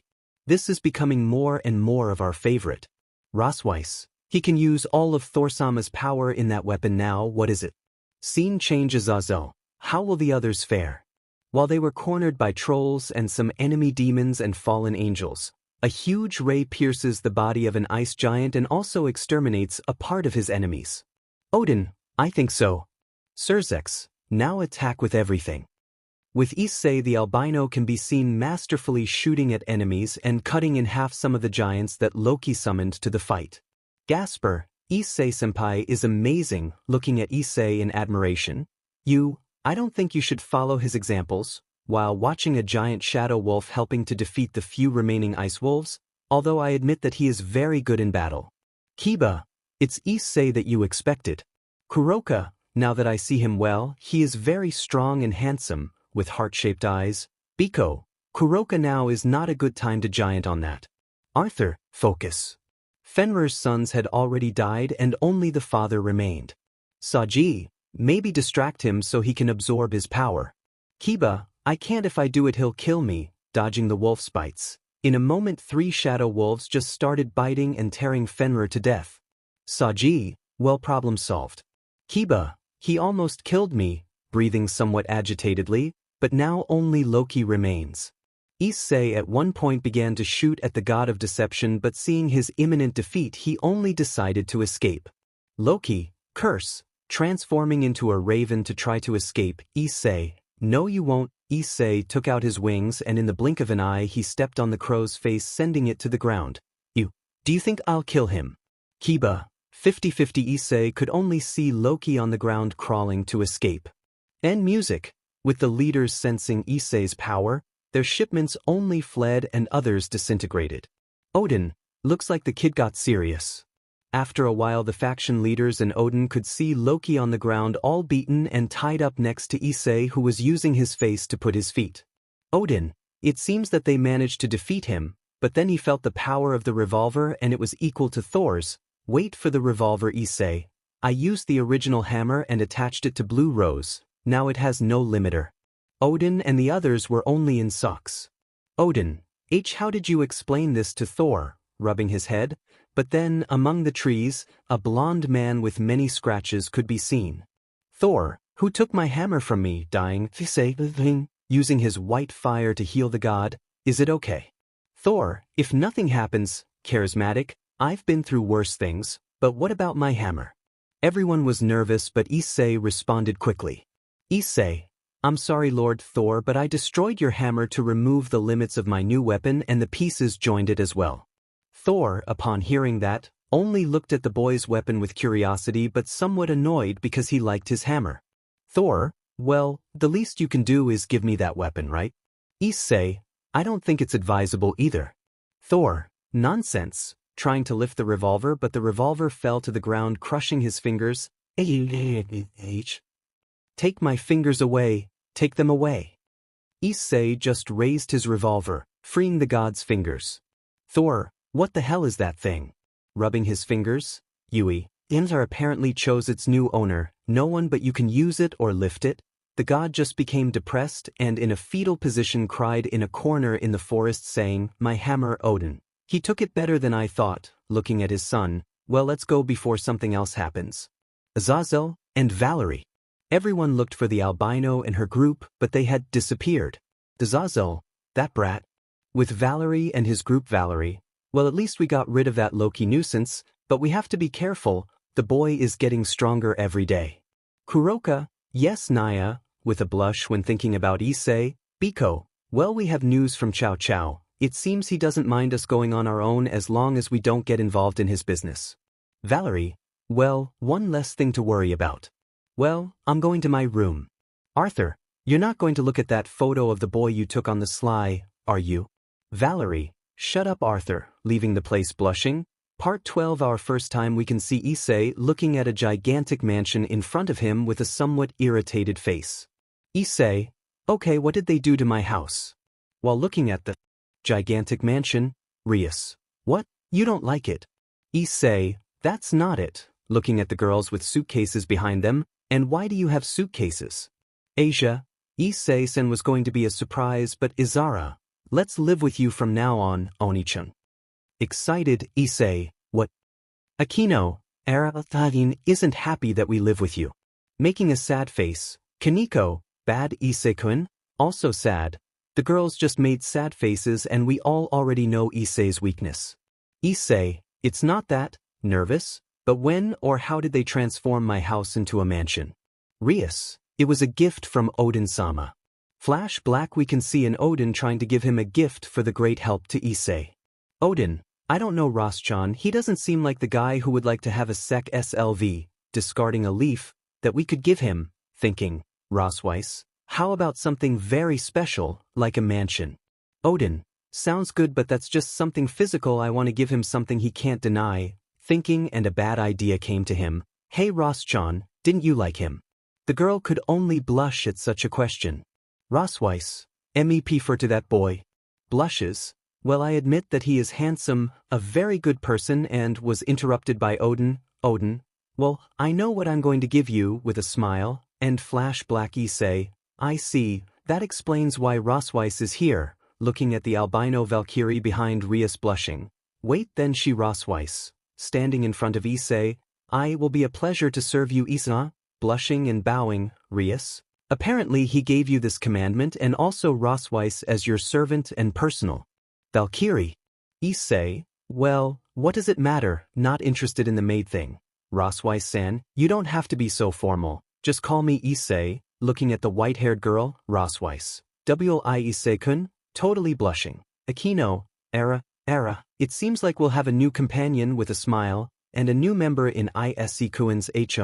The girls just looked at Issei with a dark aura and his brother and Kiba just laughed at Issei's luck. Rias, well, how about we go in? Oh hi. Issei, this will be very strong for me, looking with a drop of sweat at the girls entering the mansion. You? Come on bro, don't be like that, trying not to laugh, now you're going to be surrounded by appealing girls and living under the same roof. Kiba, yes, and it will only be forever, holding back the laugh he wanted to let out. Issei, rot both of you, entering the mansion. Inside the mansion everyone was surprised by the immense entrance hall of the mansion and Issei just wondered why something so big and luxurious. Issei, it's very big isn't it? Rias, for me it is perfect, although it is somewhat smaller than the one at my house. Issei, yes, demons like luxury a lot, in that Yui and Lin take their human form. You? Come on, Hester, it's very pretty, looking at the mansion. Lin, how big, with star-shaped eyes like a girl. Rias, well, each one chooses a room. Oh hi. Rias, I see, we all already picked one for you, with a cute smile. All the girls had cute smiles but Issei was a little nervous about the room they all chose for him. Issei, okay, somewhat distrustful. Issei could only walk towards his room and when he entered he was in socks. His room was somewhat luxurious but it had a saw part in it that he loved. Issei, it can't be, looking at a part of the room. In it there was a computer and giant gamer screens that Issei loved. Rias, we know you like video games and well we asked Odin for some modifications for you. Asia, we hope you like it Issei-sen, with a smile. Izara, and waiting for a reward for being such good wives to you, with a perverted smile. Issei just looked at them but his hair covered his eyes and he approached the girls who were nervous about Issei's reaction, but he just kissed each of them while they were surprised by Issei's reaction. Issei, thank you very much girls, with a smile that made each and every one of you blush. The girls could only appreciate the embrace that Issei gave them and his appealing smile as they watched the boys start playing video games while Issei thought. Issei, maybe living with them isn't so bad. Time skip Issei. Okay, I totally retract. While sitting on an armchair in the living room, Issei was sitting while watching the girls talk. Yui, Rias and Izara were fighting as usual. Kaneko and Lin were eating sweets on his lap and the others were just talking to Rossweiss to get to know her better while Kiba and Gasper were just playing video games in the living room avoiding any possible talk with the girls. Issei, girls please calm down a little, you make a lot of noise, somewhat annoyed. Aki, calm down Eikun, we're just talking to Ross-chan, whispering, and tell us which part of Issei's body you appreciate the most, with a perverted smile. Rossweiss, I think her great character and body, blushes. Akino, Era, just like us, if you saw Issei shirtless you would surely get excited in a second, with a perverted smile and a blush. I have dreamed of playing with that great body of his. All the others just nodded at what the SDST had said. Rias, and we only discuss who you appreciate more, looking at Yui and Izara in a challenging manner. He is already my husband, you can't beat me. Izara, he is my Oni-chan and as his older sister I have the right to stuck him and have his children in the future. Yui, I'm sorry but he is my MST or so if he wants to ride me then I will let him without any excuse and he and I are already destined to be together for all eternity. The three women just looked at each other and it seemed that sparks flew when their gazes collided. Issei, okay, I'm leaving, getting up and starting to play with the others. Time skip, night. We can see our protagonist playing video games as usual while Yui and Lin were on his bed signing a macabre plan. After a while Issei just turned off his console and went to sleep, but the little saws had no intention of sleeping much. While Issei was asleep, both of them could only place HNDCFFS on his hands while he was tied to the bed. Lemon alert, Yui. Okay Lin, are you ready? Lin. Yes, both of them just lowered Issei's pants along with his boxers and could see the white-haired man's member. Lin, is this the thing about MSTR? Nervous, Yui.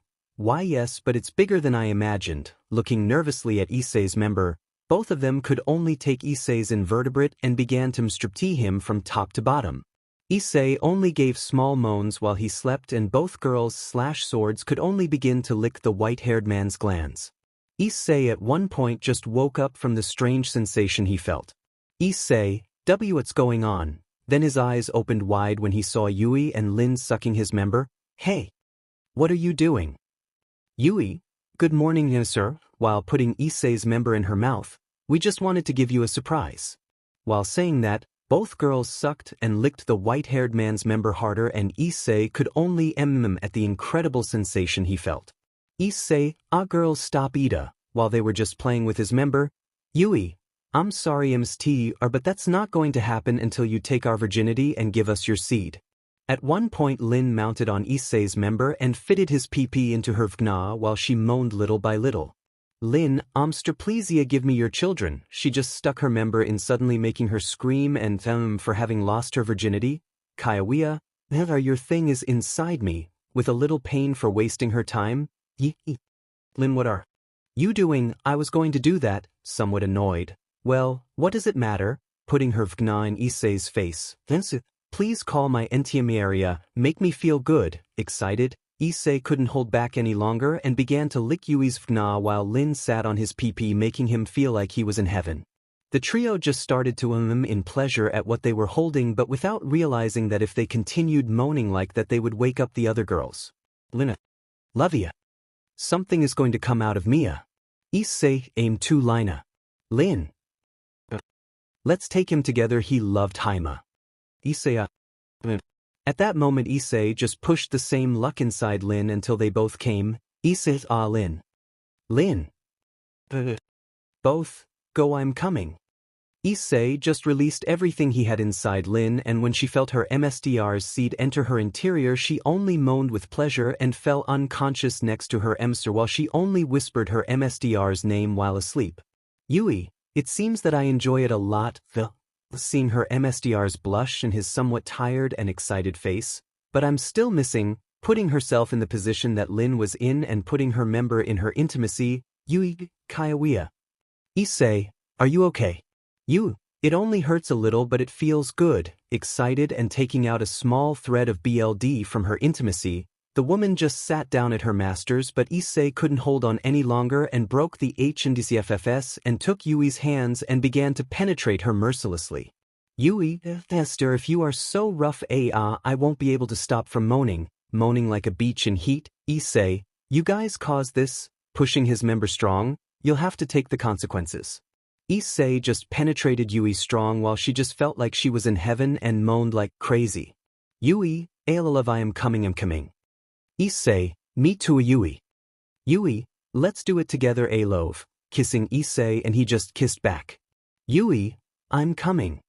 Issei just released all the burden inside Yui. Issei, Yui, I still feel like it. Not keeping that surprise as she felt Issei begin to move inside her harder and harder until he came for the second time in Yui and she just fainted from exhaustion and pleasure. Issei had a lost look and only turned to see Lin semi-unconscious and only saw her wet vagina and could not resist and stuck his member into her pee-pee, waking her up, making her Lin, Alovai can't take it anymore, please stop. With a wretched and lustful face, Issei just ignored her and continued penetrating her until he finished in her again and only left two unconscious girls with a face of pleasure next to him while he also fell into unconsciousness. The next day, Issei woke up thinking it had just been a bad dream, but he saw his girls slash swords with a perverted smile while they slept, and he also saw a white liquid coming out of their intimacies. Issei, it wasn't a dream. Seeing both girls and getting up without them waking up, Issei alone went down to the living room and saw everyone having breakfast, but they all saw Issei's face that showed confusion, satisfaction, and somewhat relaxed. Rias, what's wrong? Issei, nothing. Rias-chan, nervous. Everyone was surprised by the suffix he used for Rias, and she was just happy, but the boys looked at Issei's face analyzingly, and a certain dragon in the booster gear was laughing but didn't say anything because if his partner found out what he did, his brother would start a war in that house.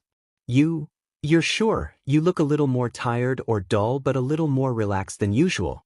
Everyone looked at Issei, but he just decided to give an excuse. Issei, well, I only played until dawn, it's not that bad. Rosweiss, you know, Issei-kun, it's not good for your body to stay up so late playing, she said innocently. Issei, yes, I know, I'll try not to do it too often. After a while, Yui and Lin came down but saw how both had her appealing smile of satisfaction and were limping a little. Yui, good morning, happy. Lin, good morning, with the same smile. Both of them just hugged and kissed their masters with passion and love that made the others jealous. Izara, hey, what do you think you're doing? With a twitch in her eye, Yui, nothing important, dragon, we are just happy that our M-star will accept us as women and future wives. With an arrogant smile, Lin, in the future we will have MSDR's children, smiling and hugging Issei. The others were somewhat confused by the little information that both gave them, but the men quickly understood since throughout the day both girls were very affectionate towards Issei and more attached to him. Now we can see Issei sitting watching TV while the other men watched him. Yuke, brother, getting Issei's attention. Issei, yes. You? Can I ask you a question? Issei, it depends on which one it is. Looking at his brother, you and Yui and Lin, he couldn't finish because a tentacle made of shadows covered his mouth. Issei, I don't want you to say anything to the other girls. If you do, we'll all die, especially me, so you'll keep quiet, okay? With a terrifying look, everyone else fell silent, but they knew she was right. If the others found out that Issei had relationships with both sword/girls, a great war would break out and they wouldn't know how it would end. Time skip, we can see our protagonist taking a bath in a gigantic hot spring bath with the other men. Issei, this living together thing was a bad idea, while taking a bath. Kiba, I think it was your fault since you had CC with Yui and Lin. If the others find out, somewhat nervous, Issei, yes, I know, the Third World War would break out, you don't have to repeat it to me. Gasper, so Issei-senpai had children with Yui and Lin? He asked innocently. You. Something like that, just don't tell anyone for everyone's sake. Gasper, hey you, well brother, you only have two options now. Say, and those are. You? Take that secret to the grave or have Issei with all of them so they don't get angry. Issei, easy to say but not to do. Sigh, well I think I'll have to take the second one. Time skip. Issei can be seen on the roof of the mansion watching the stars to relax and think about his future with the girls. Issei, Diamin, I guess I'll really have to take the second option. Rias, which second option? Issei was alerted upon hearing Rias's voice but just changed the subject. Issei, nothing. What are you doing here? Rias, I just came to think and see the stars, can I come with you? Issei, sure, no problem. They both sat down to watch the stars, but that night was cold and Issei, seeing Rias shivering, could only hug her so she wouldn't be cold. And she just snuggled into his eating. Rias, hey Issei, getting the boy's attention. Issei, what's wrong? Rias, do you love me? Issei, well, nervous, but he saw the sad expression the girl had when she saw the boy hesitate. Yes, I love you and the others too, slightly blushing when saying that word. Rias, seeing that little blush, knew he was telling the truth and was only happy about that and could only hug and embrace Issei for the answer she got. The embrace was increasing in intensity until Issei couldn't hold back any longer and took Rias in a bridal manner and took the redhead to his room and gently laid her down on it and then continued kissing her. Lemon, Issei slowly lowered his hands towards the redhead's melons, and when he felt the softness of the demon's magnificent melons, he couldn't hold back and tore off the girl's shirt and began to seck her melons, making the girl Rias, I see, it feels good. Excited, Issei only lowered his other hand towards Rias's intimacy and began to touch her subtly, making the demon more excited and making her louder. Rias ise for me. You will. Come here. The boy just ignored her and continued to mold the redhead's large melons with his hands and touch her private parts until the woman stopped speaking and came. Rias. I'm come kway. Coming in Issei's hand with an ecstatic and perverted face. Rias, I think it's my turn now. With a blush and a perverted look, the redhead just pushed Issei and pulled down his pants in a second, seeing the huge erection Issei had. Rias, it's very big, blushing and nervous. The demon, seeing Issei's member, intimidated her a little, but his smell conquered her and she began to strip Issei with her mouth, making him Issei, Rias, it feels The boy just felt like he was in heaven, feeling the girl's mouth tasting his big member, and he just let the girl do her job. Rias, you seem very resilient, but let's see what you can do with these. The woman only put Issei's member between her melons, giving him a Russian, and licking his glands, giving him more pleasure. Issei, Rias, yes, if you continue I am leaving. Rias, go ahead and come in me, I'll resurrect them all, while continuing to lick his member. Issei, Ars. Issei just came in the redhead's mouth and face while she had a look of pure excitement, and Issei saw how her pupils had hearts. The woman just took all of Issei's seed and opened her legs in front of Issei, telling him to put it in. Rias, I see, I can't take it anymore, opening her legs. Please make me feel good. Issei didn't wait a second and stuck his entire member inside Rias, making her shed a few tears from the pain. Rias, Kaya. Releasing tears. Issei, are you okay? Rias, yes, but it's very big, just move carefully, it's my first time. A line of BLD came out of her that told Issei that he was the first one she had AC with. Issei couldn't hold back and penetrated Rias uncontrollably, making her Rias, I told you Tobe careful Excited, Issei, Rias your insides feel good, pushing with much more force. Issei just move into the redhead and she just lost herself in pleasure as she felt her lover penetrate her fiercely until they both came at the same time. Rias, I am coming. Issei, Riazami too. Both, I'm coming. Both of them just registered together, but Issei wasn't satisfied. Issei, Rias, I still feel like it, grabbing the redhead's butt, sorry. Rias, Kaylee. Rias only moaned as she felt Issei move his member into her again with more force, and she only got more and more excited to the point of being totally SBSV to Issei. Rias, please give it to me harder, moaning like crazy. The couple just continued having hissy like rabbits in heat throughout the night. Issei didn't stop for anything in the world. He only thought about the appealing girl in front of him, and Rias only thought about the pleasure that Issei gave her and letting him give her more pleasure. They both just kept going and coming until Issei finally came for the last time inside Rias, making her like never before. Issei, Rias, I'm coming again, while pushing harder. Rias, yes please it inside fill me you Paul, totally SBMSV and excited. Issei, RS I'm coming. Rias, me too KYA. Both of them finally stopped, and Rias was just on Issei's. Is he totally tired, and Issei was also tired, but at one point he thought about what he did with Rias, but it was too late to regret it, and he just kissed his girlfriend and wife with affection, and both of them just fell asleep, and Rias with a totally perverted but happy face. Part 13 Workday. Today we can see that it is a nice day in a huge mansion, and we can see two girls slash swords looking with an aura of death at a certain albino sleeping with a redhead. Yui, Professor. It seems that you had a lot of fun last night, looking coldly at Issei, and an aura of death. Lin. Unfaithful, looking at Issei. We can see Issei sleeping between Rias's melons while she caressed his head like a child, looking at him with a look full of love and an appealing smile. Rias, what's up girls? Looking at both girls, don't you see that I'm having a good time with my husband? With an arrogant smile, you're great, but was silenced by Lin, who covered her mouth. Lin, it doesn't matter Yui, looking at Rias, since we took her virginity yesterday. Yui, you're right, looking mockingly at Rias, we did it with him and took his first time.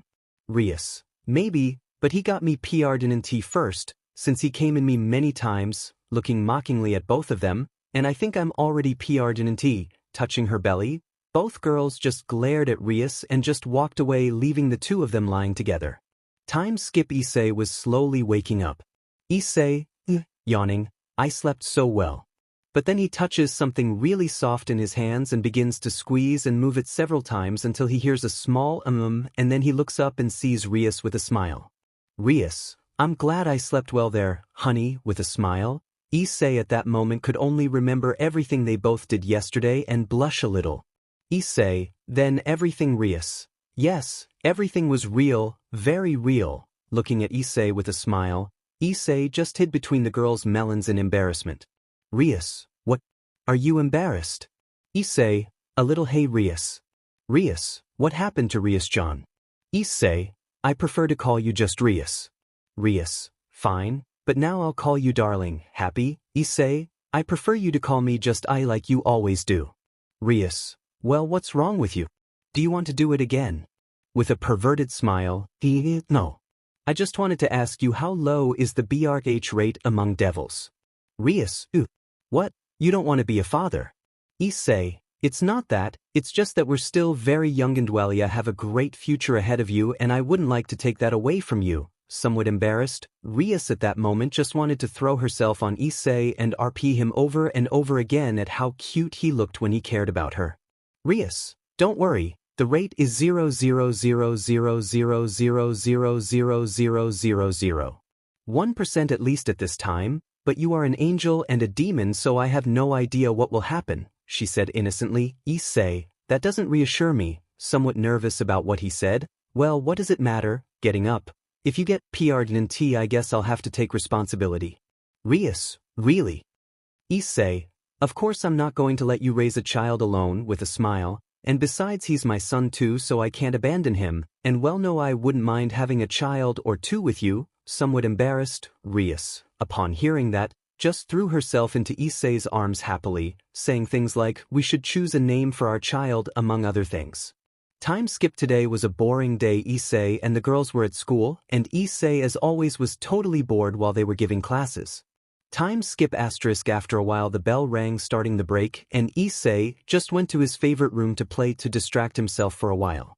Issei just sat at the piano and started playing. Issei just played the melody with a smile on his face, and several who passed by only saw that smile on his face, and that made some girls blush. At one point Issei could see Sona and her entire group standing at the door, but Issei only knocked, letting out his emotions and relaxing. Issei's voice cheered those present and could only make the girls of the student council blush. Issei still had that smile on his face when he finished playing, and the Citri group only entered with a somewhat annoyed Saji. Issei, hello President, what's wrong? Sona, hello Hiton, we just came to ask you a favor, somewhat nervous, Issei, and that's it. Tsubaki, we want you to help us with some things in the council, it would be but looking at Issei with a small blush, Issei, and how can I help you? Sona, we want you to help us since as we see you are one of the smartest in the entire school, showing a sheet with Issei's exam scores. And since this state has a lot of exams, I have to file them all after the teachers give me a copy of the student scores. Sigh. I know it's a pain, but can you help me? Issei, well, you let me keep the music room, so it's a good way to thank you, President, with a smile. Sona just blushed at Issei's smile and kindness, but more than one girl in the group did so, making Saji jealous. Time skip. We can see an Issei with a pile of papers on Sona's desk which reached the ceiling of the room. Issei, looking at the huge pile of papers, this really is your job, it looks like complete garbage. Sona, it's a small payment for the responsibility I have. Issei, you are very responsible and good, looking at Sona. Rias once told me that you wanted to make a school for all supernatural races, is that true? Sona, yes, my dream is to make a school where demons, fallen angels, and other races can study in peace, with a smile. Issei just smiled at Sona, and when she saw that smile she just blushed from getting carried away. Sona, me and Tsubaki have to bring more, so we'll leave you. If you have any questions just ask the others. Saying that, they both left and the others who were left there just stared at Issei but then introduced themselves. Hello, I'm Tomo Meguri, happy. Why so Momo Hanakai, a little nervous. Hi, I'm Binia and just so you know, I'm a Grim Reaper, happy. Hello, I'm Rhea Kusaka, happy. And I am Ruruka Nimra, happy? Saji. And I am Saji, you already know me, while writing something on a blackboard. Issei, what are you doing? Tomo. He just makes a plan to conquer Asia, with a drop of sweat on the back of his neck. Just ignore him. Issei was a little annoyed by what he was doing, but he knew that no matter how strong he tried he wouldn't succeed since Asia was his. But he saw the other girls a little depressed when they saw Saji doing that, and he knew right away what was happening to them.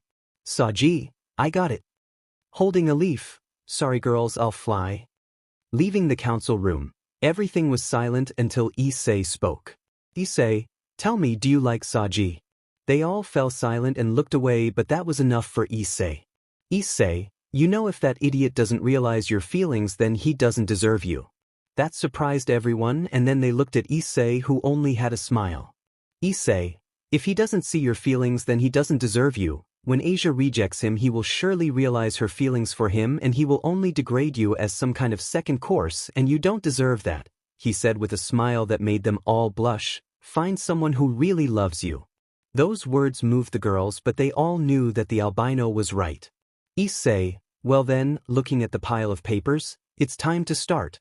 Issei alone made several shadow clones and began to do the paperwork quickly and even helped some of the council, and they for some reason felt protected by being with Issei.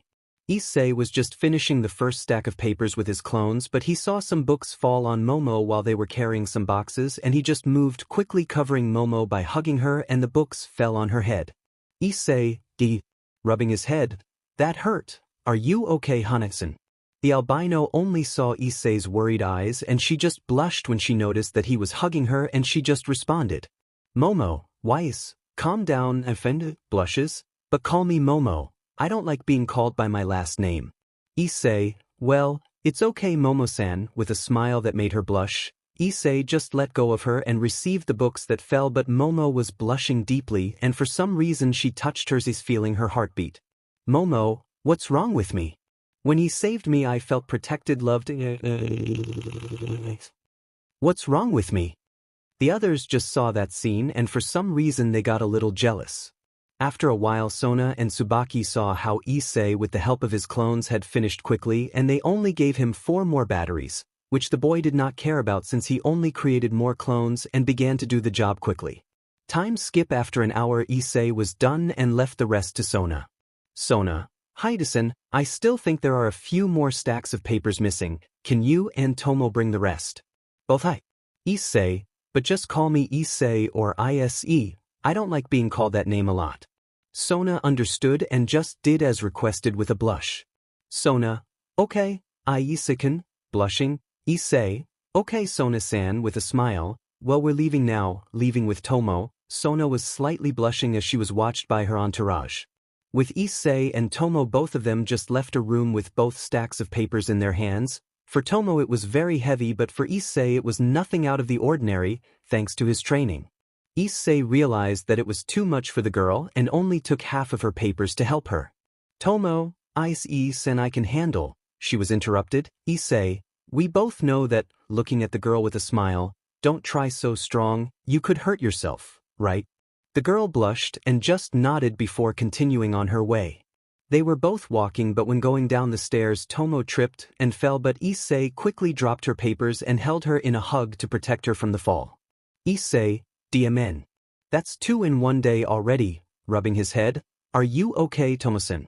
When the girl opened her eyes she could only feel the warmth of Issei's body and see that she was lying on his knee. She just quickly got up with a huge blush and answered his question.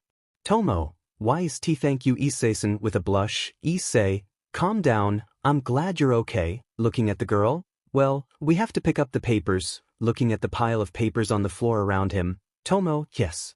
Tomo, still blushing, picked up the pile of papers, but at one point they both took a paper and when they looked up they locked eyes, and Tomo just blushed when she looked directly into Issei's eyes. After a while, they both just continued on their way, but Tomo was only thinking about what had just happened a few minutes ago. Tomo, what the hell happened there? When he hugged me I felt protected, love, did I like it? Ewa. What the hell is wrong with Mato? I like Issei. After a while they both arrived at the living room again, but everyone saw Tomo with that blush and all the girls present made them suspect what happened.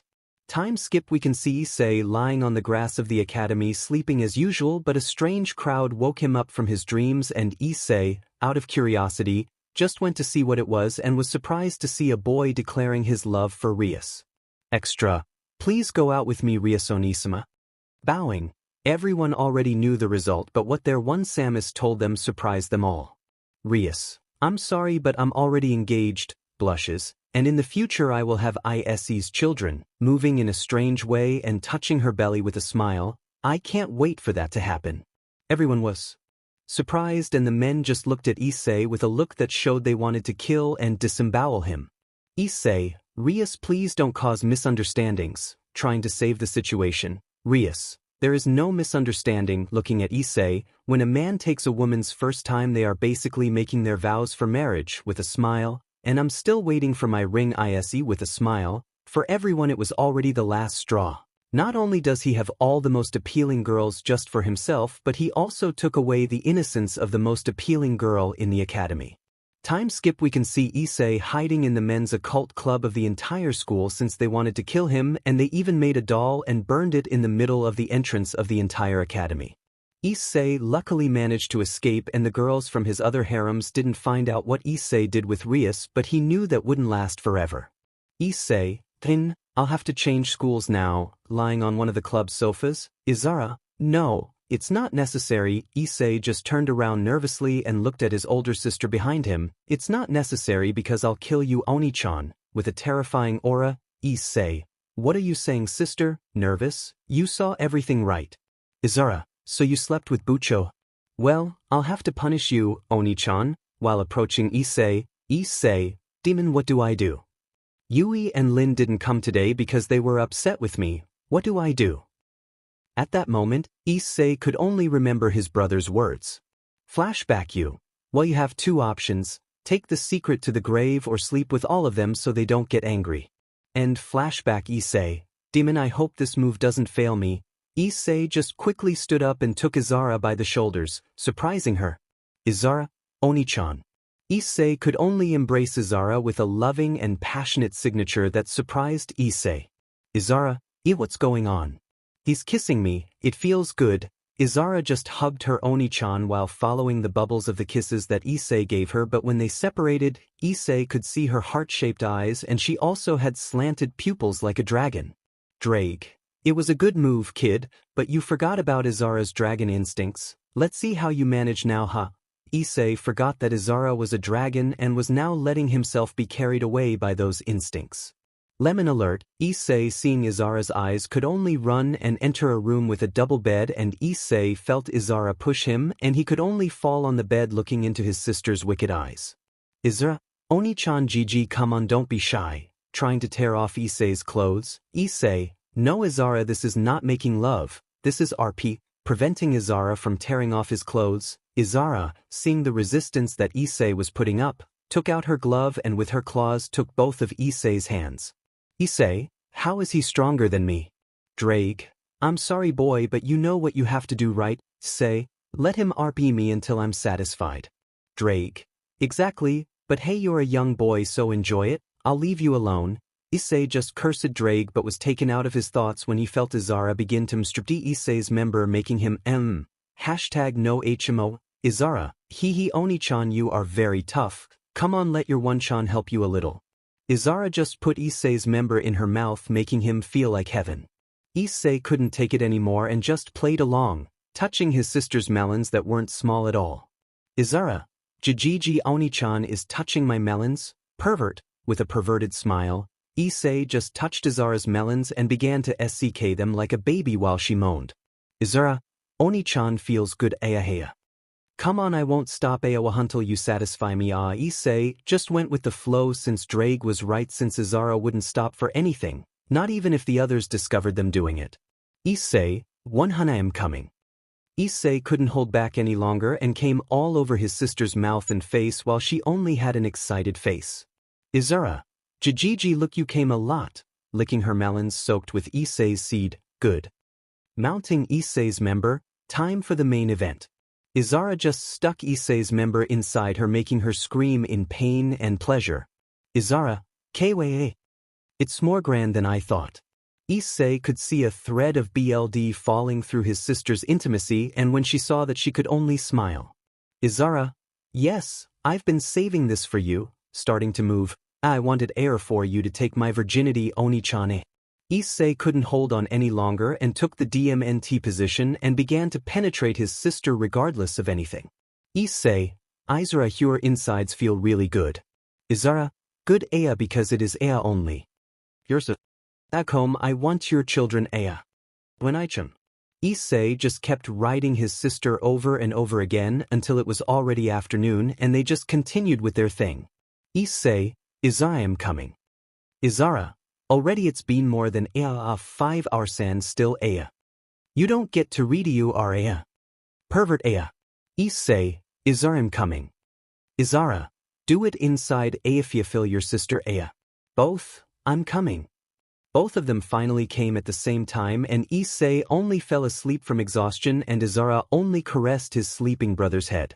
Izara, Gigi, you're so PR'd, you'll have to take responsibility, Oni-chan, kissing her brother's head and falling asleep too.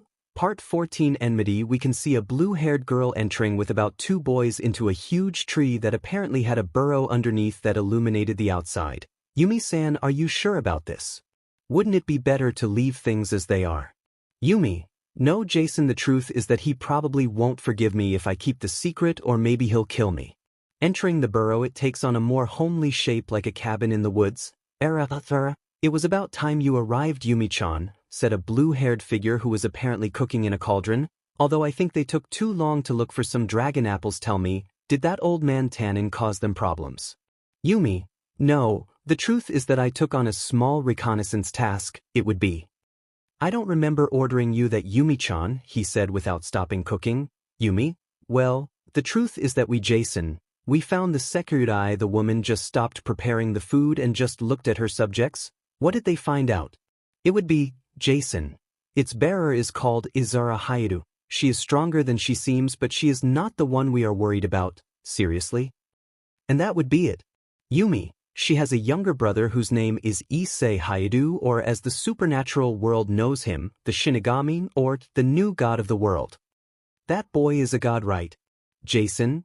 Yes. Yes, he is. He defeated Loki and sealed him without using all his power. Even the ancient gods have respect for the boy. Looking like that, love? Yumi, what will Tiamat-sama do? Tiamat? Well, I still have some things to settle with Drake, with a smile.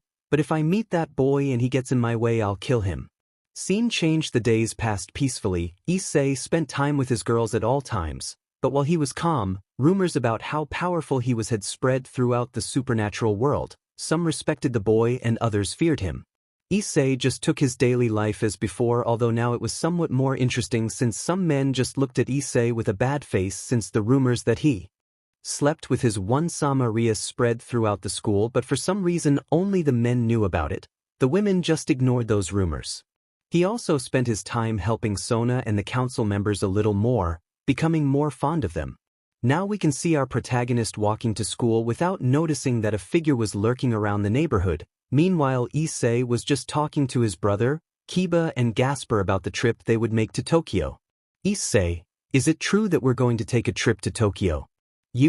If we do it very soon it will be fun, somewhat excited. Kiba, yes, but you have to be careful not to do anything crazy since that is the territory of the yokais. Issei, yokais, thinking, what's wrong? Looking at his brother thoughtfully, Issei, it's nothing, I just guess it will be interesting to see a real yokai. After that talk the boys and girls just went to their classrooms. The girls around them just talked about the trip they were going to take. But a certain duo of perverts were trying to join in, but she just quickly repelled them. Time skip. Occult club. Now few see the girls of the occult club jealous as they received an unexpected visit from Ravel Phoenix, and she only spoke to Issei with a blush. Issei, yeah, well, I'm very glad to see you again, Ravel, and thanks for the cake. I would like to try one like that. Ravel, what are you saying? Blushing? Maybe I'll make you another dessert in the future. Blushing like a tomato. Rias. Ravel, what are you doing here? Jealous and with a twitch in her eye. Ravel, well, I wanted to ask you a favor. Izart, please. Ravel, you see, my brother's mental condition has declined a lot in recent days. Something sad. He has not left his room, he does not even live with his maids, and he has also developed a certain fear of, looking at Issei, fear of me. Ravel, it seems he can't even hear your name without freaking out. I know what my brother did in the past, but I ask you to please help him, bowing, and maybe it will cheer him up a little to see you, Ria-sama. Rias, and why do you think that, Ravel? Ravel, well, I think he has feelings for her, even Ria-sama, and maybe seeing her will cheer him up, and, looking at Issei-sen can help him with his fear. Rias, you flatter me, Ravel, but I can't, was interrupted by Issei, calm down, Ravel, we'll help you with your stupid brother's problems. Rias, are you really going to help him? Surprised, Issei, yes, but not for him, I'll do it for her, stroking Ravel's head. You're a good sister, Ravel, that idiot Razor should be grateful for that. Ravel just blushed but accepted Issei's caress with pleasure while the other girls around her just watched them jealously. Izara, but why will you help him, Oni-chan? He almost killed us and was forced to marry Bucho. Looking at her brother, Issei, we must learn to leave the past behind and learn to forgive girls. Upon saying that, a light covered Issei and they all cried comically, seeing an angel in front of them. Irina, it's appealing, crying, Asia, Issei-san is quite an angel. Issei, also if he tries to do something bad I'll just cut him in half with Yui and Lin, he said simply, saying that. The light disappeared and everyone understood why he was so calm while the boys just laughed at the girls' faces. Kiba, you're going to the Phoenix house to help Razor with the trauma that one of you caused. If it's nothing strange. Time skip, Underworld. We can see our protagonist accompanied by Rias and Ravel in the Phoenix mansion while they were looking for Razor's room. Rias, are you sure about this? Issei, yes, I also want to finish this as quickly as possible so I can go to Tokyo in peace. Ravel, as expected of you, Thisisama. As they passed they met Razor's maids. Some of them looked at Rias with hatred, but they all looked at Issei with a smile and a blush, and he just took that as a simple homely kindness. After a few seconds they had reached the Rubio's room and Ravel just opened the door. Ravel, Oni-sama, you have some visitors. Razor, I'm not in the mood right now, Ravel, all depressed, tell them to go away. Ravel, it's Ria-sama, showing Rias. Hello, Razor, greeting the blonde. It would be, Razor, Arias. The blonde only saw Rias surprised and with some lust. What are you doing here? Rias, your sister asked me to come. It would still be. Razor just got a little closer to Rias with a blush and a lustful look, but was stopped by a voice that scared him.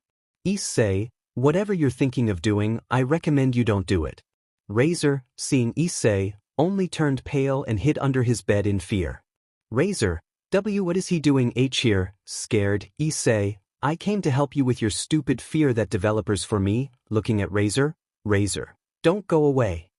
Scared, Issei, you're just a chicken, grabbing his leg and forcibly pulling him out from under the bed. I'll do it by hook or by crook. Pulling Razor out from under the bed, he only gave him a punch in the stomach which calmed him down, and he began to drag Razor throughout the mansion. Razor, no, please. Help me. Razor yelled at his maids, but they just ignored him and only looked at Issei with a blush, and he just greeted them kindly. Rias, what are you going to do? Issei, I'll take him to a friend's. Time skip. Tannen, hey boy, how? He stopped when he saw Razor being dragged by Issei. Isn't that the Phoenix heir? Issei, yes, apparently I traumatized him, and I want you to help him. Looking at the dragon. Tannen, and how can I help you? Issei, I want you to train him for something. Issei just took Razor and threw him at the dragon while he was still scared. Issei, Razor, I propose something to you. Looking at the blonde, if you overcome your fears and become strong, we will have a battle, and whoever wins will obey the other. What do you think? Razor got a little excited upon hearing that and then spoke. Razor, are you serious? Issei, as I said, whoever wins can ask the other for anything and will have to obey without complaint. Razor, hearing that, just smiled and walked over to the dragon. Razor, well, I hope that when I beat you, you don't regret what you said. Looking at Tannen. We're leaving, dragon. Both of them left Rias, Ravel, and Issei alone. Rias, you're sure if he wins, who knows what kind of things he'll ask you for? Issei, calm down. Rias, kissing her on the forehead. The only people who could defeat me are already dead, but, well, I will also train so as not to be left doing nothing. Time skip.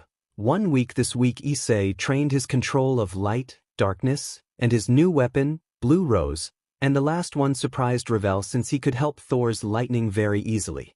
Now we can see Issei dressed elegantly next to Ravel, having a cup of tea while they both ate a cake.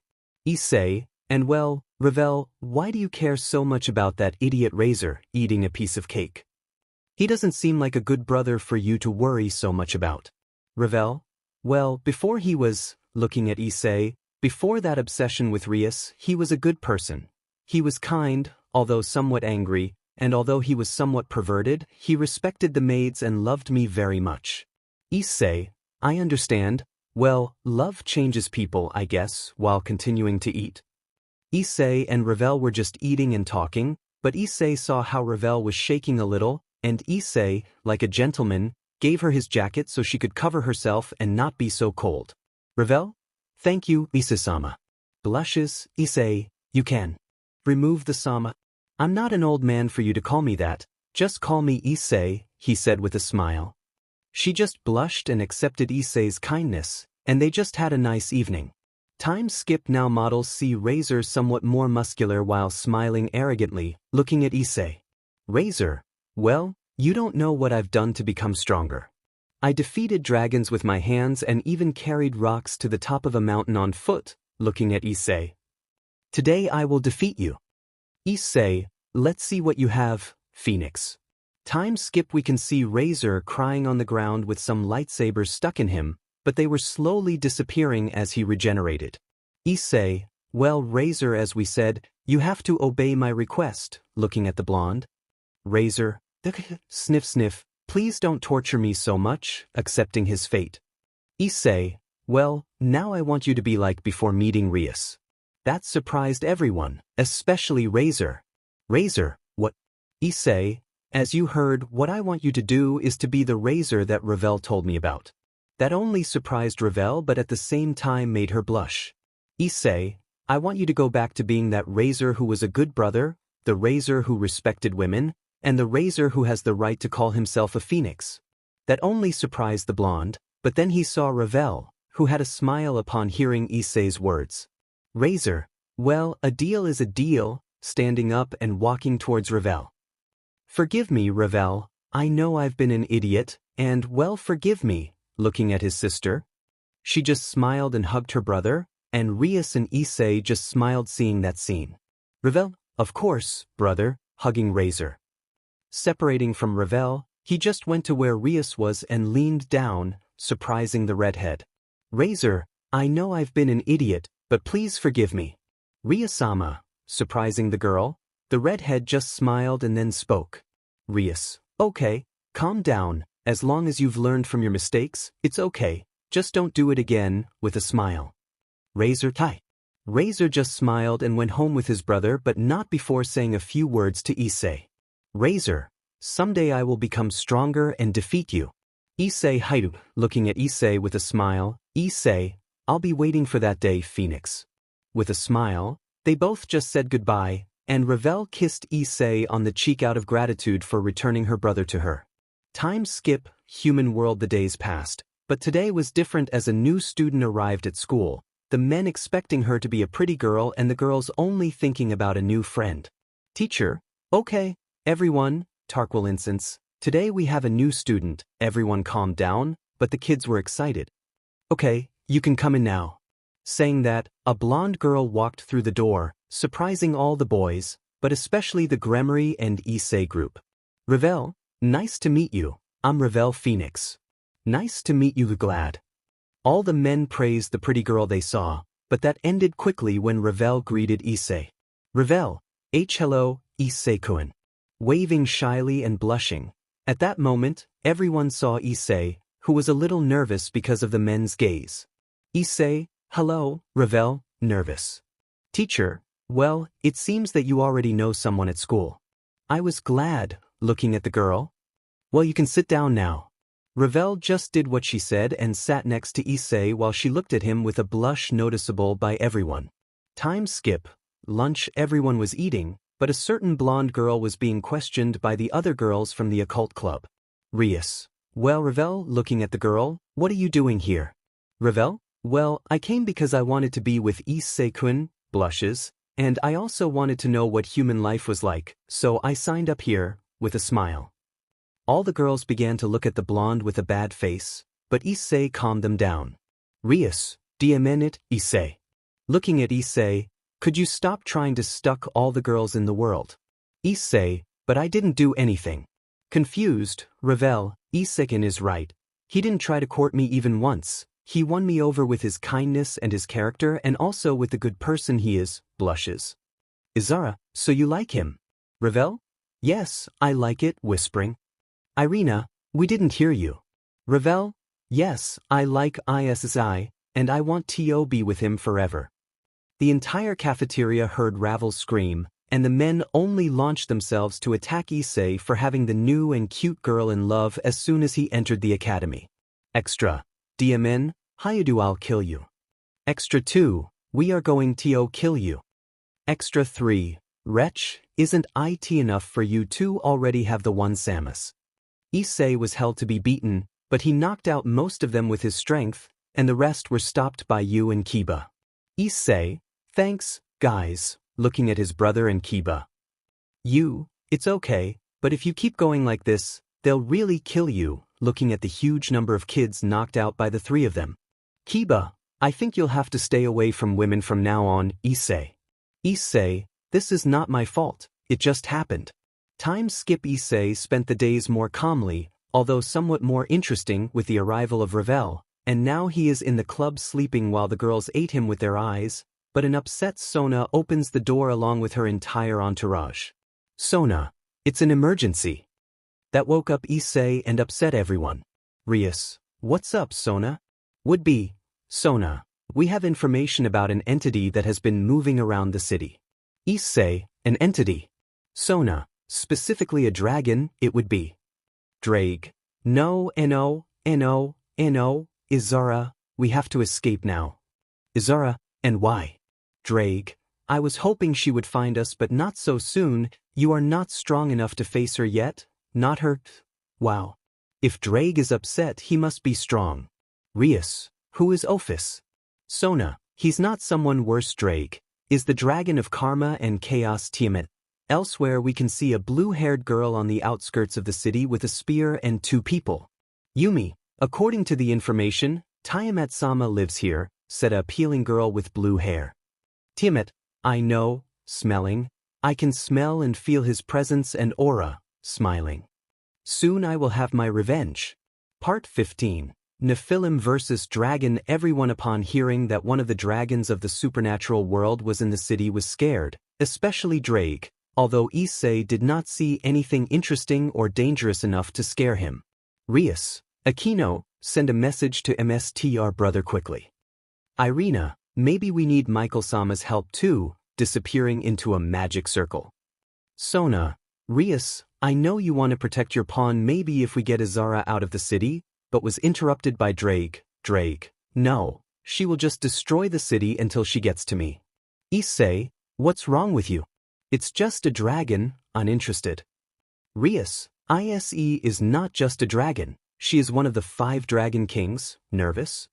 She is Tiamat, the dragon of chaos and karma. Azazel, we can't limit ourselves. At that, everyone saw Rias's seat, and there was Azazel looking at Issei specifically. All Issei, Azazel-sensei. Issei, hello Crow. Azazel, I told you to stop calling me that. Sigh, I never thought someone of Tiamat's level would come to the city. Issei, is he really strong enough to terrify the fractions? Azazel, yes, she is. Seriously, she can defeat a god, looking at Izara, and it seems she's coming for you, Drake. Yes, and also by my email partner. Izara, in why for me? Drake, wait, that Yui and Lin took their human forms. Yui, what? You're not going to call him Drake? With mockery in her voice, Drake, shut up, that's my problem, not yours. Issei, you know it's everyone since, according to the crow, she's coming for you, and she might destroy the city, looking at Drake. Izara, You're right, what the hell did you do, Drake? Drake. Let's just say we had a little problem in the past. Azazel. Well, that doesn't matter. Looking at Issei. Boy, you'll have to take care of her or at least convince her. Issei. I don't think it's as powerful as the eavesdroppers. Looking at Azazel. Drake. Believe it, boy, she is very strong. She is one of the few gluttonous embers that managed to form the 5 dragon kings. Even the fractions and Valerie would have problems facing her. Issei. And if it's so strong, why don't we seal it? Azazel. I'm sorry I couldn't create any seal for her. She's way above my level, but that's why you and Izara are here, looking at both. And besides, it's not just that. Their meeting created a prophecy in which both of them are serious. Issei/Izara, prophecy. Azazel, better wait for the others to arrive.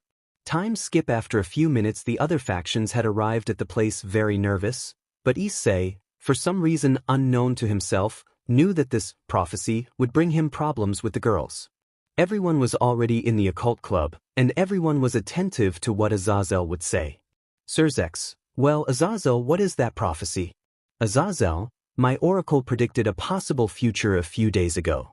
I wasn't sure what would happen, so at first I ignored it, but now I guess it's very important. By saying that I created a gaze sphere that began to snatch that prophecy. Oracle. Listen, Azazel, this is the future that possibly awaits you. His eyes turned blue and emitted smoke that little by little became an illusion in everyone's sight. One day 2 very powerful dragons will engage in a battle to the death. One the red celestial dragon and the other one of the dragon kings. Both will fight to the death, but the successor of heaven and hell will stop them. The queen will not pay attention to the words of the event, and to save her loved ones, the successor will have to dance like dragons to stop her. Everyone who heard saw Issei, but they all had in mind what the oracle said about dancing. Azazel, and that is the prophecy. Seriously, Issei? I don't know how important you are to the world in reality, but it is your duty and future to face Tiamat. Issei, I'm not worried about fighting her, it's just what the oracle said about dancing. Drake, I think we all know what this means, right? Aki, not me. What is dancing? Sona, my entourage and I neither.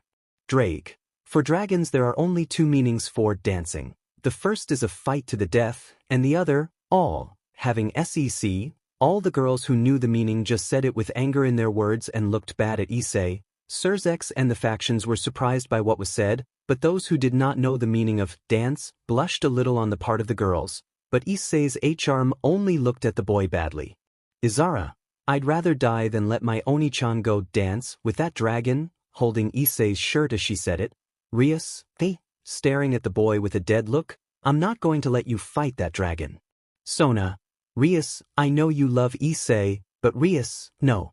I'm not going to let them take away what is rightfully mine. Zenobia, Rias, looking at her. Rias, no. I won't allow it, taking Issei and putting him on her melons. Calm down, I'll just stay here, hugging him, my brother and Izara will take care of it. Surzex, we will try to talk to her but we don't promise anything, for now just get ready. The mouse disappeared in a magic circle. Issei, this is already getting complicated. While still hugging Rias, Yui, calm down and we can confront her, and since she is trained to control her emotions in her Night of Destruction mode, we can finish her off easily. Lin, yes, we will not let Himsar die and dance with that dragon, taking Issei and putting him on her melons like Rias. Elsewhere we can see the factions and people of Tiamat and her group. Tiamat, what do you want, Mao? Looking at Surzex along with the other Maos. Surzex, dragon of chaos and karma. Tiamat, the factions here will not let you destroy the city, nor will we let you do whatever you please. Looking at Tiamat and her group, the factions have reached peace, you should do the same. Tiamat, get out of my way, Maos, or I will have to finish you off. Seriously? Also, you don't have to get involved, this is between Drake and me. Azazel, maybe, but they can resolve that somewhere else without destroying the city or killing someone in the middle of their battle. Tiamat, what did you say, Crow? Increasing her aura. Seraphal, in addition, this city is under the protection of a god. Looking at Tiamat. Tiamat, yes, I have heard of that successor of God and the Demon King. Smiling, and I don't care if he gets in my way, I will kill him. Tiamat was taking the form of a dragon, but Akuja used a seal to teleport her to another place. Surzex, good Akuja shield, looking at his friend, Tiamatama. Worried about her MC, Akuja, Surzex, that seal won't last long, when she breaks free she'll be very upset. Surzex, where did you send her? Akuja, I couldn't send her to the underworld because it would be a problem or anywhere in the human world, so I sent her to the battlefield where there are still dead giants. Seraphal, where is it cold? Akuja, yeah, let's go. The Mao disappeared, leaving Tiamat's servants there. With Issei ran to the location where the Mao's with the others since he felt the increase in power and everyone got worried. Issei, I hope they haven't done something stupid, running with the other entourages behind him. Rias, I hope Oniai-sama is okay and hasn't fought with Tiamat. They all arrived at the site and saw Tiamat's servants. Yumi, the Sekuyudii, pointing to Izara, if I defeat you and take you to Tiamat and she will reward me, with a smile. Jason, Lady Yumi, be careful, that white-haired boy is the god who defeated Loki, pointing to Issei. Issei just put on his battle suit and waited for them to make a move. Fujiyama, we will finally settle accounts and I will be able to face a god, with a smile and unsheathed two swords. Issei just walked up to him and in the blink of an eye he destroyed the two swords and grabbed Fujiyama by the neck. Issei, where is Tiamat? With a death glare, Jason, let it go. Launching to attack, Issei just dodged the attacks and landed a strong blow on both of them that easily knocked them out. Yumi, not seeing her companions move, thought she had killed them and then saw Issei walking towards her. Issei, where is it? With a dead and terrifying look, Yumi, as if I were going to tell you, pointing her spear at Issei, Issei just unsheathed Yui and with a bit of black fire cut Yumi's spear in half. Yumi, how could you cut it? Surprised. It is made from the horns of a dragon and melted by the flames of the fire giants. Issei, where is he? With a terrifying and dead look that scared her, Yumi just let out a small high-pitched cry in fear and just answered. Yumi, I in the forest near the corpses of the dead ice giants, scared and nervous, the white-haired boy just took out his wings along with the others and flew away at great speed, leaving the girl lamenting for succumbing to fear. Yumi, I'm sorry Tiamatama, regretful. Meanwhile we can see the seal that Akuja created being destroyed and in doing so the Maos could only see an immense shadow with enormous wings that flapped rapidly and when the smoke cleared they could see Tiamat in a more human state but without removing her dragon features. Surzex, don't let your guard down, looking nervously at the huge shadow. Akuja, can you create another seal? Akuja, sorry, I can't, somewhat agitated. I used a lot of magic for that seal and I can't create another one like the one before.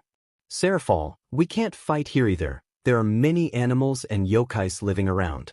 The dragon just ignored them and then they felt the great power coming towards them and they could see Issei and the others in the air and Issei looking at Tiamat seriously. Surzex, Issei, looking at the boy who was staring at the dragon. Tiamat, so you're that god that everyone respects, huh? Looking at Issei, hello Drake, she said, greeting him with a dark smile that gave Drake the creeps. The dragon only shrank a little and took on a more human form, although without leaving aside some features that were clearly those of a dragon, such as her scales and horns. Issei, so you are the great Tiamat, looking at the dragon. You don't look strong enough to have you, he said something mockingly. The dragon only got upset with that comment and began to attack Issei. Issei, guys, create a barrier. Dodging some of Tiamat's blows, what will happen now will not be pretty. With a smile, Issei only covered his right arm with black flames and gave a strong blow to Tiamat's face, which sent her flying from the blow and crashing into the ground. Issei, do it now. The Maos and other people reacted and did what Issei said and created a barrier so that the outside would not suffer the damage of the fight they were going to have. Yui, I love feeling the power of the dragon create more and more. Issei only saw how the crater where Tiamat was grew larger and he could see how Tiamat took a larger form and an even huge blue dragon was seen giving off an intense light. Issei, so that's your true form. Looking at the dragon. Well then, unsheathing Yui and Lin, let's dance. Issei and Tiamat just both launched themselves to attack each other without any fear. Outside the barrier, everyone saw Issei masterfully fighting Issei using his swords and also his new revolver, making cuts at him, and the shots loaded with rays pierced his scales. Kuja, well, he can fight on par with Tiamat, surprised. Azazel, we can too, watching Issei fight. Surzex, yes, but we would have a disaster. Looking at Issei, let's leave it to Issei, he is more capable and stronger. Rias, whispering, I see, touching her sister worriedly. Gasper, Issei-senpai, worried. Kaneko just pulled out her tail and cat ears and she became alarmed. Kaneko, or not? Looking at Issei through the barrier, Issei-kun is in danger. Zenobia, what do you mean? Is he losing? Kaneko, no, maybe you can't feel it but I can. Looking at Issei, he's using all his power. Worried. Sarah, what's? He's using that night form again. Akane, and he's losing. Kaneko, no, he hasn't used it yet, somewhat calmly, but he is using all his power in his base state, but I don't know why he doesn't use it. And smell Issei-kun's BLD. Those who heard that were shocked and only made Issei's girls and factions more worried.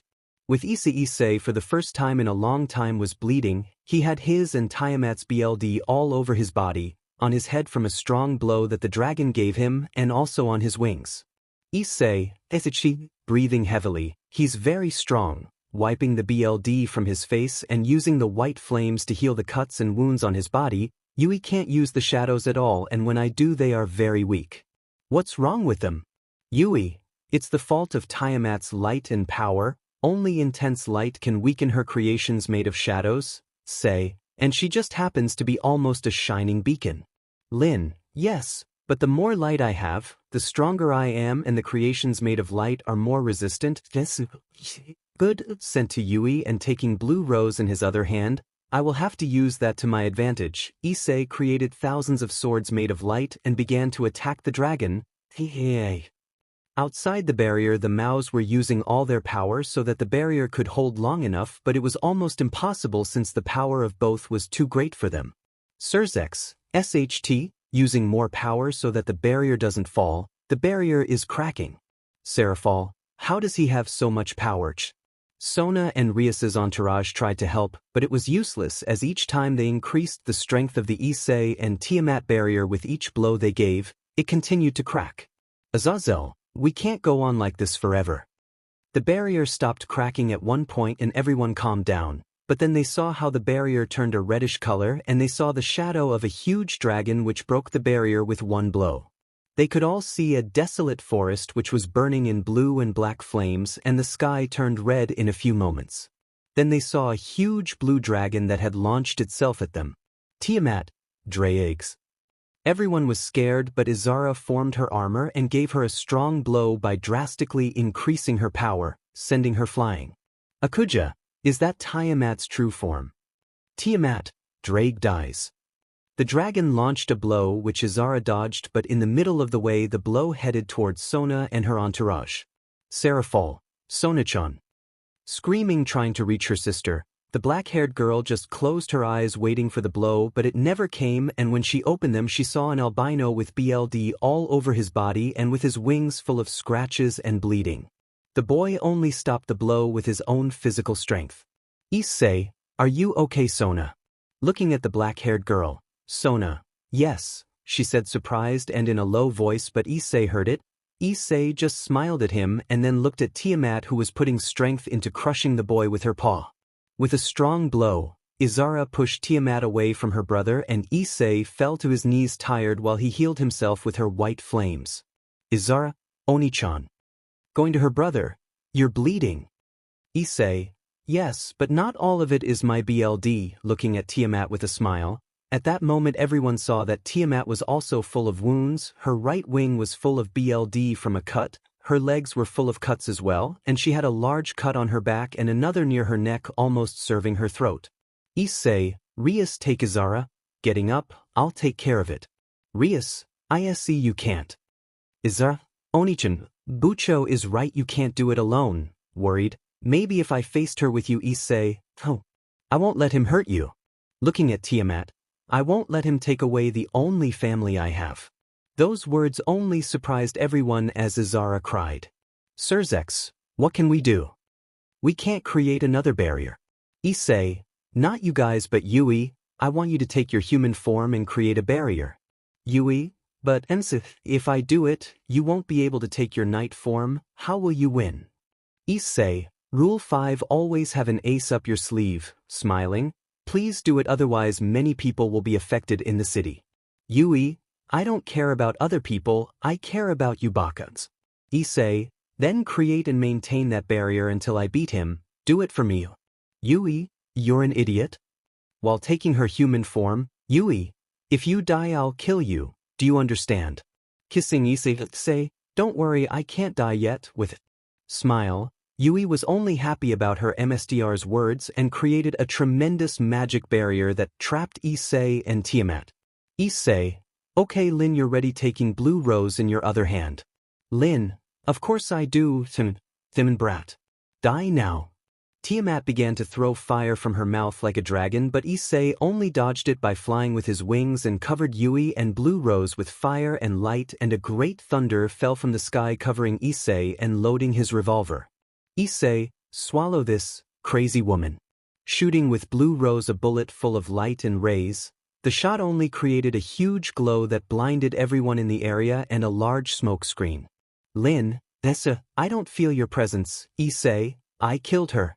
Agitated, Aphanalia. But a huge hand grabbed Issei and threw him into a mountain which embedded him in it. Lin frowny face Mstiar is it okay? Issei, it's just a scratch cough, spitting out some BLD. Issei saw Tiamat emerging from the smoke with a large jug on her shoulder. Tiamat, Himin brat, looking at the hole in her shoulder. If it had hit me in the head or Sissy it would have killed me, using her powers to close the wound. Tiamat, I have to admit that you are strong, not many make me use all my power, looking at Issei, but unfortunately you protect that silly sister who carries that traitor and you are a hindrance. Issei, traitor. What are you talking about? Outside the barrier Drake frowny face hell no. Izara, what do you mean hell no? What the hell did you do Drake? Drake frowny face well, with Issei Tiamat. What? You protect that idiot without knowing the reason. Ha well I'll tell you, with a smile, you see when that idiot had his fights against Albion he asked me for an artifact, a sacred treasure to win, I asked him for something in return after his fight but that idiot made the fractions bother. Then they sealed them losing my sacred treasure and without giving me what I asked for in return. Somewhat irritated to remember, Issei, treasure. What kind of treasure? What, was it so important that you started hunting Drake? Tiamat, it doesn't matter. Issei, and you couldn't just look for that stupid treasure. Somewhat annoyed, Tiamat, don't be silly, the treasure was lost many years ago, specifically 1,000 years, it must already be lost or rusted by time. Outside the barrier Drake frowny face Izara break the barrier and stop her now before it's too late. Izara, what? But he's just explaining why he hunts you all the time, idiot. Drake frowny face just do what I tell you and stop her. With Issei, and then she's just upset because she lost your stupid artifact. Tiamat, that's not what bothered me at all, what really made me angry was that he didn't keep his end of the deal. At that moment Drake's scream could be heard outside the barrier. Drake frowny face Tiamat please stop. Tiamat, that idiot was supposed to have offspring with me after defeating Albion and winning his silly battle. Issei, what? Children. So you and he would get married and have children? Tiamat, yes but he didn't keep his end of the deal so I'll kill him for being weak and allowing himself to be sealed. Outside the barrier is Drake is that true? Drake, yes, you see at that time I was a very powerful dragon and well let's say that I had no shortage of females, I even took human form to reproduce with some, saying that a light came out of Izar's hand showing a Drake in human form, Drake. But when they sealed me I discovered that Tiamat in a fit of rage killed all my descendants and partners, after that I could only hide since if she found me she would kill my bearer and me in the process. Issei from afar looked at Drake and Tiamat with disappointment. Drake frowny face don't look at me like that boy it's not my fault. With Issei just remained silent and his eyes were covered by his hair while his gaze was downcast. Tiamat, well enough of talking it's time for me to finish you off and then go for Drake. Looking at Issei, all this time it was just AF shitty love fight. while releasing white fire from his entire body. Tiamat, how dare you insult me like that? Issei just took out his wings again and left the mountain, and he gave a strong blow to Tiamat's face, sending her flying. Tiamat, impossible how? Issei's wounds were only healing as his right wing suddenly turned white, surprising everyone. Issei, F shitty dragons. I will judge them all. Issei shouted. A pillar of light and white fire covered Issei, and Yui on the outside only used all the power she had so that the barrier would not be destroyed. I am the one who will rule the heavens. Ha, well, my son, I will help you beat this dragon to protect your loved ones. A voice was heard inside the pillar of light, and from the way he spoke they deduced that it was the ancient God of the Bible. I will defeat my enemies with my strength, and I will defeat the enemies of this world with my fire. Come on, son, let's defeat that melodramatic dragon. I destroy the darkness with my light, and I laugh at the hatred and pain. It's time to prove that you are my successor, my son. I am the king of the archangels and God of creation, and you will burn in my eternal flames that will burn your sins. At the end of the prayer the pillar of light became more intense, but in a few seconds it disappeared, and everyone could see Issei with an angel's outfit and a hood covering his face. Music start. Everyone was surprised, especially Michael, since that was the armor and battle suit that the God of the Bible used before he died. Seraphal, is that what he meant by ace up his sleeve? Michael, that power is identical to my father's. Surprised, everyone was in shock, but Yui was a little worried about the situation.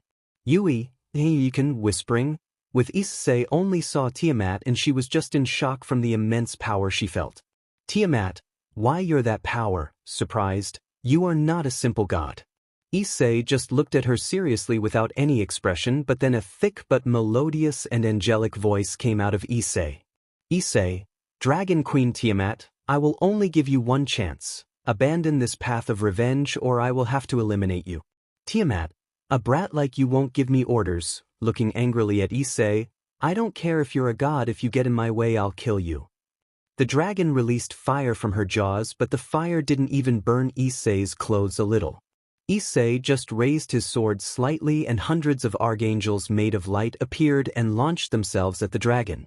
Tiamat felt the hellish slashes and cuts that the angel swords caused her great pain that only made her roar. The dragon was only blonde and screamed alone. At one point she was able to destroy several clones, but it was useless. Issei only created more and more, and at one point Issei with a quick slash had cut off one of her front legs, making her fall to the ground. Issei didn't stop and then cut off one of her wings and then cut off one of her hind legs. Tiamat was dying. She could only see Issei with her appealing white wings in front of her while her angels stood behind him. Tiamat, why you? What the hell are you? Dying, Issei. I am the successor of the God of the Bible, and people who want to take away the people I love or destroy this world will perish for all eternity. Tiamat, knowing this, just resigned herself to dying, and although she would have liked to be a mother, unfortunately she will never be one. Tiamat, how well, at least I died before the god and successor, cough, cough, of the god who created everything. Tiamat just closed her eyes but saw a huge white light which covered her, and after a few seconds she opened her eyes and could see that she was completely healed. Even some scars that were left more than 100 years ago were disappearing. Tiamat, what? Feeling her previously severed legs reattached to her body and her previously severed wing, what happened? Issei, Tiamat has seen your wish and it will be fulfilled, but in exchange you will leave that stupid path of revenge against Drake, understood? Tiamat just started crying upon hearing the boy's words, and upon learning that he had forgiven her, she knew that he was an angel. Tiamat, thank you Issei-sama, bowing her head. And music, Issei fell to the ground at one point and the great angelic energy had disappeared. Issei only took his normal form, but his hair had grown, reaching a little above his shoulders. Yui at that moment decided on the barrier and ran to Issei with the others, and only upon arriving did they see a sleeping Lin on Issei's seat and a Tiamat crying from apparently happiness while on the ground still in her dragon form. All. Issei's girls just hugged Issei, and he was just very relaxed for having just come out of a battle. Issei, hey guys, what's wrong? Why you crying? Rias, you're a JRK, you idiot baka.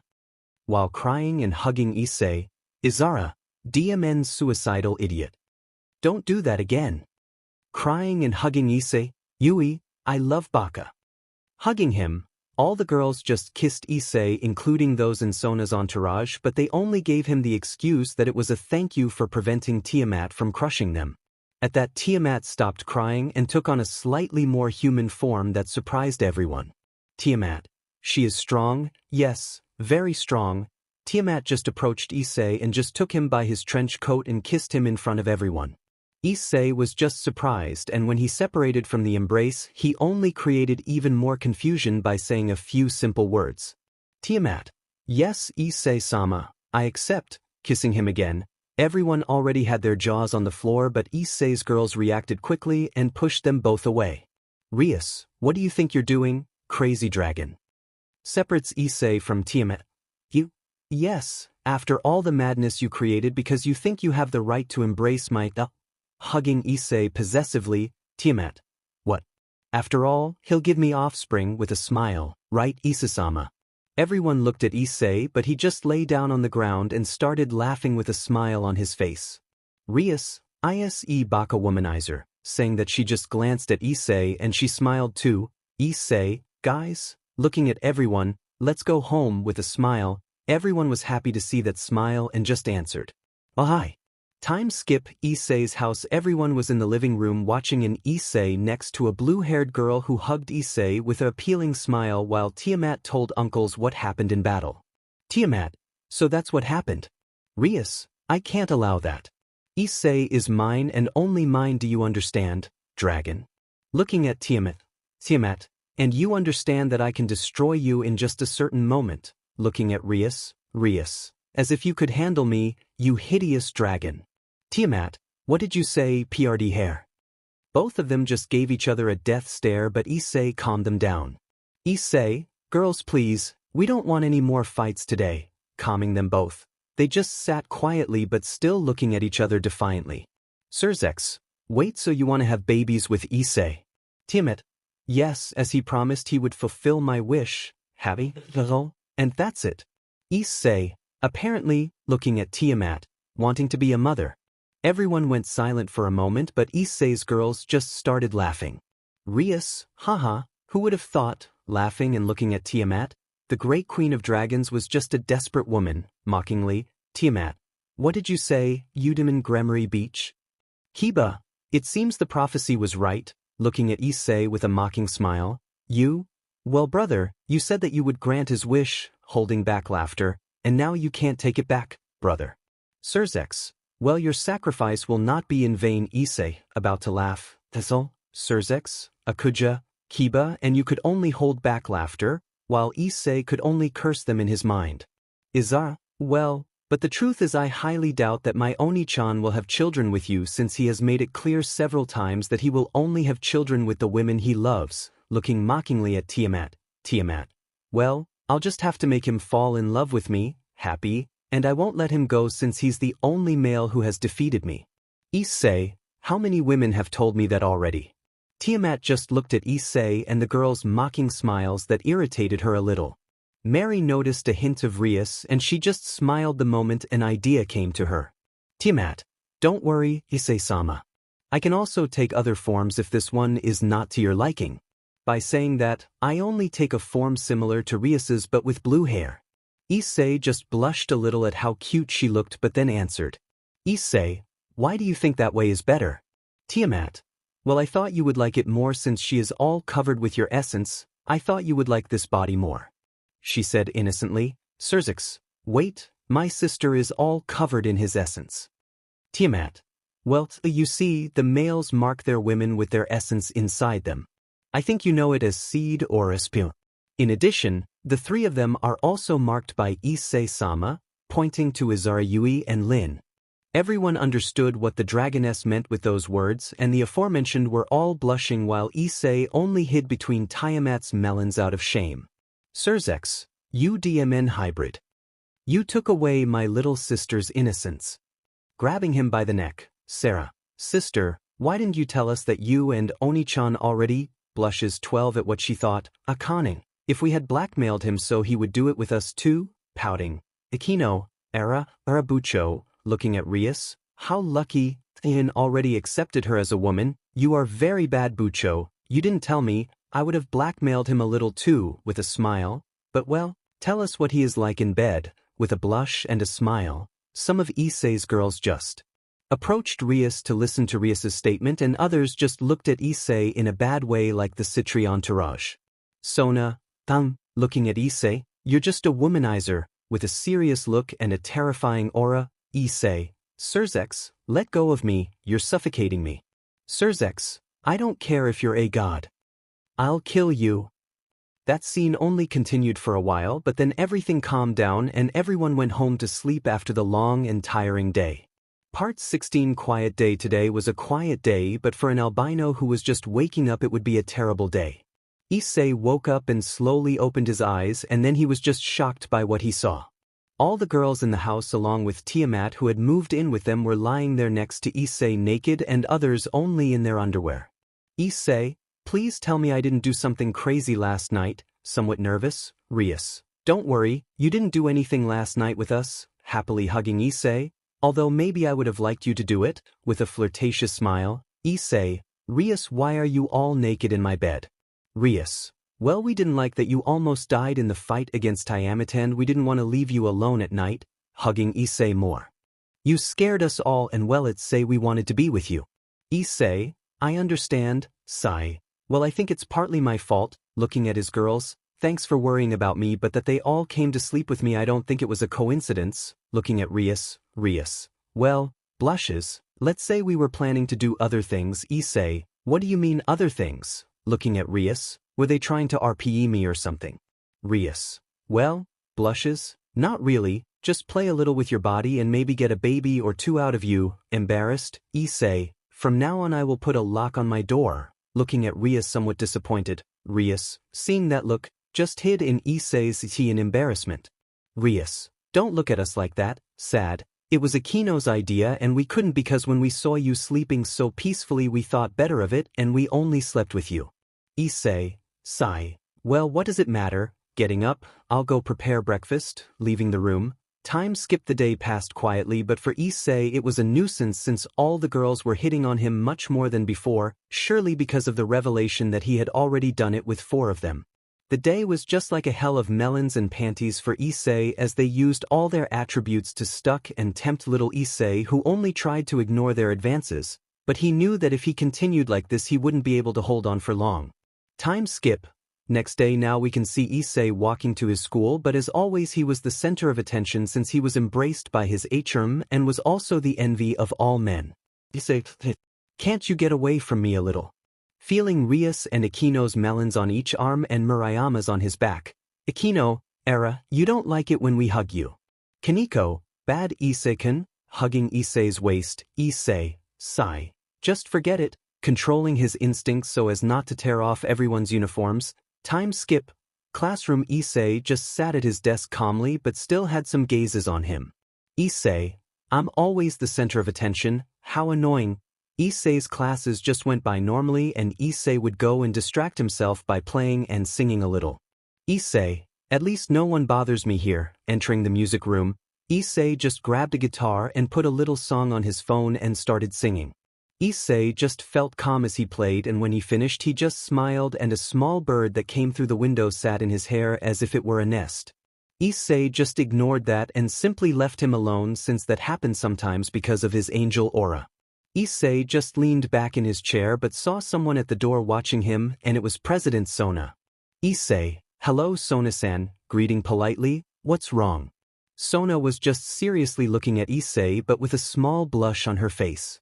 Sona, I want you to help me with something. Issei's looking at the boy. Issei, and that's it. Sona, remember that pile of paperwork I asked you to do for me? Say, yes, why? Sona, well, let's say that paperwork tripled when we said we were going on a trip to Tokyo. Sighing. The teachers came up with the idea of giving exams so that those who passed would be the ones who would go on the trip and those who didn't would stay and study. Issei, well, I have free time so let's go. Taking Sona's hand that made her blush, and they just went out to the council room, student council room. Momo, okay Kaicho, here is all the paperwork, leaving several towers of papers that reached the ceiling.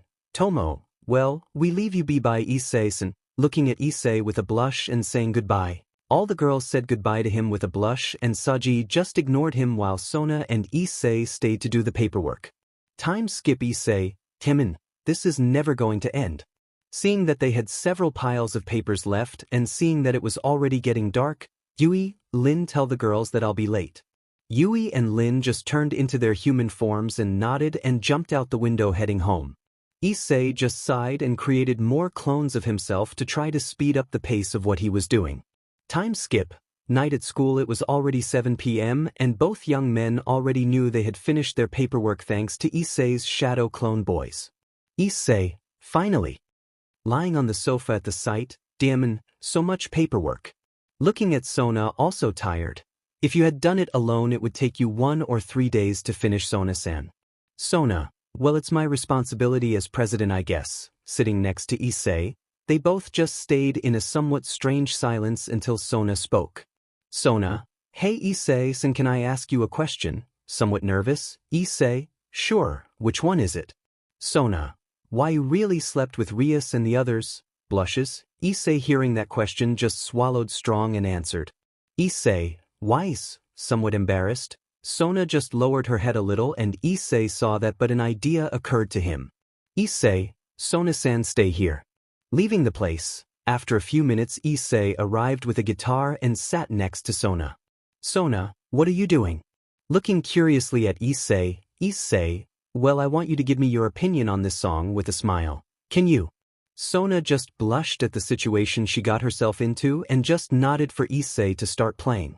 Issei just started playing and the lyrics of the song made Sona blush a little since it seemed like it was dedicated to her. After finishing playing, Issei saw a blushing Sona with a big smile. Sona, it was a appealing, happy song. Issei, he thanks, scratching the back of his neck. I was going to dedicate this song to someone important to me. Sona, and that person is? Issei, of course you, surprising Sona. Well, I wrote it when I was a child but I still remember a little of the lyrics. Sona, hearing that, just started crying, worrying Issei a little. Issei, Sona, are you okay? Looking at the girl, if you didn't like it then, but he was interrupted. Sona, no. It was a appealing song. Looking at Issei, happy? Thank you for making it for me. While she threw herself at Issei and kissed him, Issei only returned the embrace while hugging the brunette.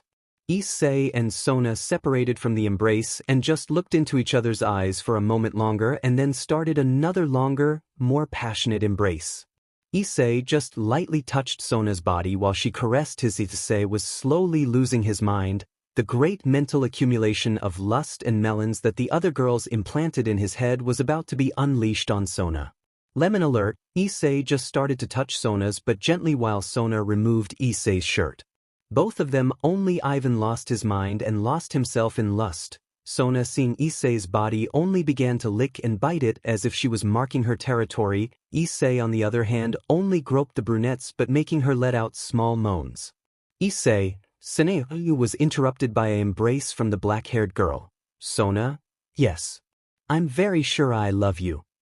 Issei, upon hearing those words, his brain disconnected and he began to frantically embrace Sona and touch her melons but Sona just bit the albino's shoulder as she felt the pleasure of being touched by the man she loved. Issei couldn't take it anymore and tore off Sona's shirt and began to sek the girl's melons strong. Sona, Kaiawea. Don't be so rude Aowe with my melansa. Sona could only as she felt Issei bite and sek her melons, but she could feel a lump hitting her thighs and she could only rub it with her legs to Issei's great satisfaction.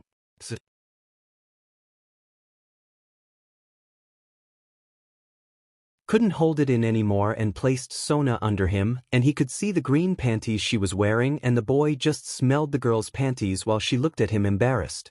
Sona, I Issei-kun no ado that, all red, Issei, since when do you call me Issei-kun?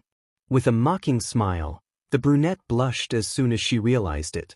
Issei, well then I'll tell you, Sona-chan, kissing her. Both melted into a tender and loving embrace and Issei just lowered his zipper and slightly moved the girl's panties aside to fit her entrance with his member.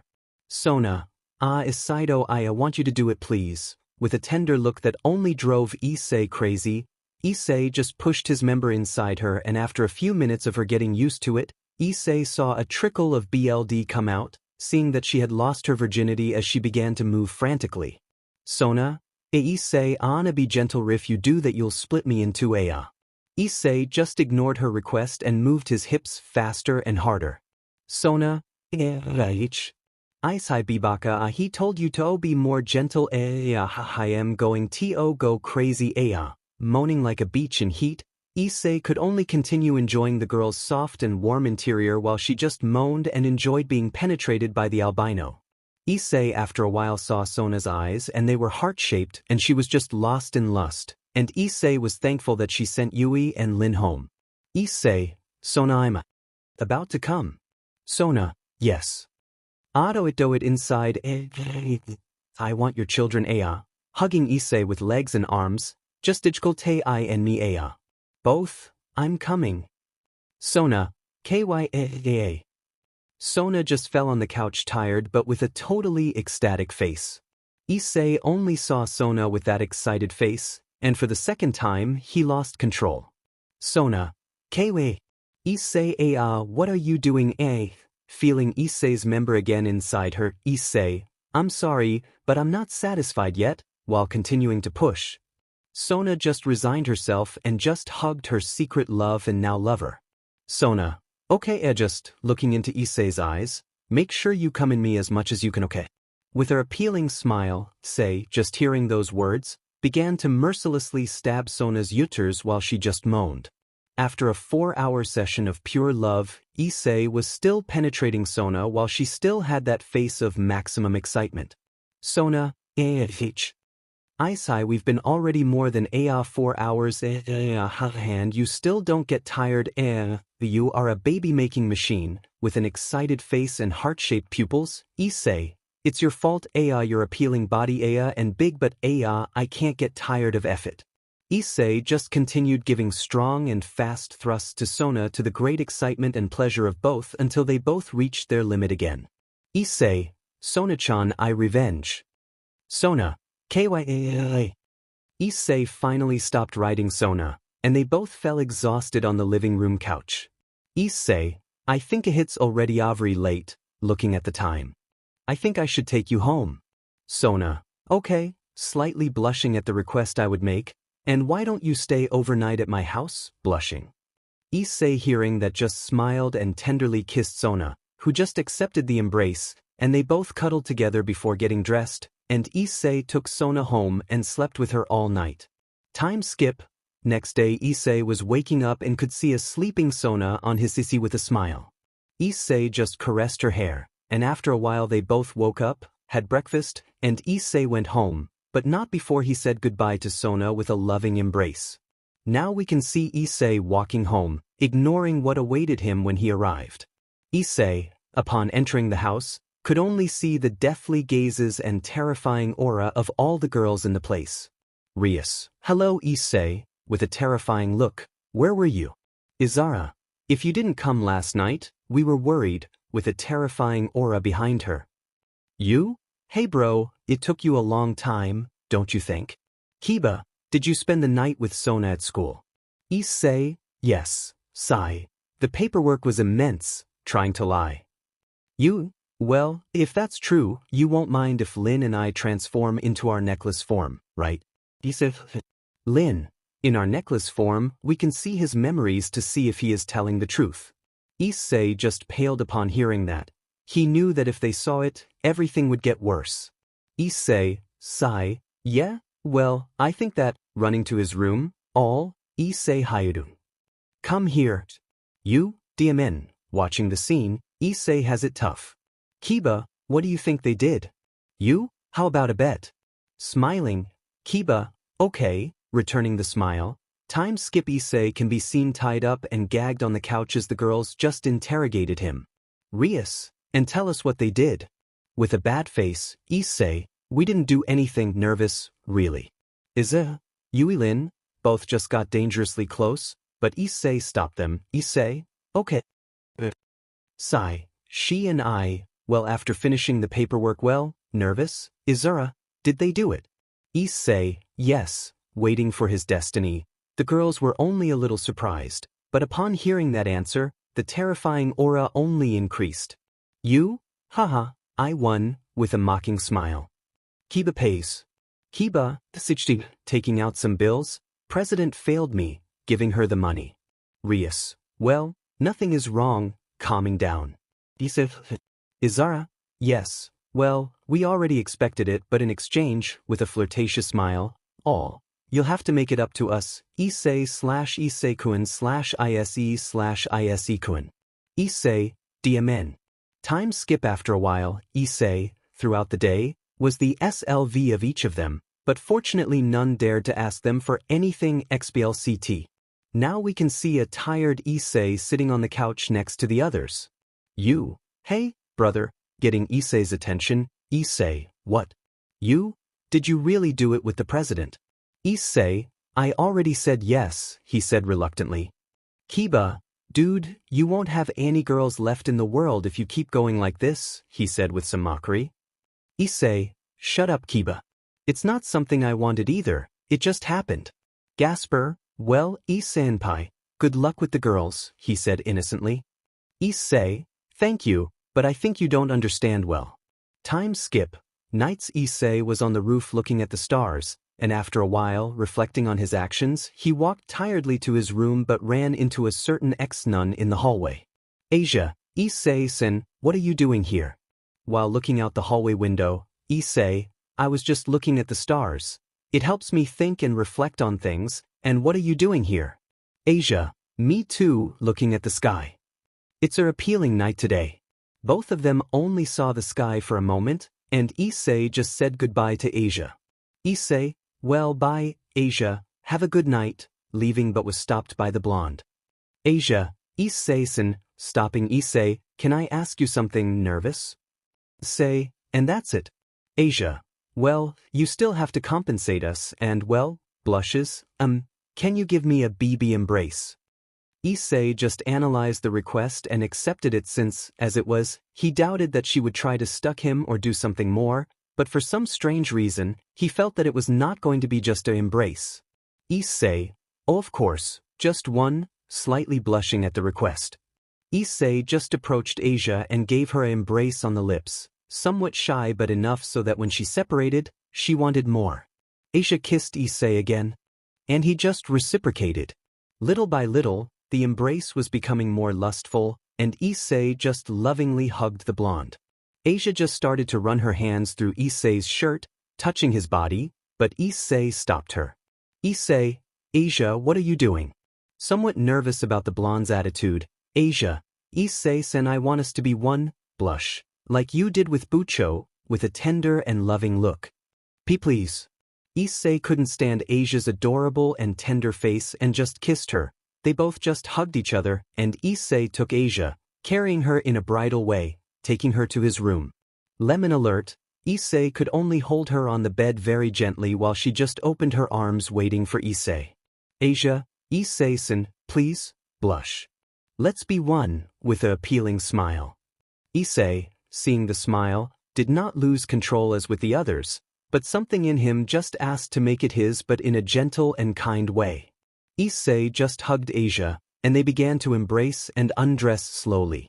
Issei, at one point, easily removed the girl's green BR and saw her appealing melons. Asia, and maybe they're not as big as Bucho's, but Kwei. Issei interrupted her as he sucked on one of her melons gently and lovingly. Issei, they are perfect. Asia-chan, with a smile. The girl, upon hearing that, just smiled but began to as she felt Issei bite and disike her melons. Asia, Kwei. Issei-sen, this is pleasure Adis is making love Asia moaned loudly as she felt Issei rummaging through her wet privates with his hands. Asia, Kwei. Issei-sen idad and touched their Issei just ignored her and kept touching her while she was totally wet and excited, and after a few minutes, she came all over Issei's hand. Asia, see, something is coming, I think I peed on myself, Aya. Issei, calm down, just let it flow, with Ace's melons in his mouth. Asia, I got come Aya, I got come KY. Asia was a little tired but still excited and saw the bulge in Issei's pants, and she could only open her legs for Issei. Asia, Issei-san please, opening her legs and leaving her entrance exposed, be one with me. Issei only succeeded when he saw the girl's position, and Issei did the same and put his member at the girl's entrance. Issei, Asia, I'll do it slowly. Issei slowly put his member in her, and halfway she felt a wall, and Issei looked at Asia, and she just nodded while kissing Issei. With a strong push, Issei broke Asia's hymen, and she could only release a few small tears from the pain. Asia, kya it feels weird but okay, shedding some tears from the pain, and Issei saw a small thread of BLD that ran down the blonde's intimacy. Issei, after a few minutes, just gently pushed inside the blonde, and she just gave soft moans. Issei gradually increased the pace and thus stopped feeling pain and then began to feel pleasure from the boy's thrusts. Issei, in one moment, only began to give strong thrusts to Asia, and she only moaned with pleasure at feeling her beloved become one with her. Asia, Issei-san, yeah, you can go ace faster if you want it. Issei just listened and began to fully penetrate the blonde, making her like crazy, and her pupils turned into hearts. Asia, Issei, it feels good, Issei stopped being gentle for a moment and began to be fast and rough with the ex-nun, who only moaned like a beach in heat when she felt all of Issei's love. Asia, ISSESA and AFM Kamingm coming. Kaiawea.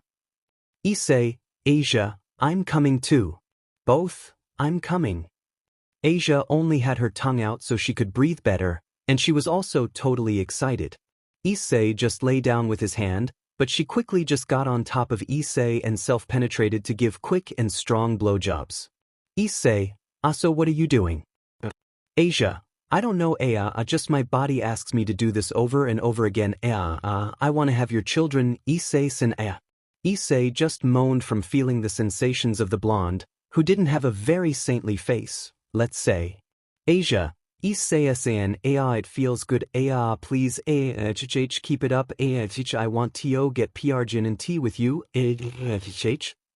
Issei, seeing Asia's totally lustful face, lost control as always and put Asia under him and began to ride the route without any control.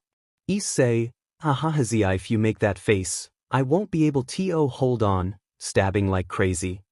Asia, come on, issing. Hugging Issei tightly, you don't have how to hold back, just go on and give me with with all Issei just continued to be NTMT with Asia for a few more hours until they both just got tired. Issei, that's how he got revenge on me. Like this. Yes, give it inside, fill me, with your seed, Issei-san, me too, I'm coming. Kaya. They both just fell tired into bed, but a voice brought them both out of their thoughts. Rias. So, scaring both of them who saw Rias, Izara, Yui and Lin at the door of the room, I guess Asia is already one of us, sighing. Yui, I love being a womanizer, laughing. Lin, I love you, it's not fair, I want it too, pouting. Izara, well, since you did it with Asia, looking at the blonde, it won't bother you to do it with us too, right? With a flirtatious smile, the four of them stripped and jumped on Issei, hugging him. Issei, this is going to be a long night, looking at his girls. Part 17. Trip to Tokyo. The trip to Tokyo was approaching, and while the other days passed, Issei was a little happier to be with his girls. The last few days Rosweiss became a teacher at Kuo Academy, and let's just say that all the men were totally excited to have a CC teacher with them now, although some others were just alert since their new teacher always blushed or spoke to Issei very formally. In the case of the others, they have been more attached to him, and also a certain president has been happier and always thinking about the albino, and Issei also stopped by to talk to Sona or spent time in the courtyard or the occult club. Time skip. Train. Now we can see Issei on a big train heading to the city of Tokyo. Ria spoke with her entourage and gave them some papers with seals so they could enter the different shrines they would visit. The trip just began, and Issei just looked out the window bored, but then Yu, Kiba and Gasper arrived. Yu, hey bro, sitting next to him, what's wrong? You look off. Don't tell me you did it with another girl. Issei just remained silent, but that was enough for them to understand. Kiba, and who was it with this time? Curious, Issei, shut up. What do you want? Gasper, we came to accompany you, he said innocently. Issei continued looking out the window somewhat distracted until he spoke. So what did they want? You? To tell you the truth, we want to ask you something, nervous. We want you to give Kiba and me some advice about women. Issei just stood there analyzing what his brother said until he could say something. Issei, I thought you guys were gay, looking at you and Kiba. Kiba, what? With a small vein on his forehead, we are not gays. Issei, sorry, as always, I saw you together and I thought that, was interrupted, both, of course not, you idiots. The scream caught everyone's attention, and they just calmed down again and asked again. You, and will you give us some advice or not?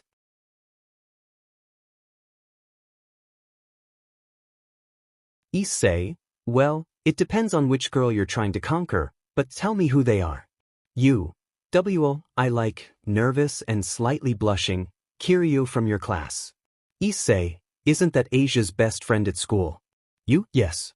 Kiba, and I like her. Keites is also in your class and is friends with Kiryu and Murayama. Issei, well, what do you want me to say? Just encourage them to leave, idiots, surprising both of them. You, why sure. Issei, listen up, idiots, sighing. You are the two playboys of the academy, any woman would fall on her knees before you, so why don't you just ask them out? The only thing that can make them reject you is if you both are in love with someone else, seriously. Kiba, well, we trust you, looking at Issei. Issei, yes, but prevent them from discovering that they are demons, looking at both. I think Rias will not have enough pieces. Both hi. Time skip after the trip, our protagonist had arrived in Kyoto, and his girls were only surprised by what they saw since for some it was Ivan's first time in Kyoto. Now we can see Issei walking, but in the middle of the road he saw a man who began to hit everyone without discrimination, but in the end the policeman stopped him. Time skip Issei was in front of a huge hotel that apparently the Gremory were the owners of since he could sense that some devils were working there. And Rias also told him that it was one of the many hotels that she had under her control. Both genders were divided into men and women so that nothing inappropriate would happen, although a certain duo of perverts was excited to spy on the girls. But teacher Rosweiss only stopped them and punished them so that would not happen. Time skip. Now we can see how all of Issei's companions were having fun going to various temples, and Kiba and you were just talking to their secret loves, looking for the moment to be able to ask them out. After a while, Issei separated from the group and began to walk around, but a small plum took him by the hand and stopped him. Excuse me, taking Issei's hand, are you Issei Hyoudou? Issei turned around and could only see a little girl with fox ears and a tail wearing a small yukata. Issei, looks like Kaneko. Are you? Issei, yes, I am, and you are a girl. Sorry, my name is Kunu, I am the heiress of the yokai clan, and I need your help, holding Issei, please. Issei saw the worry in her eyes, and then Issei just stroked her head to calm her down a bit. Issei, don't worry, I'll help you little one, with a smile.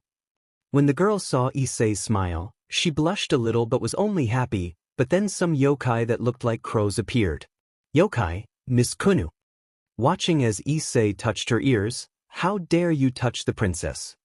The yokais only launched themselves against Issei, but Issei made several swords of light appear that were very close to the crows' necks, stopping them. Issei, they are not your allies. Looking at the girl, Kun, yes, looking at the yokais, calm down, he is Issei Hyoudou, surprising the yokais. He will help us save my mother.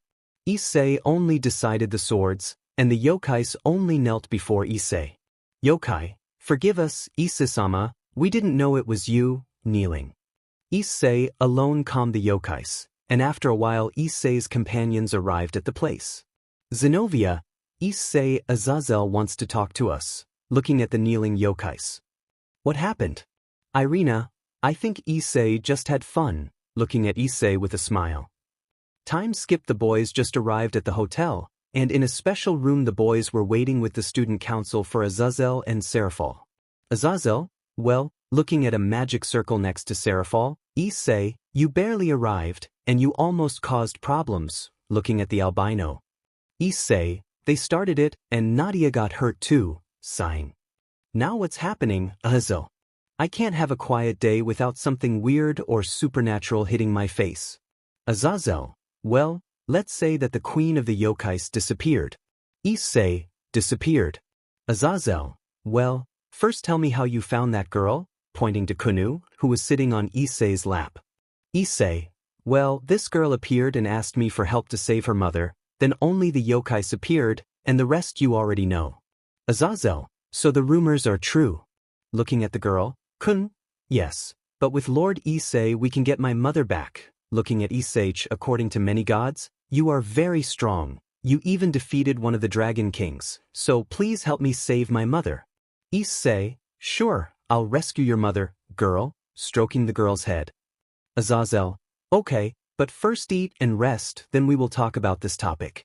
After a while, everyone was eating, but a certain Mao was looking at Issei, but when he looked at her, he just looked away. After finishing eating, Issei heard Seraphal calling him. Seraphal, Issei Hyoudou would be, see, can I talk to you alone? Nervous, Issei just nodded, and they went to a slightly more private place. Seraphal, Issei, I want to apologize, bowing. I know I treated you badly at first, but it was because I didn't know you well, looking at Issei. Now I know you're a good guy and that you help others no matter what, and also thank you for saving my sister in the fight against Tiamat.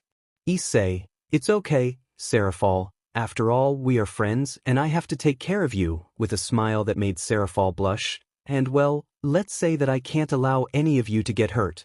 Seraphal just smiled at Issei's comment and gave him a small embrace on the cheek.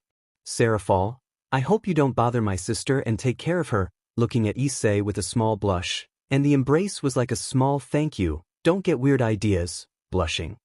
Issei just smiled, and then they both returned to the others.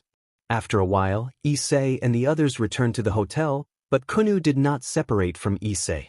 Issei only thought that she was afraid of being alone, so he innocently told her that she could stay with him, and she accepted with a smile. Issei only upon entering the hotel was told that they had made a mistake in his room, and in exchange they gave him a luxury suite. Kunu and Issei, upon entering, only saw a huge room with many luxuries, and Kunu only itched to check every corner of the room. Issei just entered and saw a small note on the table, and when he read it, a drop of sweat came out on the back of his neck. Zeoticus, hey boy, Sirzex told me that you had already made great progress with Rias, so as a thank you, I give you this room. Enjoy it, and if you can, I want you to impregnate my daughter in less than a year, but well, that is your decision. P.S. Venelana sends you kisses and hugs. Issei, after finishing reading the letter, just burned it and settled into the luxurious room.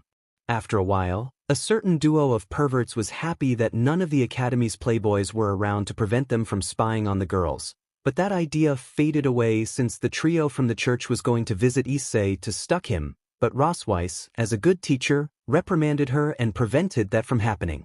In another part of the hotel the girls were only talking to each other, but certain girls were a little worried about the albino.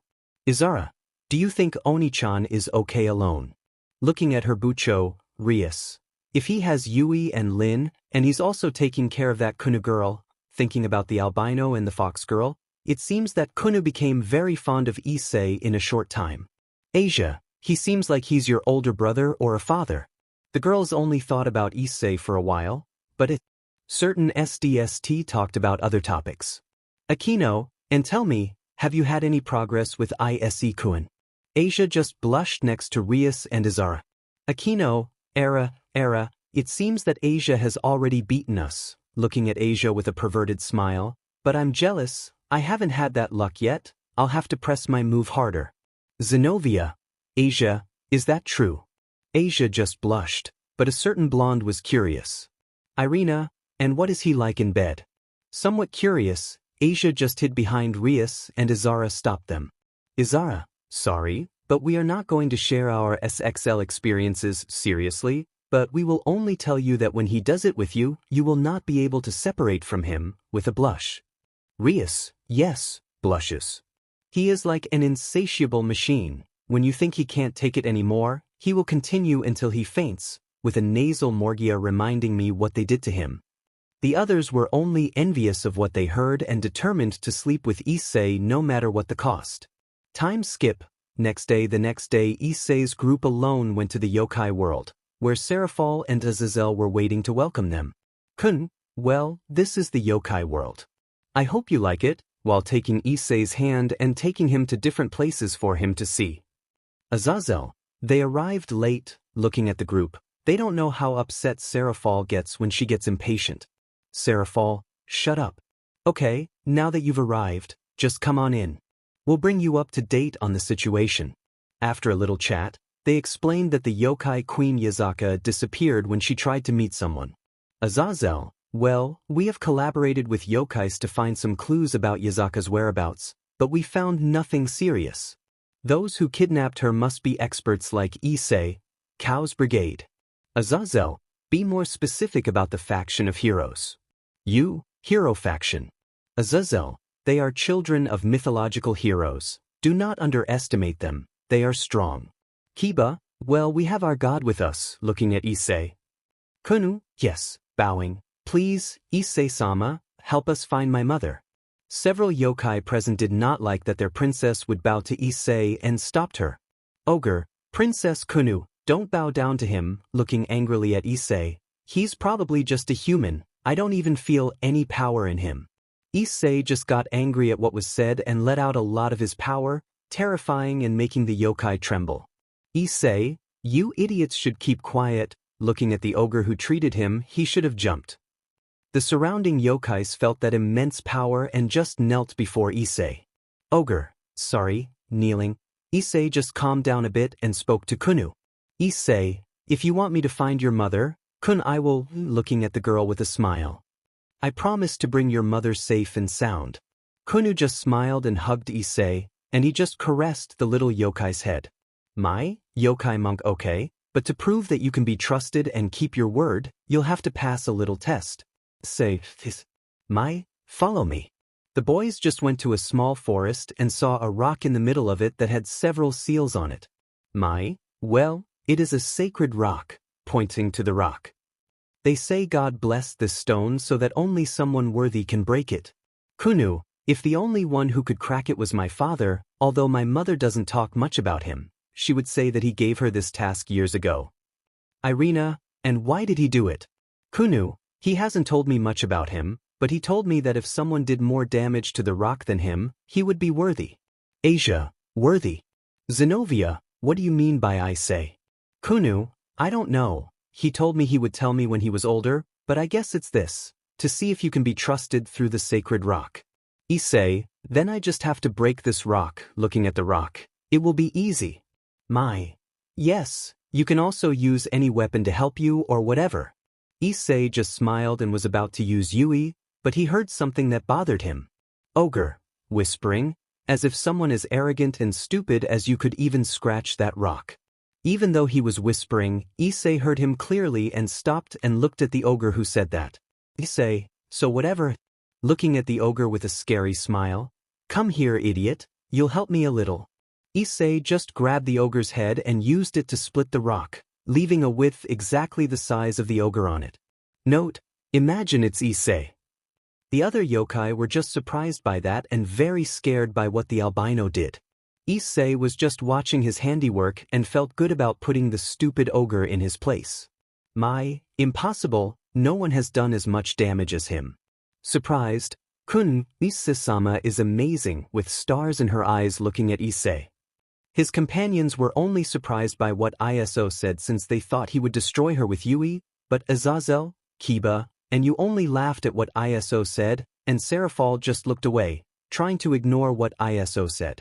Issei, well, I think that's enough, looking at the idiot who insulted him, all unconscious, nailed to the stone. I hope you've learned your lesson, idiot. Kunu just looked at Issei with stars in her eyes and rushed to hug Issei. Kunu, Issei-sama, that was amazing, looking at Issei. Issei, it was nothing but thanks, and you can just call me Issei. I'm not even old enough for you to call me Sama. With a smile, Kunu, WL then Issei-san blushes. Yokai 1, what the hell is he? Kiba, he is the king of the demons. You, and also the king of angels. Rasweiss, I'm still not used to this, looking at Issei in surprise. Azazel, well, this answers your questions, calling the attention of the yokai. Princess Kunu, this young man is the one who defeated the evil god Loki and also one of the legendary dragons, smiling. And all of us will be there to help him find his mother. Kunu, I appreciate your help and yours, Issei-san, hugging Issei. Issei, I already promised you, caressing Kunu, I would bring your mother home, and I keep my promises. Kunu, thank you very much, thank you, hugging Issei tightly.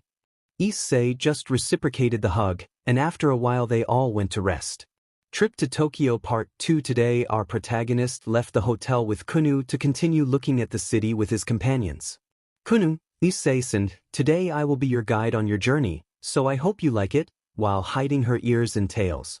Issei, well, you are the expert, so I count on you to guide me. Kunu, smiling. Kunu was only happy about the albino's words, but at one point a girl took Kunu and began to hug her. Kiryu, ka. How cute. While hugging her, hey, who are you, little one? Kunu, let me go, impertinent human, I am your guide today. Escapes from the hug. Kiryu, how cute. Well, miss, please guide us, with a smile. Kates, yes, please. After all the girls petted Kunu like a little dog, she took Issei and his companions through the city, showing them historical places and even restricted places, surprising everyone. After walking around the city for a while, the boys just sat down to rest and eat since the little yokai had made things comfortable for her guests. Kunu, I hope you like the food, maybe it's not as good as my mother's, but I hope you like it. Issei just tasted the food and was surprised by the taste. Issei, it's very good. You are an excellent cook, Kunu. I'm sure that in the future you will be an incredible wife, while caressing the girl's head. The little yokai was just happy about what the boy told her and blushed a little when she felt Issei's caresses.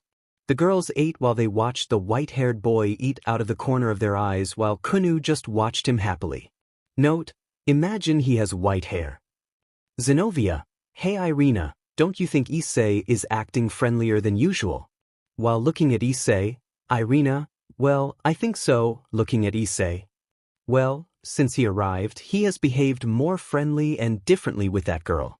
Rias, if he behaves like Asia, like a father with his son, while they watched Issei blush. The girls just blushed and Issei turned around, noticing their gazes, but they only looked at each other with a noticeable blush, and they all had in mind what it would be like to have a child with Issei, and they blushed more. After eating, everyone went up the path, and the little blonde took them to a bridge, which, when they reached the middle, a purple cloud covered them, leaving their human companions out. Issei, now what the hell happens?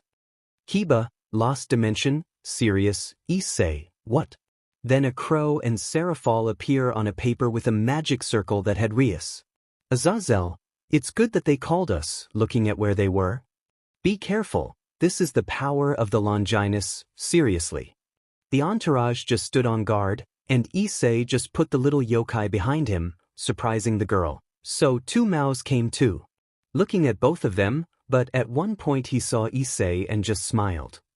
Azazel, Cow's Brigade, serious. Not just him, let me introduce myself. I am Chow Chow, the leader of the hero faction. Everyone became serious, but one Issei was trying not to laugh.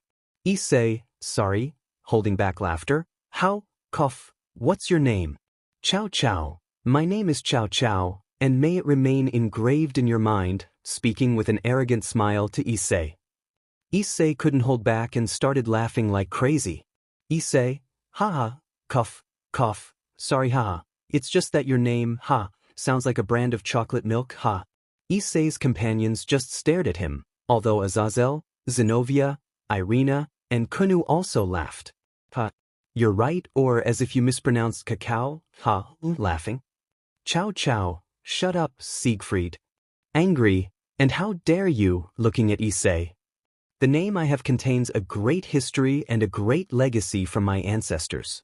Azazel, Issei remembers that they are descendants of mythological heroes. Issei, well, putting on his battle suit, I don't care who they are, I am the god of this world, and anyone who tries to harm my appealing city and that of little Kunu will be exterminated, while unsheathing Yui. Chow chow, Leonardo touches you, looking at the boy. Leonardo, hi. As a purple light came out of his hands and he began to summon some monsters came out and began to launch attacks of light, but all the attacks stopped in the air and turned into swords that pointed at the monsters. Issei, sorry idiots, but, snapping his fingers, causing the swords to kill several monsters around, that won't work. Azazel, we'll take care of it kid, you protect Kunu, making spears of light appear. You, Kiba, and Murayama easily cut through several monsters, and Zenobia crushed them with her sword. Kiba, Issei, a little help over here, while being surrounded by 20 monsters. Issei alone made 5 tall wolves appear, and they began to devour and slaughter the monsters. Chow chow, so you are that hybrid that the entire supernatural world respects, looking at Issei. Issei, if you want to die, then come, idiot, looking seriously at Chow chow.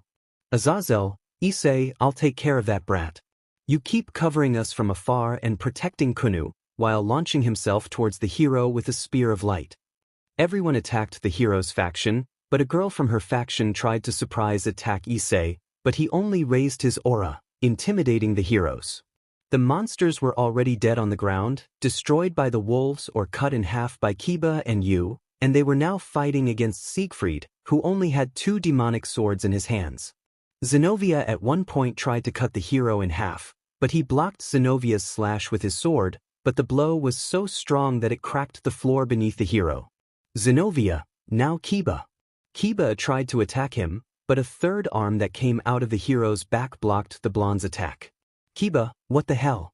Siegfried, this is my twice critical, although I haven't developed its balance breaker yet, with a mocking smile, but I must admit that not many force me to use it, be proud. The 4 swordsmen joined together and charged at the hero. After a few moments another man appeared. Heracles, well, I guess we'll have to participate too, with a smile. Saying that, a large shadow emerged from the water under the bridge, revealing a sort of metal giant. Azazel, impossible Gogmagog, but if he is buried in the dimensional gap, looking at the giant made of metal, perhaps that brat Valerie.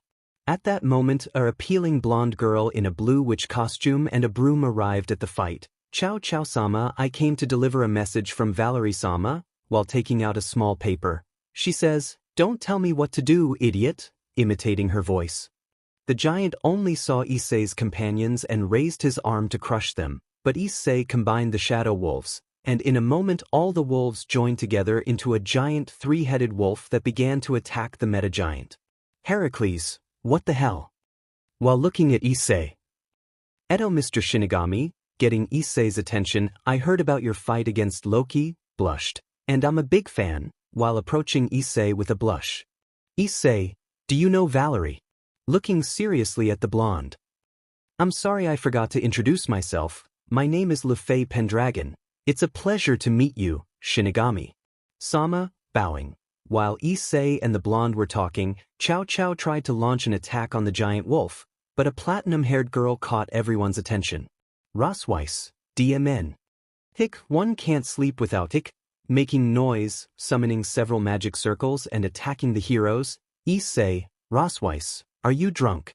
Looking at the albino, Rosweiss. Hip, shut up, it's not because I'm single. Hip, Rosweiss' attacks hit even his own group at full speed. Siegfried, Chow Chow thought, dodging an attack from Rosweiss, that we should retreat. Chow Chow, I think you're right, dodging another attack from the albino.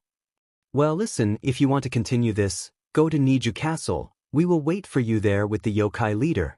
Kunu, so you have my mother, seeing Chow Chow seriously, give her back. Chow Chow, don't worry, I'll give it to them, but only if they defeat us, as he disappeared into the fog. After that, Issei just made the giant wolf disappear but not before petting it a little as thanks for the help. After a while the boys returned to the hotel to have a small meeting with the council. Azazel, well, as you already know, we will go to that castle for Kunu's mother. Also, the 3 factions are watching the city just in case, and the Citri clan will stay to take care of and protect the hotel. See, thanks to the Mao, calming down, you, Cough, Dazizel, and the Gremory clan will attack directly, and you will go too, see, we need your sacred gear. Saji, but why? Azazel, you are the only one who can suppress the power, and if you absorb a little of Izara's power, you will be fine. Saji, but who will help me? Yui, don't be a chicken, kid, Dester will send several wolves to protect them. Lin, or you can also try making angels made of light. Issei, well, what are we waiting for? Standing up and putting on his battle suit, let's go. Ahai. Time skip, Niju Castle. When the boys entered the castle, they could only see Cao Cao welcoming them, and he showed them the yokai queen trapped in a sphere. Kunsu. What did you do to him? Angry, Cao Cao. He's in a dream or trance, but that's not the best part of what I have planned, with a macabre smile. Issei, what are you going to do? Cao Cao, tell me, Lord Shinigami, mockingly, wouldn't it be great if Great Net were here? Issei, what? Rias, you're crazy. If he comes, he might destroy the entire city. Cao Cao, that's why I want to find out, with a manic smile, let's see if your hypothesis is true, snapping his fingers. The queen took the form of a nine-tailed fox. Issei, I won't let you do that, idiot. Cao Cao, well, come, Mr. Shinigami, since time is limited, with a mocking smile. Cao Cao, tell me, who are you going to fight, Siegfried? Siegfried only pointed towards Kiba, you, and Zenobia. Cao Cao, fine, smiling, and you, Jean. Saying that a blonde in orange armor appeared. Jean, I want Chestnut with the chestnut and the angel, pointing to Murayama and Irina. Heracles, well, that leaves me against those two twins and the drunk woman. Cao Cao, well, Sir Shinigami, let's see if your stories about being invincible are true. Issei, I'll kill you, you stupid suicidal bastard, unsheathing Yui and Lin.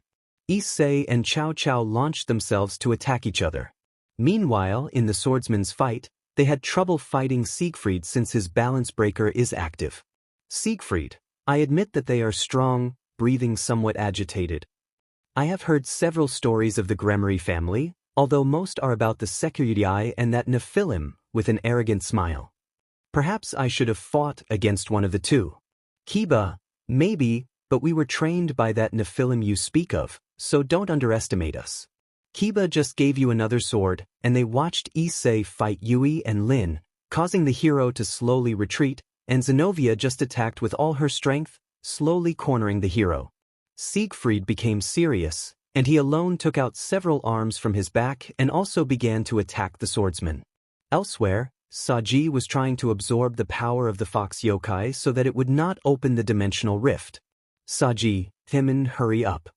With Issei just exchanged blows with Cao Cao, and both of them did not take a single step back. Issei, you're good, I saw several cuts that he had caused to the hero and vice versa.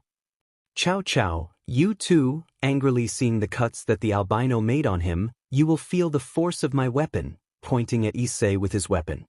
This is the real Longinus, it can kill even gods, so prepare yourself. Yui, Emsar is right if that pierces his heart.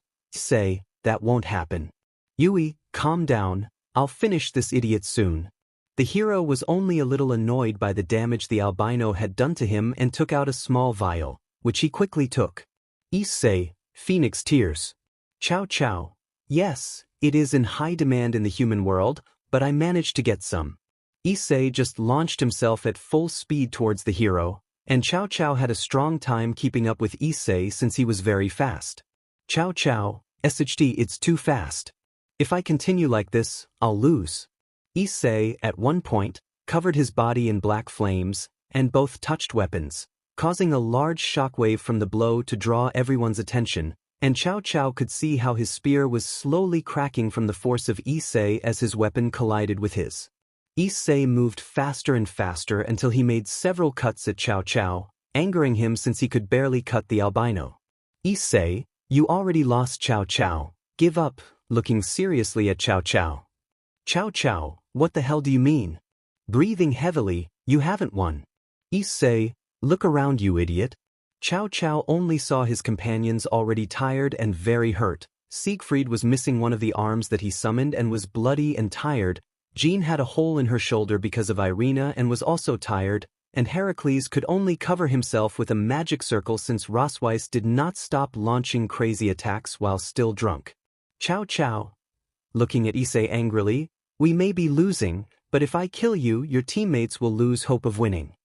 While he launches himself to attack Issei, Issei just disappeared in the blink of an eye. Chow chow received a strong blow to the face from Issei, who had his fist covered in black flames, burning the hero a little. Chow chow could only fall down while his nose and face were bleeding and his cheek had a large burn. Chow chow, DMN. Looking furious at Issei, Issei just walked towards an injured Chow chow, but Issei asked to see what Saji had flown away when the string of his sacred gear exploded from not being able to absorb the power of the yokai, and everyone could see how little by little a crack would open. Chow chow, haha, you disgusting hybrid, you already lost, I have won. Haha. Chow chow just laughed as the dimensional rift expanded, but the hero only stopped laughing when he saw another person come out of the rift. I see that you and your group kept everything in order, young god, said an old man with some Momo features. Issei, who are you? Drake. It's been a while, Wukong Yulong. Long, that's right, Drake, how long? While a large green dragon came out of the crack next to the old man. The old man just approached Issei, but not for a moment did Chow Chow throw his spear, and the ape man alone easily stopped the spear in the air with just one finger. WK, I doubt you can beat a man who can stop one of your attacks with just one finger, looking at the hero with a smile. Chow Chow, the great victorious fighter Buddha, looking angrily at the old man, what are you doing here? WK, we were just visiting the city, and when we felt the boy's power, pointing to Issei, we just came to see what was going on. Dude, if you help me beat this brat, I'll buy dinner, looking at the old monkey man. Why long? It's a promise, old man, I'll take care of the yokai, while going to the fox woman. Fine, I'll spank you, brat, with a smile. Siegfried, Chow Chow, looking at his boss, Chow Chow, we've come too far to lose now, looking at the angry old man, nor will I lose here, while reciting a few words but was stopped when he felt something pierce his shoulder. Aowa. Looking at how Issei had already shot with Blue Rose, Issei, I don't care, but I won't let you continue with your stupid things, idiot. The hero only got angrier and summoned a mist that slowly took his companions away, and he disappeared but not before saying a few last words. Chow Chow, I assure you that you will pay for this, you disgusting Nephilim. Looking furiously at Issei as he disappeared, Issei, well, I'll wait for you, idiot, putting Yui and Lin in her sheath and holstering his revolver. You guys did well, looking at his other tired companions. You? Thank you. It was all thanks to your training, breathing heavily. Kiba, yes, it was strong but we did it, with a smile. After that the great dragon freed Kunu's mother, and the girl just went to hug her mother, but she didn't wake up. Kunu, mama. Come on, wake up. Trying to wake up her mother, Lin. I feel like my life force is diminishing, I'm dying, Issei, no. Crying, come on mom. Issei, Kunu get out of the way, looking seriously. At the giant fox, I'm going to save her. Rias, ISC what are you going to do? Issei, I'll just restore her vitality so she can live. Issei solo touched the foxes and covered his hands with white fire which ran through the fox's fur. Little by little Issei was healing the great fox and detected that she had been poisoned. Issei, they poisoned her so they could capture her, looking at a small spot on her neck. I have to get the poison out of her system. Seriously, Issei just began to SCK and spit the poison from the yokai's neck until her condition stabilized and the small looking disappeared from her neck. Issei took out his wings by instinct and continued healing the yokai. The fox slowly began to glow and began to transform into a appealing blonde woman with an appealing body. The woman slowly opened her eyes and she could only see a shadow with a pair of appealing wings in front of her. Kunyu, she said while crying and hugging her mother. Yazaka, Kun, what happened? Who is he? And watching as Issei put one of his hands on her. Why is he touching my melons? Issei, realizing where his hand was, quickly let go. Issei, sorry Miss Yazaka. Looking nervously at the woman, Kun, Mom, this is Issei Hyoudou. He saved you and prevented you from dying by touching one of your melons. Looking happy, they say. Kunu, don't say it like that, with a drop of sweat. Yazaka, he saved me. Rias, that's right, Mrs. Yazaka. Issei saved her and extracted the poison she had in her BLD. Kunu, look. Showing a small hickey that Issei gave her when he removed the poison from her neck. The girls, seeing the hickey, just looked at Issei in a bad way, and he just apologized for it while his friends and brothers laughed at how lucky Issei was. Time skipped. That same night, the yokais and Issei companions celebrated in the world Hello Hand the return of their queen. Azazel, well, it was to be expected from the strongest yokai in the world, while drinking with Wukong and Rosweiss. Well done, boy, looking at Issei with a smile. Yazaka, what do you mean by that, daughter? Kunu, Issei-sen tested the sacred rock and almost split the rock in half with an ogre's head. Happy, it was surprisingly. Yazaka, MIC, while looking at Issei with an unholy smile. Time skip. Next day, Issei and his companions were waiting for their train to go home while saying goodbye to Kunu and Yazaka. Issei, goodbye Kunu, stroking the little blonde's head. Kun, Issei-sen, you'll come back, right? Looking at Issei with a small blush, Issei, of course you will be the first to know, and I will visit you and your mother, caressing the blonde. Yazaka, thank you for everything, Issei. Issei, it was nothing. If you have another similar problem, just let me know and I'll come right away. With a smile, Izara, Oni-chan, hurry up. The train has arrived. While getting on the train, Issei, I'm coming. Watching his companions board the train. Well, goodbye. And Kunu. Kunu, yes. Issei, I want you to take good care of your mother, okay? Kun, tai. Happy, Issei after that just got on the train and they went home. Yazaka alone went with his daughter to his palace and also saw the sacred rock almost split in half, and the woman was just surprised. Yazaka, impossible. I know he's a god, but he damaged the rock a lot. Looking at the rock, you know what that means, don't you, Kunu? Kunu, what, mom? Yazaka, that in the future, when you replace me as queen, you must have strong children, with a mocking smile, and Issei-kun seems to be the most suitable. Kunu, I know. Blushing, Yazaka, of course if you don't want I can give you a little brother, with a mocking smile. Kun, no. He's mine. Yazaka, Kunu, laughing. Kunu upon hearing what she said just blushed and Yazaka just started laughing and they both just went home. Part 19. Day of rest. Today was a quiet day and a certain albino was waking up, and when he opened his eyes he could only see Issei, melons. Looking at Rias's melons in front of him, Issei just got up and asked to see Rias, Asia, Yui and Lin in his bed. He doesn't care much since it was normal for him to see the naked body of one of his girls sleeping next to him, especially Rias. Issei just stood up, and when he came down he could only see Kiba and Yu looking at their cell phones as if it were the most important thing. Issei, what are you doing now? Looking at both of them, and why are you looking at your cell phones so much? Kiba, nothing, it's nothing. Nervous, Issei, I don't know why I don't believe you, tell me what's wrong, will you? You, well, on the trip to Tokyo Kiryu and Keitase gave us their numbers and we have been talking for several days.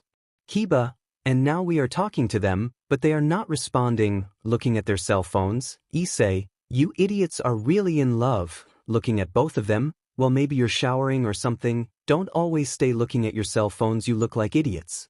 Kiba, you're right, as he put his cell aside. And by the way, Issei, thank you very much for your advice. You? Yes, they were very useful. Issei, they asked them out. They both denied the smell in shame. Issei, you guys are such idiots. Sighing, you guys have to make the first move or someone else will take them away from you, and you better hurry up because according to Murayama both of you told him that you are in love with someone. Looking at both of them mockingly, both of them, upon hearing that, just got serious and started making plans to be able to ask them both out, making a bit of noise. Gasper, why are they making so much noise? Half asleep, Issei, it's nothing Gasper, just ignore them. Tell me, do you want to eat? Gasper, hey. Time skip. Issei was walking alongside his girls while being envied by all the younger men around. Issei, hey girls. Calling everyone's attention, have you seen that idiot Yu and Kiba? I haven't seen them since this morning. Rias, they said they had something important to do. Asia, yes, they said it was very important. Issei, haha, I see. well as they say you just need a little push.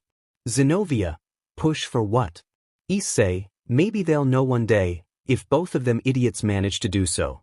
Time skip. Issei just arrived at his classroom and asked to see Kiba and Yu talking to their girlfriends, who had a small blush when talking to both of them. Issei just left them and sat at his desk waiting for the boring classes to start. Time skip. Issei, upon hearing the recess bell, headed alone to the occult club without knowing that 3 girls were already waiting for him.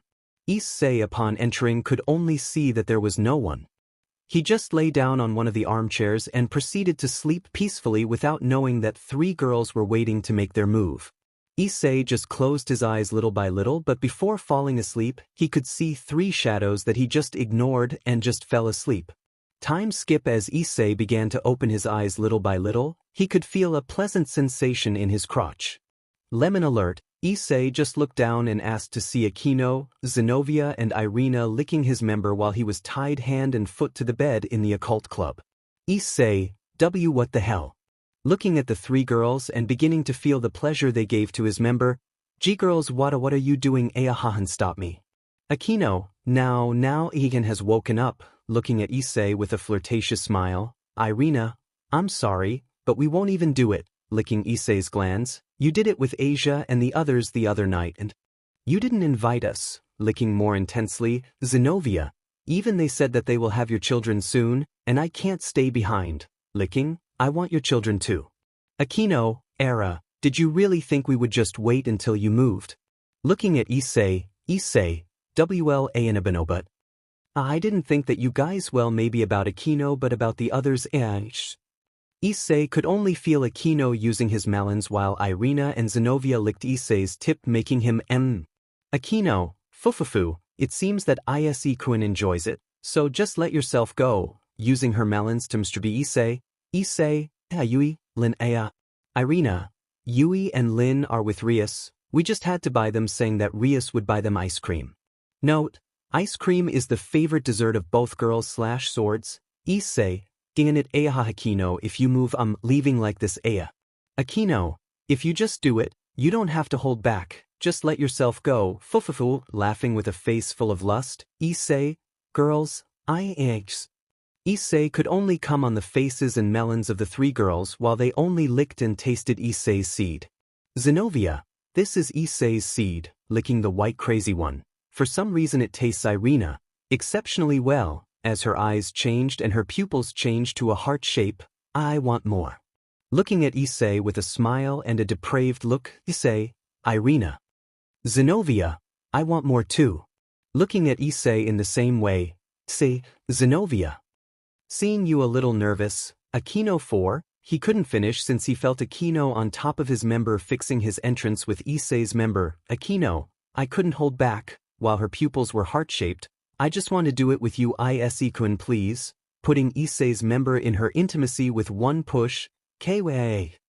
In the Indai's-kun's thing is inside. I'm happy on ikonkamon. I know you want it too. You can let yourself go. While she moved, and a tiny thread of BLD came out of her intimacy.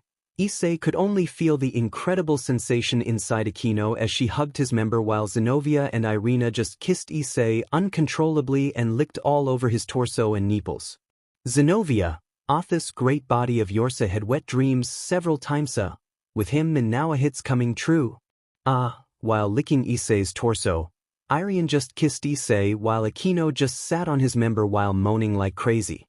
Akino, Issei, your thing is very I think it's going to break me in 2 things others said were triori and Issei, Akino, I'm coming. Akino, Kwa. Akino could only feel Issei's seed running through her interior while he was just kissing her and when Irina's melons. Akino, you came too much, while watching the white liquid come out of her intimacy. I'm tirada, while falling on Issei's. Irina, now it's my turn, with a lustful smile. Say, they would go if you did that, your wings. Irina, calm down. Issei Michael-sama fixed the system a few months ago. Specifically, when he met you and you explained what you are, he took some ideas, and now angels can have relationships. Of course, we would only fall if we betrayed our partner, but don't worry, that will never happen.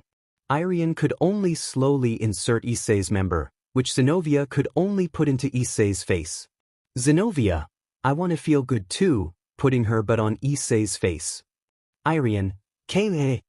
It's bigger than I thought but it feels good jajage, she said with a perverted laugh while Issei asked to see out of the corner of his eye a thread of BLD coming out of her.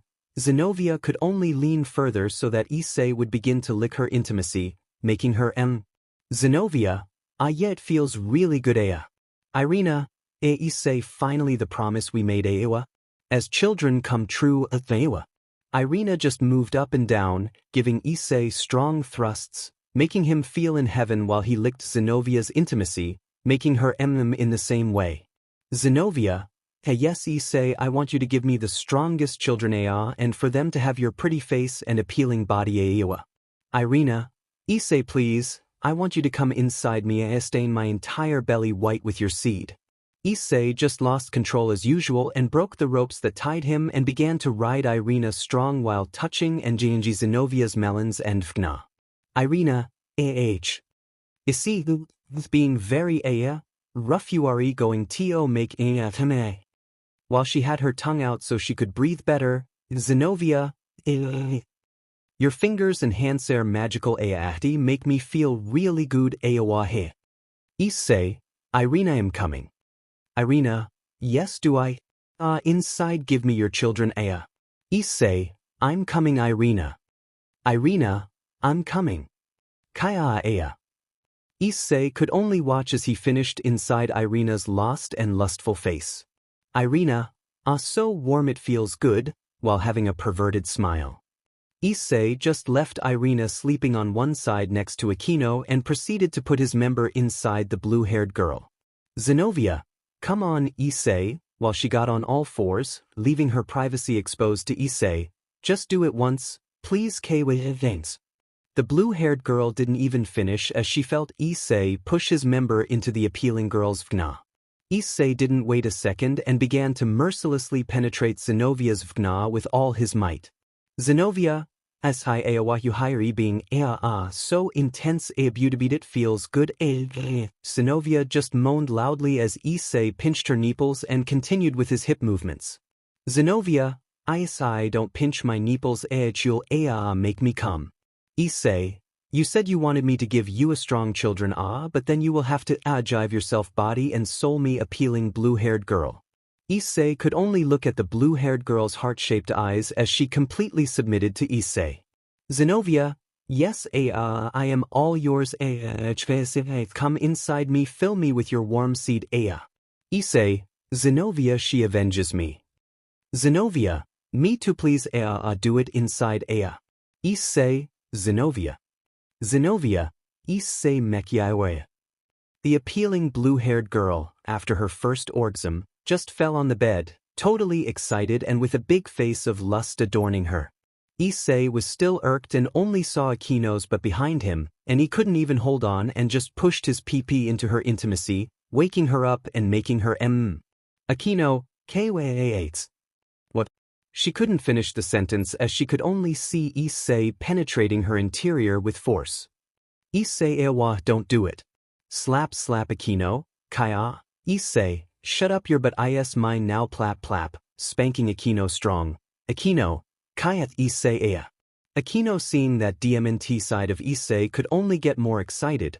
Before she was the one who dominated when he was tied up, but now she was the one being raped by her lover in a rough way while he spanked her, and she could only get even more excited. It was the first time she felt that feeling, the feeling of being totally dominated and not just by a man, being dominated by Issei. That was the pinnacle of the game. Aquino could only feel Issei's strong thrusts while he only touched her melons. He sucked and groped her melons, and without her knowing, little by little he was beginning to have a FDSH for her melons. Aquino, Issei I am coming. Issei, Aquino me too? To receive it all. Aquino, yes, just throw it I'll keep it in my belly Issei, Aquino I'm coming. Aquino, Kyaa. Issei just unloaded everything inside Aquino as he lay down next to her. Zenobia, Issei I still want to continue, while hugging Issei's torso. Irina, it's not fair, You gave Akino 2 times and I want it too, pouting. Akino, it seems we can still continue my cute Ise-kun, kissing Issei. Time skip. After a few hours of Issei having quality time with the 3 appealing girls, we can now see Issei with a zombie face, but slowly regaining his skin color as he walked through the schoolyard. Issei, sigh, I'm tired. I just want to go home to sleep while looking at the blue sky. Issei continued walking until, in a small corner behind the school, Yu and Kiba could be seen crying. Issei, now what happened to you two? Looking at both of them, Kiba and Yu just looked at Issei and hugged him as if he were their father or an older brother. Yu, Issei, we failed. Sniff. We lost. Sniff. Issei, what happened to them? And how did they lose? Kiba, well the sniff, were invited out and accepted, we lost. Issei, I see, looking at both. You, brother, please, you have to have some advice for this. You are the king of the HR. Issei, since when am I the king of the HR? Kiba, well, it's a little nickname that Surzex and Azazel spread throughout the supernatural world, and well Issei, I understand, I'll take care of that later, and I don't know about you guys. Both. Issei, look, you only have 2 options now. The first is for you to confess and hope that they accept your feelings, and the other is, well let's say not very pretty and not very advisable. Kiba, and do you think it will be successful? Issei, well, with their reputation of being pretty boys and being kind, etc., they have a 60-40 in their favor. You, alright. Getting up, it's decided, let's go, Kiba. Issei is right, it's now or never. Kiba, yes, let's go. Both boys just ran off in the girls' direction, hoping that Issei's advice would work. Issei, it's Charm King, doesn't sound so bad, he said with a smile. Time skip. Issei, upon arriving at each one, could only see Yui and Lin with an entire cart of ice cream while they and the others were eating. Rias, hello, Ise with a smile. Yui, hello, MS eating. We brought ice cream, showing several popsicles. Lin, and very good. Issei, sigh, well, give me one, he said with a smile. Issei's girls were just eating, but certain girls who previously raped him were looking at him with a blush, and Akino was just licking her popsicle in a stuck way, making the junior Issei move a little. Time skip. Night. Issei was watching television quietly while hugging his girls, but the sound of the door caught the attention of everyone who was there. Kiba, Issei, we're in trouble. Slamming the door into. It's the girls. Issei, don't tell me you've chickened out now. Kiba, no, that's not it, they were captured. Issei, what? You? Well, we were just looking for her, but a group of renegade demons captured them and took them away. We have to do something. Issei, and I wanted to have a normal day, snapping his fingers, making his battle suit appear, but to track them I need a small signature of their vitality. Kiba, would this do? Showing a small torn piece of cloth that seemed to be a part of some of their skirts, Issei, perfect. Issei just sniffed the small piece of cloth for a few moments like a dog in order to feel the life force of each of them. Issei, there to the east, maybe in a small abandoned warehouse. Come on. Hi. Elsewhere both kidnapped girls were in a small cage along with a few other women. Demon 1, looks like we had a good hunt today. Looking at Kiryu and K-Tace, we caught 2 beauties LOLs. Demon 2, if the boss will be happy and maybe let us play with them, looking lustfully at both of them, shut up, you idiots. A voice echoed throughout the place, and the demons only tensed as they heard footsteps. From the shadows a man emerged, and a boy of apparently no more than 20 or 30 years old could be seen wearing a blue trench coat. Tell me how the girls are, looking macabrely at both teenagers. Curiously. You seduced us and then you kidnapped us. Looking at the man with hatred, K-Tace, why are you doing this? It's not obvious why I love them, with a blush and a sick face. The first time I saw them both I fell in love, and now I want them both to be mine, breathing heavily, wed, after still having that blush on his face. Kiryu, we don't even know your name, how do you want us to marry you, idiot? Please excuse my rudeness. My name is Francis. Nice to meet you. Kiryu, and why do you have all those women waxed too? Francis, my subjects kidnapped them, but none of them interested me, so I only have them as toys. Kate, you're AF sicko. Francis, yes. Tell me more, darling. Every time you tell me something like that, my heart just beats faster and faster, he said with a blush and a sick smile. The man only heard something explode, and when he returned, he could only see how a black fire scan destroyed his door and killed the demons protecting the door. Issei, sorry, you sick BSRD, but they're not yours, appearing through the fire. Francis just paled when he saw the person approaching him. Demon 1, and no, it can't be, looking at Issei terrified. Demon 2, it's the Shinigami, looking terrified at the hooded man. The drawings just backed away, and some just fell to their knees looking at the boy in the black trench coat. Issei, you idiots have a lot of girls kidnapped, you are trash, looking at the demons and releasing a bit of his aura, causing some demons to just start falling and others to just cry, begging him not to kill them. Francis, what are you doing here, butting into my plans? A little angry, Issei, those 2 girls, pointing to Kiryu and Kate, are under my protection, and you will also free the others if you don't want me to kill them all, he said seriously. Francis, of course not. They will be my appealing wives, and I won't let anyone interfere. Issei, then you'll die, idiot. In the blink of an eye, Issei appeared behind the man with his sword unsheathed, and when he sheathed it again with a click, Francis had only separated from his body and fell rolling on the ground. The demons and girls could only be scared by such a scene, and the demons just fell to the ground totally terrified. Issei, idiot. Kicking the already dead man's head, Issei just cut the bars of the cage, freeing the kidnapped girls. Issei, are you all okay?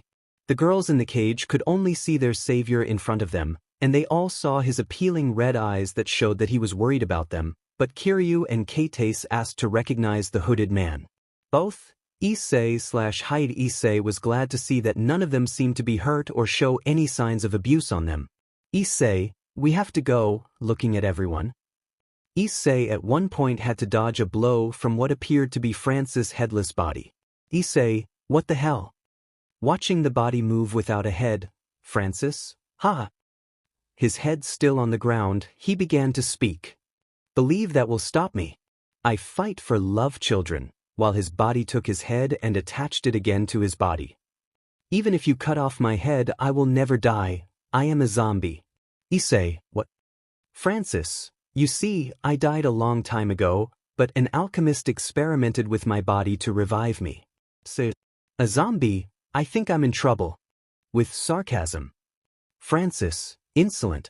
But as I was saying, not only did he revive me, but it seems that I can store people's lives, so every time I die, I will only revive again and again until I use up the souls inside me.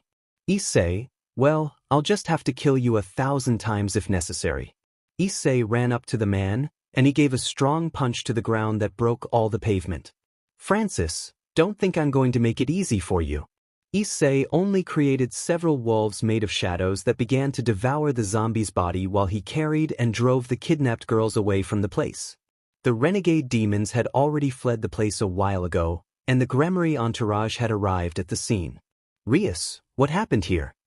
Looking at the destruction of Issei and Francis, Kiryu, Ria-senpai, what are you doing here?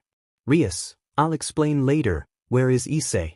A loud bang rang out, and upon seeing it, everyone saw Issei hitting Francis' face with black fire in his hands. Issei, hit, already? Hit. Francis gave him a very strong blow that sent Issei flying to the other side of the place. Issei, that really hurt. How do I kill that idiot?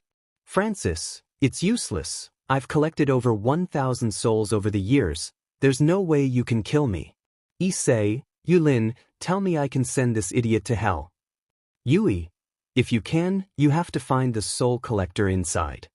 Lin, it has to be somewhere in your sissy or heart. It's like a little purple jewel. Issei, thanks girls, you're the best. Issei just launched himself into attacking the man, stabbing various places on his body in an attempt to find the jewel.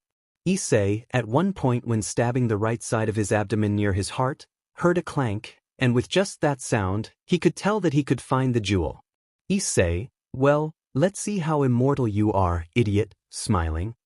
Issei created several swords of light to impale the zombie, but he dodged them and headed towards Kiryu and Keitase. Francis, come on, come with me. I will take care of you and love you for the rest of my non-existent life.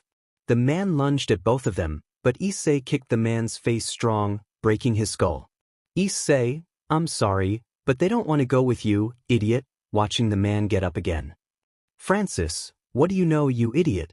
You don't even know if they really love me or not. Issei, well then what do you say, girls?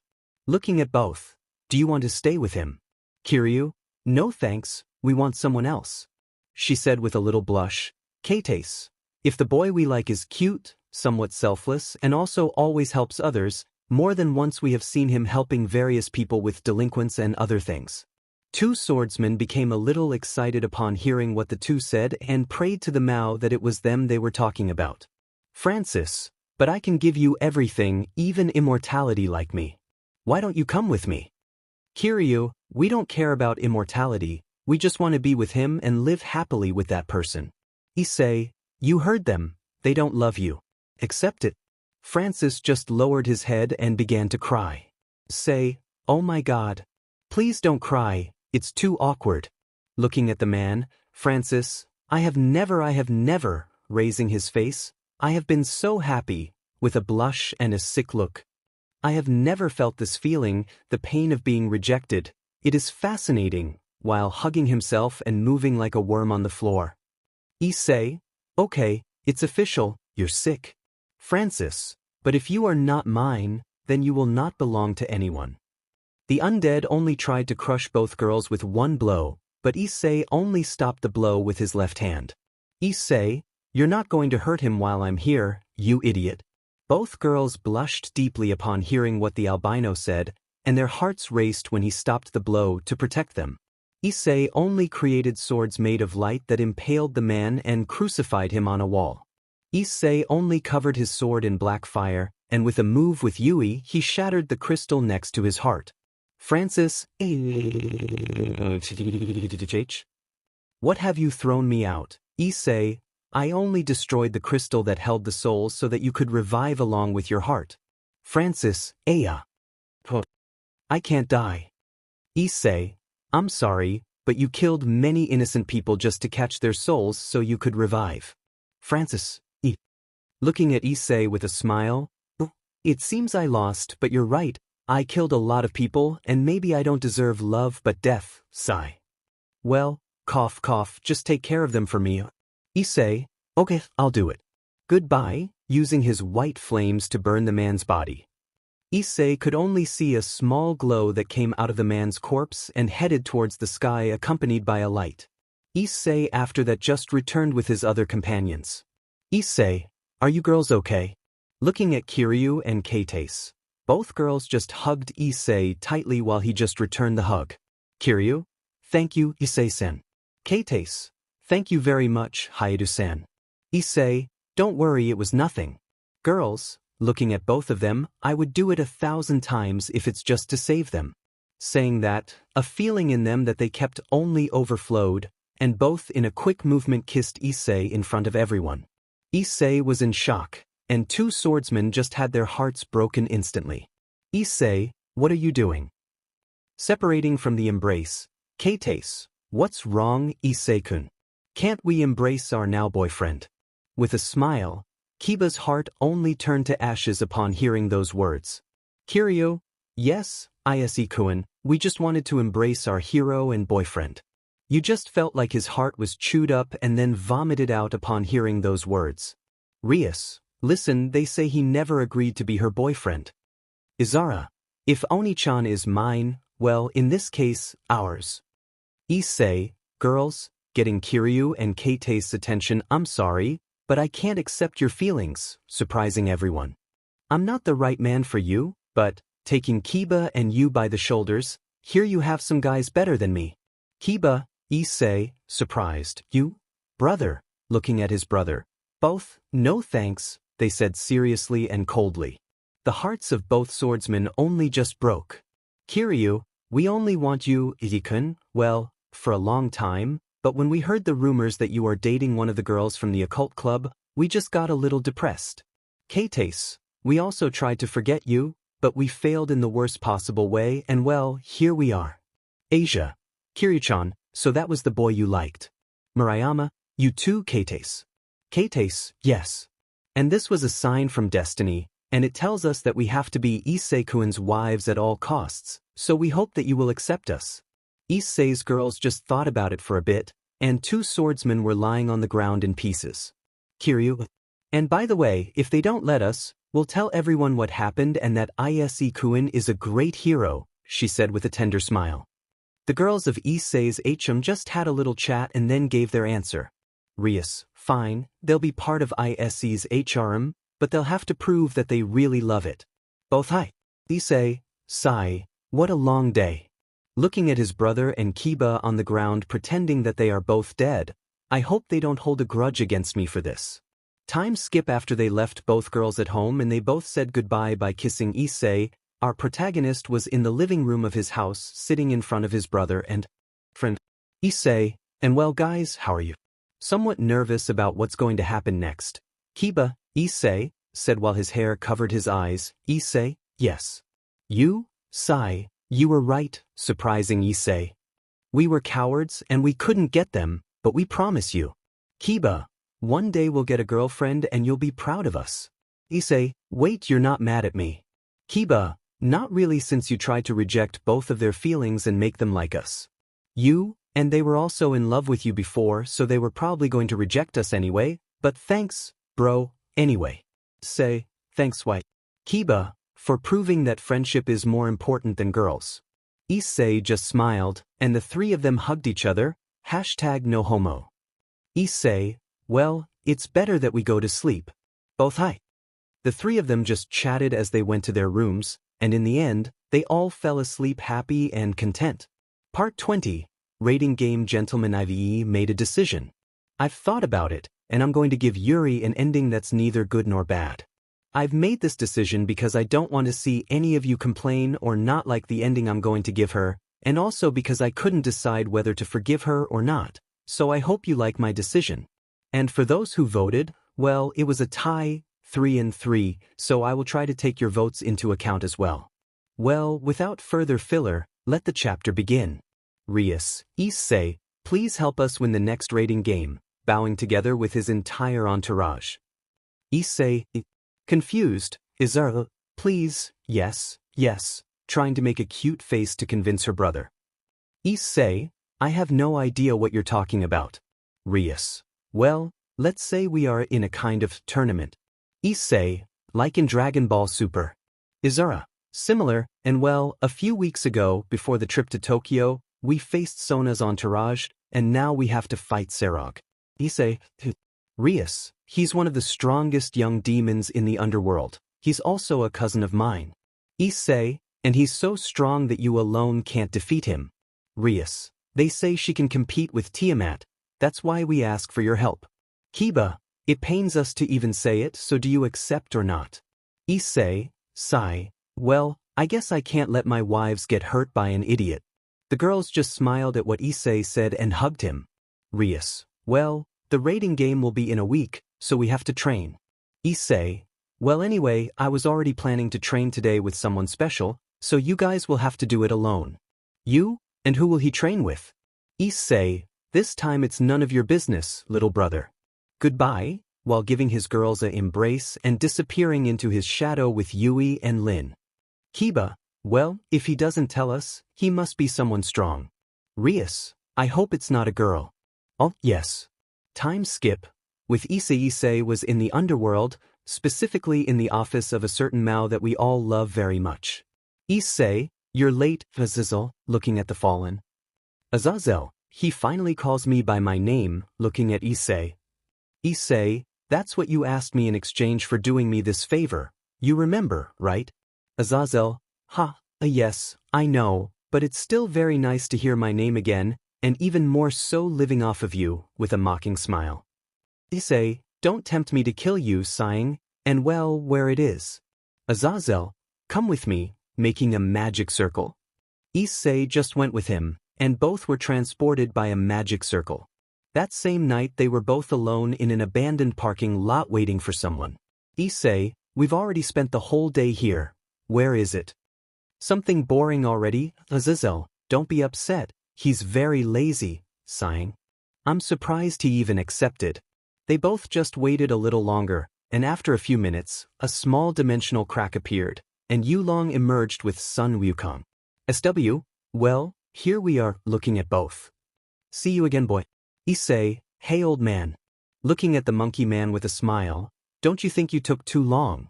SW, well, I was very tired, yawning. In fact, I didn't come here, but, looking at Issei with a smile, I only came to train and see the potential of the new god and demon king. Azazel, well, hello, old monkey. Well, can you train the boy? SW, sure, and if he progresses as fast as you told me, I'm sure he'll quickly surpass me in a few weeks. Azazel, well, I'm leaving. You can go train now, disappearing in a magic circle. SW, okay, let's go, boy, getting on top of the dragon. Issei, hi. Issei just climbed on top of the green dragon with the old monkey, and then they disappeared into the dimensional rift. With Issei's companions, they only trained with rigorous training that Issei had previously prepared for them. Kiba and Yu fought each other masterfully, and the others practiced magic and also did physical training. Rias, it's good that you're going to help us in the game rating, she said happily. Zenobia, yes, it will be of great help. Akino, yes, but we also have to make an effort. Issei-kun can't do all the work for us. Izara, yes, we have to show that we are also strong, and also maybe he will reward us for our effort, she said with a blush and a perverted smile. The girls also blushed and became even more motivated by what the brunette said. With Issei left the dimensional rift with the old monkey, and when he looked around, he could see a desolate beach with a very large and lush forest, and it also had some very large mountains. SW, okay guys, we arrived. Azazel told me that you liked lonely places like forests, but I prefer beaches. You know how hot they are, cold drinks, appealing girls in swimsuits, ha.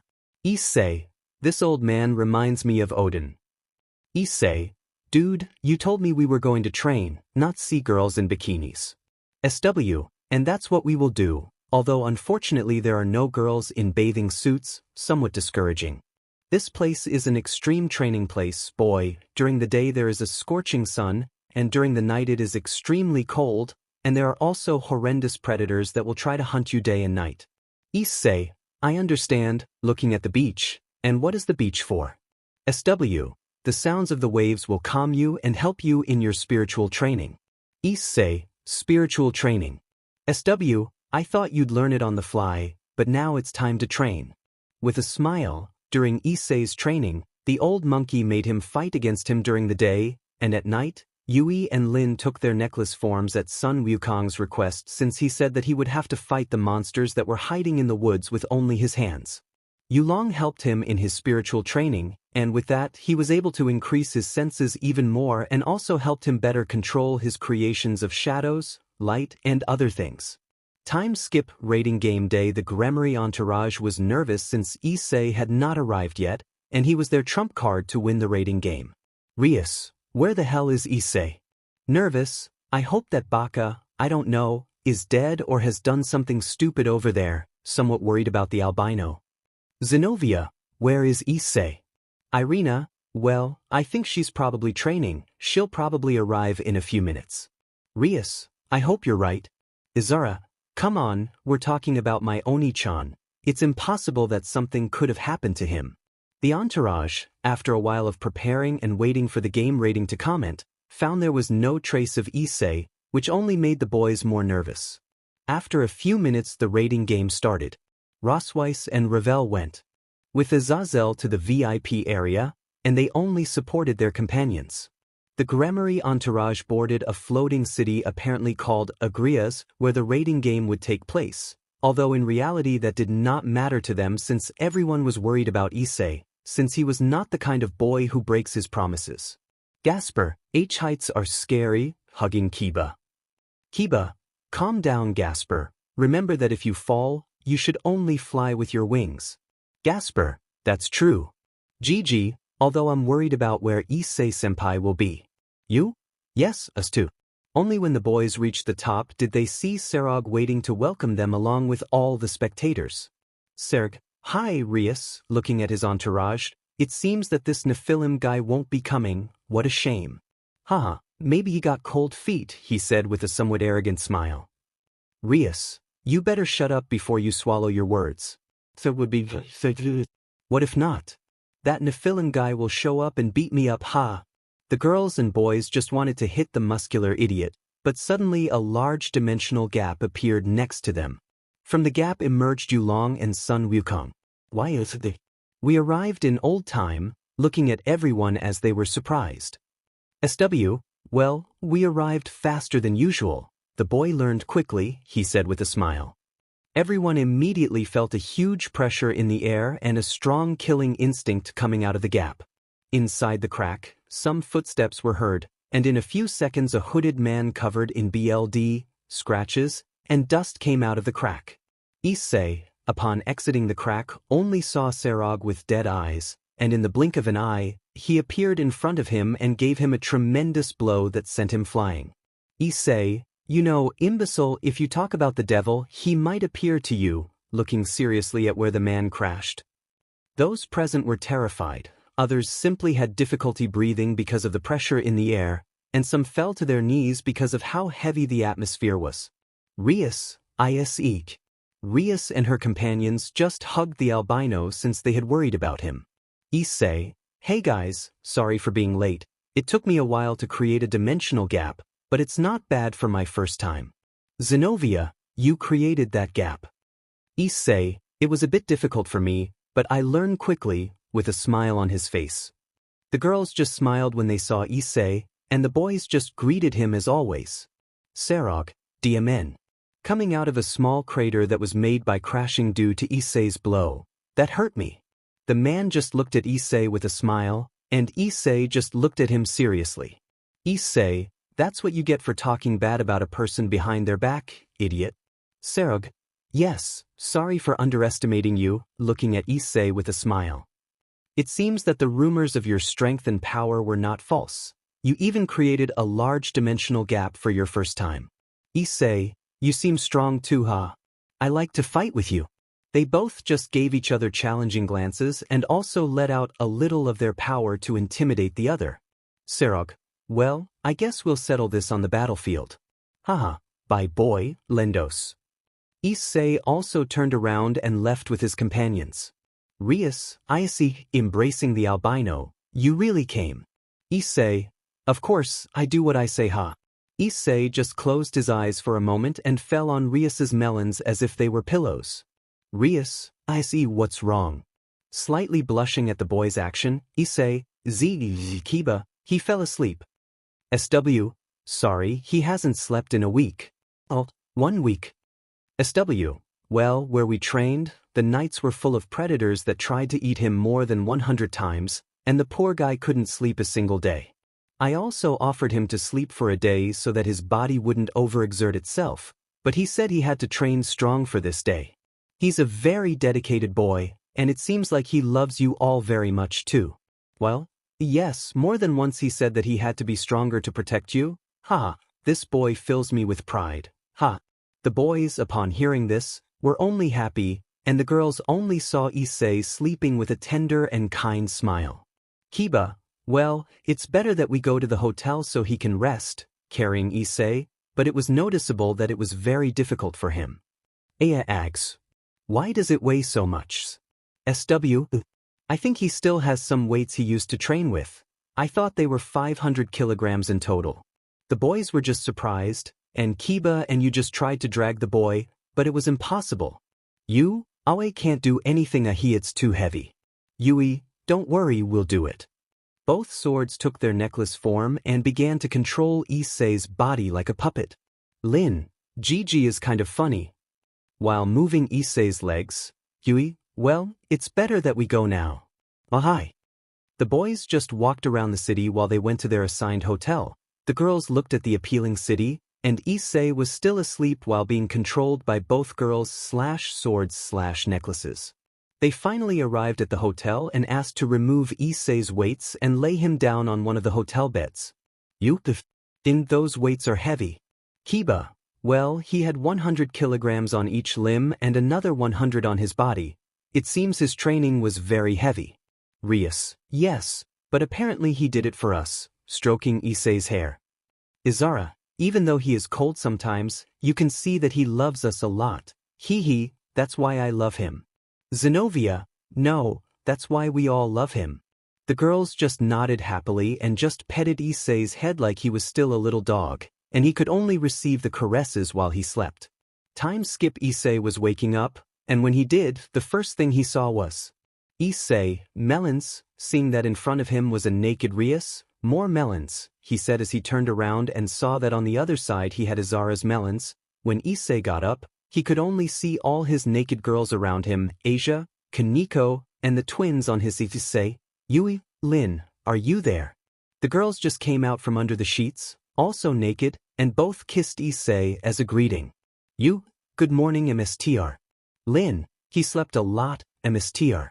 Issei, I fainted, right?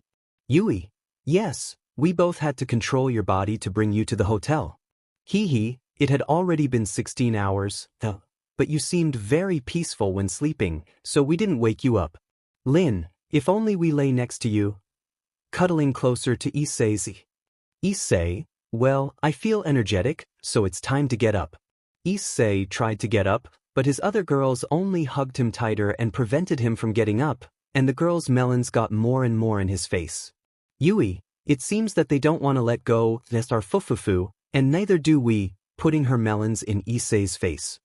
Lin, if MSTR still has to rest, also putting her melons on his face, let's sleep again. Issei could only blush a little as he felt the softness and firmness of her melons, and Issei was definitely gaining a FTSH for melons, but he just listened and went back to sleep. Time skip. The next day, Issei was able to get up with a lot of energy, and without the weights, he felt lighter and stronger. The girls were also very happy to see Issei and only talked to him about their training and the raiding game.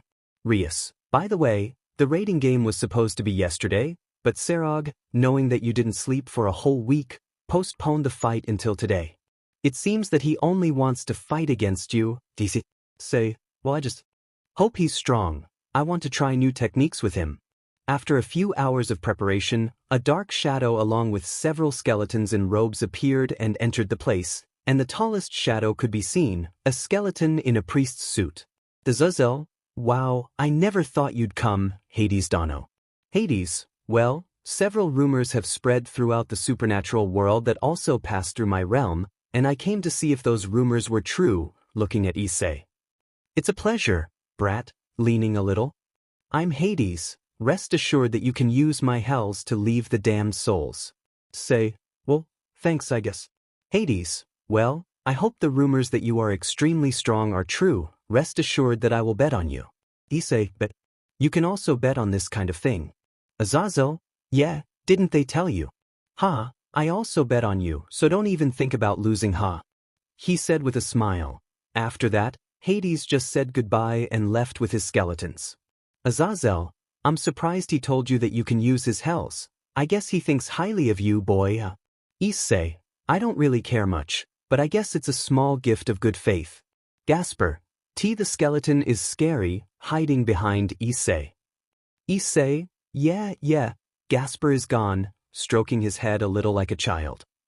After that little talk, the boys prepared to enter the giant stadium, which was full of people. The commentator welcomed them, and the people praised them, especially Issei, and also welcomed their rivals, but Serog's team clearly had all the attention and glory. Zenobia, it seems that Serog's group is the most popular. Rias, well, he is the strongest of all the young devils after all. Issei, well, we'll see about that, he said with a smile. Akino, now, Issei-kun is motivated. After the rules were explained and how many points the chess pieces were worth, the raiding game had officially begun. Say, well, who will go first? Kiba, I will do it, determined. Rias, are you sure, Kiba? Kiba, Issei isn't the only one who wants to see how strong Bucho is. I assure you that I will win. Rias, I trust you very much. Kiba was the first and began to fight against a knight. The fight went in favor of the Gremory group, and in a moment of carelessness of the knight, Kiba gave him a slash that defeated him. Commentator, The winner of the first match is Yuto Kiba. The people just cheered for Kiba, and the blonde just smiled at his victory. Issei, it seems that they have become really strong. If they continue like this, they will be able to have a fight with me without having to hold back. Kiba, well, your training helped a lot. Time skipped, the fighting progressed, and the only pieces left were you, Kiba, Zenobia, Asia, Izura, and Issei. Note: in the other fights they lost against Serog's team, the people only applauded the young Bale as a hero, and the Gremory entourage was only serious when seeing Serog's team, although Issei only cared about Serog since it could be seen that he was hiding more strength from somewhere. Both leaders rolled some dice, which was the way to choose who would be the next to participate, and the most anticipated battle was already decided by those same dice. Commentator: finally. Ladies and gentlemen, the player Serog is going to participate. The people just shouted with euphoria when they saw that the black-haired man would finally participate. Issei, well, I think it's my turn, walking towards Serog. Izara, Oni-chan, good luck. Rias, yes, good luck. Issei, thanks, but I don't need it, looking with a confident smile at his companions. Issei and Serog were face to face at that moment, and both just looked at each other with a smile that showed excitement. Commentator: finally the fight that we all waited for, the one respected and feared by even the gods, the Shinigami against the great Serog. Open your eyes wide because this battle will be epic. In the VIP room SW, Jijoho, look at him. Yulong, he has the same smile as me when I was young. Jijoho, I'm really proud of him. Ravel, it seems like Issei-kun is excited. Rosweiss, it seems I haven't seen that smile before. Azazel, this battle will be interesting, he said with a smile. On the battlefield they were both transported to a fog-covered donut, and the ground seemed to be made of clouds and was adorned with an appealing starry sky. Serog was still in front of him, and a man with anti-phos was at his side. Serog, they say you can defeat even the strongest gods, let's see if it's true. Issei, fine, but I won't hold back with you. Both looked at each other, and neither moved, each one waited for the other's movement, and both used their auras to intimidate the other. In the end, a drop of sweat from Serog fell to the cloud floor, and in doing so, as if it were a bell, both moved and bumped fists, causing a large air wave to disperse some clouds. Issei landed clean blows on Serog's face and body, and the muscular man didn't want to admit it, but his blows were as strong as a wrecking ball and fast as lightning. Issei easily dodged the Bale's blows, and that made him angry. The people watching in the stands and in the VIP area were surprised by Issei's great skill, and even the Maos and his companions had to admit that they did not believe that Issei had become so strong in a week. Issei dodged the Bale's punches and kicks with neutrality. It seemed that the black-haired man increased the intensity of his blows, and at one point, Serog gave Issei a strong blow to the face, but Issei didn't even move from the blow. Issei, you know, he said, still having the Bale's fist in his face, I have received blows from creatures that could kill the Maos with a little effort, and I even had to kill them with my hands, while having a smile on his face. A simple blow from you doesn't even tickle me. Issei covered his fist with black fire and delivered a strong blow to Serog's face, sending him flying to the other side of the field. Serog woke up in pain, and for the first time in years, he saw how his nose and mouth were bleeding. The black-haired man smiled and wiped it with his hand. Serog, you are really amazing, wiping the BLD from his mouth and nose, but I still won't lose. Serog's partner transformed into a golden lion, surprising Issei and the spectators. Serog, meet Regulus Nemia, he's an independent Longinus. When his user died, he took the form of a lion and killed everyone present in the place. Now he's part of my family, and I skin him only when I think it's necessary, with a smile. It seems I won't waste him. Issei, you, Lin, can you take care of the cat? Yui, of course, Lin, count on us, Mr. Both of them took their human forms and began to attack the lion with ferocity. Serog, the weapons healed by the god of the Bible and the first demon king, looking at Yui and Lin, really are magnificent. Issei, if you fell in love, I'm sorry, both of them are already taken. Issei's hands were covered in black fire and formed giant claws. Note, just imagine it's Issei. Serog, looks like you have more tricks up your sleeve. Issei, you too, but it seems I'll have to push you to the limit for you to use them, but for now, let's dance, he said with a smile. Issei, with his claws, began to attack the bale, his claws making light cuts in the demon's skin, only making every cell in his body writhe in pain as his flames seemed to be more concentrated and powerful than before. In the VIP room, Azazel, impressive, looking at Issei's claws. You guys helped him do that, looking at the monkey and the dragon that was in a smaller form. Well, we just helped him increase his powers and control them better. He did the rest. Rosweiss, every time Issei seems to have a limit, he breaks it and increases his strength, looking at Issei with a slight blush. He is quite the warrior. Surzex, well, it seems like he's training pretty strong. I just hope it doesn't go to his head. Azazel, you're just saying that because you're still upset that he slept with your sister, looking at the redhead? Surzex, shut up.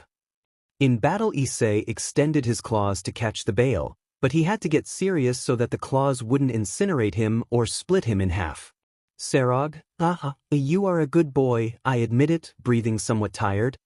Issei, you too, even the Mao would have already died or writhed in pain from feeling the cuts from my claws.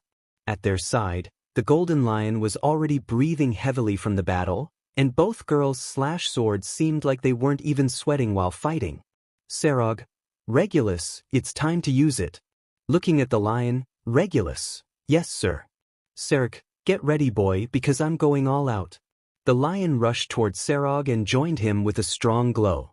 Serog, my Nemean Lion King, you who carry the name of the Lion King, hear my call and lend me your being balance breaker Regulus Ray El Terex. Yo Issei only covered himself a little by the strong glow it gave off, and as the glow disappeared, he could see Serog in golden lion-shaped armor. Serg, what do you think, kid? Is this my final form? Issei, not bad. Both girls took their sword form again and returned to Issei, because if you don't hold back, then neither will I. Issei just took off his trench coat and shirt and showed that he had different weights on his body, and little by little he took them off. Serog, were you wearing that all the time? Issei, yes, you are not the only one with some hidden things. Issei threw those weights away, and when they fell to the ground, they only raised a large curtain of smoke that surprised everyone present and Serog himself. Issei, putting his clothes back on, those weights in total were about 500 kilograms, surprising the black-haired man, so let's see what I can do without them. Music starts. Issei, in the blink of an eye, appeared in front of the bale and struck him with his claw, but his hand was stopped by his own. Serog, the armor is not only for protection, it also multiplies my abilities, hitting him in the stomach, which made him spit out some saliva and BLD. Serog threw Issei to the other side of the arena, but the albino recovered in the air and landed on his feet. Issei, then his strength increased a lot, and the shine of that armor weakens my shadow creations, but still, Issei created thousands of swords made of light around him, and they all pointed towards the demon. Issei, I'm not going to lose either. The swords went towards the black-haired man, but with a loud clap he made some deviate, and others he simply dodged or destroyed with his strength. Issei launched himself with his claws and hit the golden armor several times, but it didn't even crack a bit. After a while, Serog and Issei hit each other mercilessly. Issei only separated for a moment to unsheath his swords and begin to cut and attack his rival. Serog had to recognize that Issei was a tough opponent since many could not withstand his blows, much less when he had his armor. Both of them were hitting, cutting, and stabbing each other. Issei covered his swords with his fire and began to cut through the armor. Serog was surprised to see that his armor had large cuts and scratches on it since no weapon could pierce his defense. Issei covered his arm in fire, and both of them received a huge blow to the face, and both were thrown to the other side of the battlefield. Issei, Og being the strongest of the young devils, was no game. Og, breathing heavily, Cirque, you are very strong. Your power easily surpasses the Mao's, but you better give up, or your emissary will be sad. Issei, I am not anyone's servant, I only help Rias because she is my girlfriend and future wife, he said with a smile. Rias, upon hearing those words, could only smile while blushing, and the other girls complained a little for not including them. Sarag, I see, you have my respect, Hyoudou Issei. No one had forced me to use this armor for that, and because you help and protect those you love, I respect you. Issei, I respect you too. No one other than Tiamat had made me use my full power. They both just looked at each other and then started laughing in the middle of the fight. Rias, are they laughing? Fizarf, you, it's a man thing. They wouldn't understand it, how? Looking at his brother. Kiba, only a man would understand this, then we explain it to him. Gasper, how funny. Looks like Issei-senpai made a new friend. Issei, no one has ever made me bleed so much, while removing his hood and showing his face covered in his and Sarag's BLD. Sarag, it's the same, looking at his wounds. No one had ever hurt me that much before. Issei, well, I think you're right, it's time to end this. Sarag, Issei sheathed his swords again and covered his body in black and white flames. Sarag, aren't you going to use your swords? Issei, no, I want to fight hand to hand like you do. Sarag, like a man, well, let's see how strong you hit. Both of them just launched themselves forcefully towards each other. Both men collided fists and delivered tremendous blows that most could not deliver at the same intensity. Each blow they delivered broke the sky. The combat field they had created was broken by the intensity and clash of powers that both of them launched with each blow. Issei, at one point, was able to land a punch in the entire face, and Sarag, at the same time, also landed another punch on Issei's face. Note, imagine it's Issei and Sarag. Both of them, feeling the blow, only separated a little as they staggered and looked at each other again. Sarag, Issei, both of them were still hitting each other all over their bodies. Blow after blow was the only thing that was heard, and again both of them hit each other in the face. And music, Issei fell to the ground but got up with some difficulty and could see Sarag with his head down with his hair covering his eyes. Issei, still you can't beat me, I can do this all day Issei just wiped the BLD that was dripping from his nose and mouth and launched himself again, but a voice stopped him.